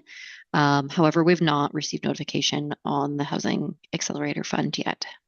Okay, so I'm going to go to Mr. Simon, then to you, Councillor Leonard. Through your worship, Councillor Cherry, just to add on to that too, there was a rezoning application that was presented to council in 2023. As part of that application, prior to adoption, we got to get a covenant registered on title. That requires a $300,000 contribution to the Affordable Housing Reserve as a result of mobile home park redevelopment out in Arrow Heights. While we can't say for sure, I can tell you Ms. Hartling has been working very, very hard to bring that application forward as soon as possible. If the developer chooses to apply for the first building permit in 2024, before issuance of that building permit is when that contribution would be required. So there is potential that we could get $300,000 into the AHR before end of 2024. Do you mind if I follow up here, sir? Just quick, yeah. Thanks. On top of that, I believe we have a couple housing, terminology. Hey, housing agreements? Yeah, housing agreements. I believe there may be cash in lieu options on that. Can you correct me if I'm wrong? And then if I'm right, give some sort of forecast. Go ahead, Councillor, or Mr. Simon. Through your worship, Councillor Cherry. So right now we have 4 housing agreement bylaws that are adopted. None of them are actually 100% in effect as the units haven't been fully constructed yet, but they're all rental housing agreements. If council wants the option of taking a lump sum cash payment as opposed to units secured for a certain period of time, that's certainly something that we could look into. I'll note that we don't have a policy to guide what the per unit rates would be. Staff anticipate working on that in 2024, and it was one of the actions in the Housing Accelerator Fund application. However, we'd be working a little bit blindly right now, and from staff's perspective, we want to have a bit of a robust analysis to understand what the proper rate is. Now, that said, if council does want to bring forward a resolution directing staff to renegotiate those housing agreements and bring something forward so that we can build up the AHR, if that's a priority, staff can certainly look into that with the developers. I know that they would be keen to have those conversations. Councillor. Your worship, thank you. I know I've reached out to Mr. Parliament about this, and there's lots of options for funding. And so I think as a suggested if we want to make a motion at this point, it's just to hand it over to staff to come up with a plan, because one of the things we're facing is a deadline in February to get things together, so we gotta get going, and this is a lot of work. I know we've been meeting every Friday. There's a to January work. 8th meeting. Yeah, January 8th, the BC Housing is doing their first open house for proponents, so we gotta get in gear pretty quick. And Mr. Parliament, I just want to commend how responsive he's been, and we've actually had a million ideas, but I want to leave. The plan is to leave it with Mr. Parliament to see what will be. Mr. Parliament, then Councillor Palmer. So just quickly, staff have been racking their brains feverishly in the last week, trying to come up with some solutions that don't have an impact to the budget you've already more or less adopted tonight. We're trying to keep that 5% intact, and so what we're doing is we're seeking funding that's outside the traditional taxpayer's pocket, and that it won't be coming out of the property taxpayer. And we are having a meeting tomorrow, and I'm hoping to have some news that when staff huddle and discuss this, we'll have some kind of a financial aid package endorsed by all senior staff that we can pass on to meet these critical timelines brought forward by our CHS. Perfect. All right, Councillor Palmer. I was going to second Councillor Orlando's motion to refer this to staff to create a plan. Okay. Motion on the table. Any comments further on that motion? Go ahead, Councillor Orlando. Yeah, I just, Your Worship, just in case I get another opportunity, I want to thank Ms. Wells for presenting today, and just all the people I listed from the Community Housing Society. I mean, this is Spirit of Revelstoke, and staff, everyone who's been involved in this. This has been such an awesome experience, and I'm just, I know it's been a long meeting, but I'm just super excited about this still. Like, I'm just absolutely thrilled. I'm a Southside resident, and I'm just really looking forward to seeing this, and just want to thank everybody who's been involved. It's been a lot of work getting here, and this is just amazing in my opinion. Councillor Chair. Well, I didn't actually raise my hand, but I appreciate it. Wildly in support of this, so any way to make it move forward and expedite it, I'm behind. Good. Councillor Lucio, you want to weigh in? Yeah, I agree with everybody else. Okay, so there's a motion on the table. Turn it over to staff to find a deep bucket of money. Can you guys still vote on that, or? Yeah, absolutely. All those in favor? Motion's carried unanimously. Thank you. Should we bring Stabeners back in, or leave them out there for another 20? It's probably getting dinner. Thanks, Mrs. Wells. Yeah. No problem. Technical today, Councilor Krieger. All right, let's move on to communications. Minister of Municipal Affairs. So all of you have seen when we were down at UBCM, I tapped her for some more money for our wastewater treatment plant, expecting the same response that we got when we were down there, saying that there is no further money at this point. And I remember my comments to her that there will be some projects that will go back into the bucket because people cannot, or communities cannot go forward, so that we would stand in line to receive any money that she could send us. And we won't know any further if there's anything else till the end of their budget year. However, she did send a letter stating that I've already given you $3.31 million community growth funds, use those, and we've pretty much committed those funds to other projects. So we will still go back to the government looking for more funding for wastewater treatment. Mr. Black's pretty good at having conversations with me. Every time he hears there's a nickel in the bucket somewhere, he likes me to write a letter and see if we can't get that nickel. So any comments from council on that? Councilor Chair. I'm just curious, Your Worship, if there's any funding through the Green Municipal Fund through FCM, and if anybody's looked into that. Mr. Black. For this project? We have looked into them. We haven't delved deep into those project or those grant programs at this point in time. Later this week, I'll be meeting with my consulting team and the preferred proponent and their engineer design team to revise and refine costs, as it's been 2.5 years since we got that grant. And you're all aware that cost escalations in construction have been quite significant in the last, since COVID. So we will be going to the infrastructure committee in January with those updates, and that will then be the tool that will come back to council as a whole. Once we understand the full implications of the costs, then we can really focus in on what we need. And it's really hard for us to or have a really strong argument without having a really strong design case and budget put forward.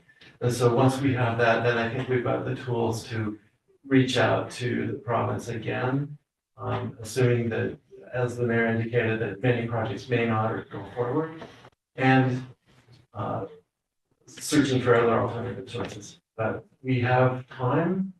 I'm not worried at this point, but you will be getting an update in January. Thanks, I appreciate it. Any other comments, Councillor Owen? Yeah, Your Worship, moving forward, I think everyone acknowledges the inflationary pressure we've been facing on projects such as this one, although there was contingency initially built into the initial boring bylaw that was not enough, and the longer we leave it, the more expensive it becomes. You know, I am committed to getting a great project that will relieve the pressure that Southside residents face on the smell in their neighborhood, which is not acceptable, and secondly, support ongoing development. So, you know, my goal is to avoid scaling back the project in a way that will negatively affect residents. And one key thing going forward, I think we just need to, in our messaging with the province, in our public messaging as well, you know, just say, hey, it's a lot more expensive than we thought. It's a lot more expensive. A little bit of mea culpa on our borrowing bylaw. I know there have been administrative holdups with the province.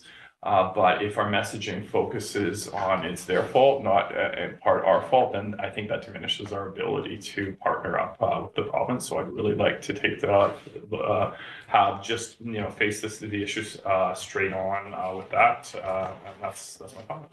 Well, appreciate that comment, and that's how we're dealing with it. We're not pointing in for anything. So appreciate that. Any other comments on this letter? Seeing none, going to move on to APC. Councillor Cherry. Thanks, Your Worship. In the November 21st meeting was actually on the Stoke Living Development with the rezoning application we saw today. Conversation was robust about the potential negative outcomes to neighboring properties. It was deemed that there was no significant impact. Just with the 8 units going to 10 at, you know, best case use for density. So we did see that today, and it was moved forward. And then we talked about the zoning bylaw workshop. This was focused on employees at home with home occupation. The zoning bylaw, sorry, the APC is being used as a working group for the zoning bylaw prior to it coming before council, and continues to be utilized. Excited to see where this goes and to see all the comments. Okay, appreciate that. Any comments from council? Seeing none, we'll move on. Councillor Luciano, Youth Advisory Committee. Ainsley has been very busy in the high school, assisting the grade 8s coming into high school. We are getting the Youth Initiative Committee back up and going, so we're meeting January 30th. We talked about members that we will be calling in to talk there. The Youth Initiative Committee is looking to get other projects going for ages kind of 12 to 18. And then, yeah, we just did a little roundtable. We talked about everything that's going on. Great, appreciate that. Any comments from council? No, thank you for keeping up with the youth on that, Councillor. I appreciate that. Last item in communications, we received a letter from Minister Kahlon regarding housing in the provincial government's initiatives, Bill 44, 46, 47. We are still digesting all of that along with Bill 35 on short-term rentals. So Mr. Simon, I believe at some point is going to make a presentation to council as to some of these things, but the devil's in the details, and until the government figures out what they're doing, We don't know how that's going to affect us as we move forward. Is that correct, Mr. Simon? Through your worship, that's correct. We'll be looking at bringing forward some items in January, specifically the short-term rental. Then again, we'll be looking at giving council an update on general projects and development services and how the legislation influences it. The latest memo, province released a 100-page policy manual, so we have some fun light reading to go through to support the implementation. We're all in this boat together, so it will be exciting times in 2024. It's like a little canoe is what it is. Councillor Plum. Just a thought, it probably wouldn't be very successful, but perhaps we could ask the minister to come to Revelstoke rather than staff spending all this time, have them come here and explain what's going on. I think we'd probably get further getting his staff, because I don't think he knows, with all due respect. Yeah. Fair. Right, so, Yeah.